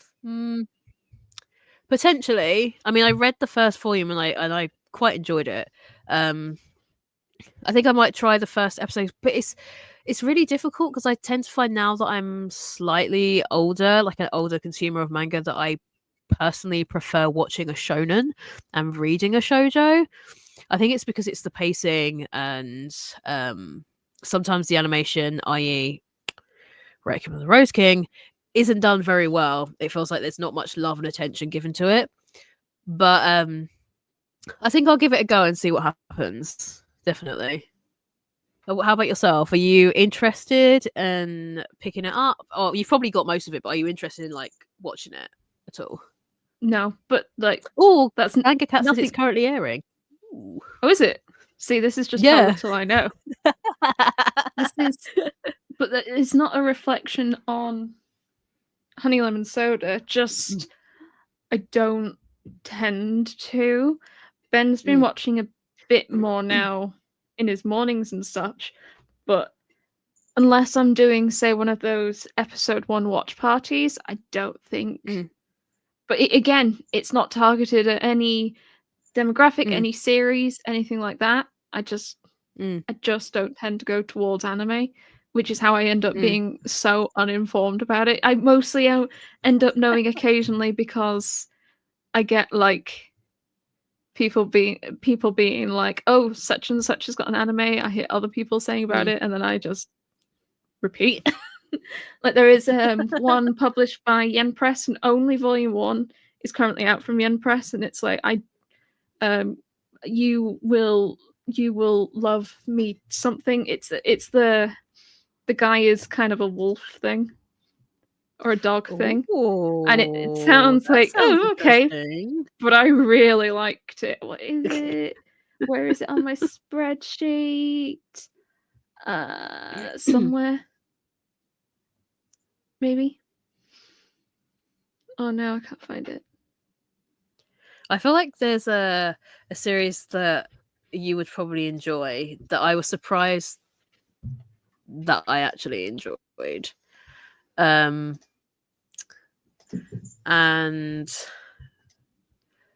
that was Ranking of Kings. Like that was so good. Like it was so good. It had like Studio Ghibli vibes. It was really sort of like made you feel a bit nostalgic from like series from sort of like 2000-ish, I suppose, but it was done in such a way that it was really engaging. So I definitely, if you have chance, it is in English if you prefer English dub over subs. I personally do because I normally watch it when I'm supposed to be sleeping, so I don't want to read the subtitles. But it's so good. Ranking of Kings is so good. I loved it so much. Like Boji is such a cute giant boy thing, and it's so cute. I feel like that's one of the series, like when I said about series, that even if there is an English book, I don't know if it's a series that has a manga alongside it, but it's definitely one I know of because so many people talk about it. It won a lot. It's won a lot of awards as well, hasn't it? Over the years. I don't think it has an English release. It definitely has a manga, but it doesn't have an English manga release at the moment. Yet. Maybe it will. Yeah, yet. with you, our love will make it through. That is the one that has one volume, and is getting a release, an anime later this year. I rather liked.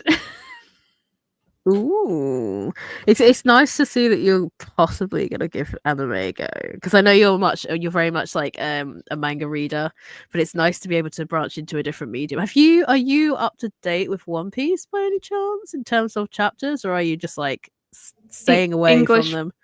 English physicals. Oh, just the English print. Yeah, like, and. And it is difficult. I've had to hide.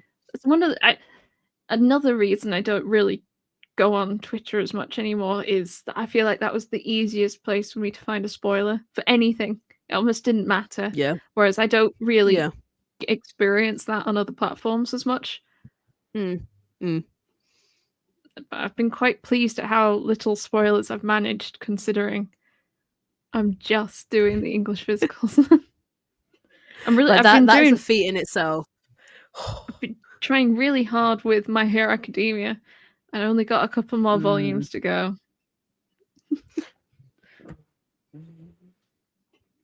I read it on the Shonen Jump app. Let's just say I'm less than impressed with the ending. Oh gosh! Don't you? No, leave that there. Leave that there. That's it. Yeah, I'm not saying anything else, but I was less than impressed with the ending. So you'll have to let me know what you think. When is it 42 volumes? It concludes that. Yeah, and I have. Okay. I think 40's just-ish come out, or is around coming out. Yeah.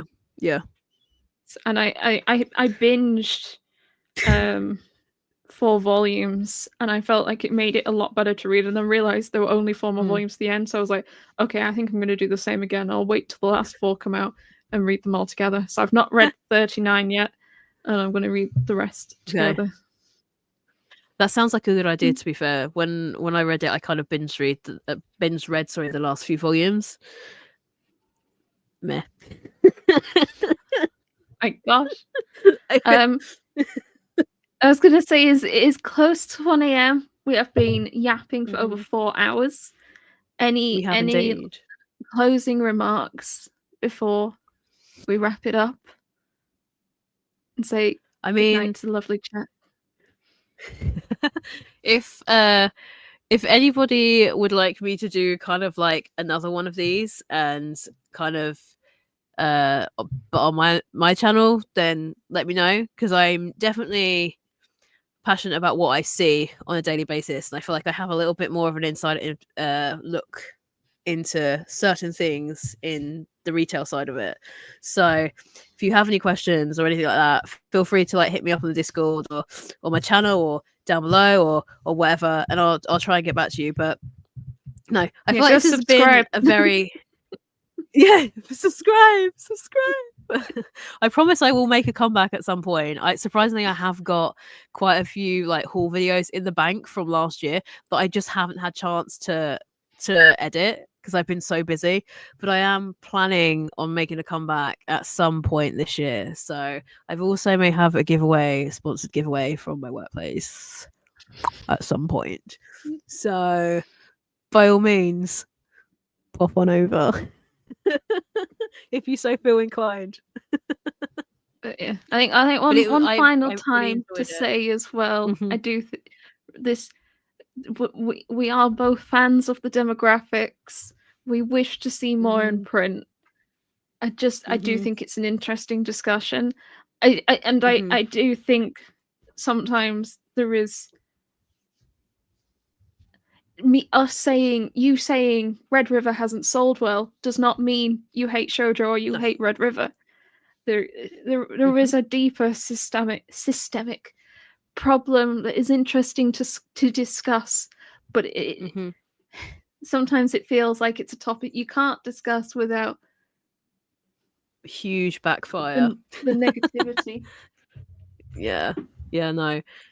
But we are both fans, as I say, as the genre, and this is just so cute.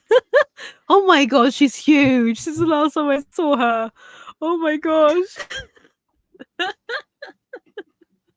But yeah, no, this is just like our opinions. We're not affiliated with like it's not opinions of any other company or anything like that. It's just our opinion on what we observe on a daily basis off social media, in social media and trends. But I hope this was like kind of insightful for you guys. Like I don't know if I covered everything. There was some stuff that obviously I can't cover because it would delve into information that shouldn't be covered.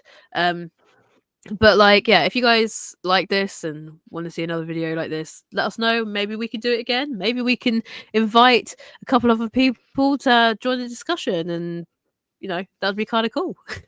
Or doing a sort of different themed discussion stream might be fun. But any further discussion you have, feel free to join in the Discord. Links probably found down below.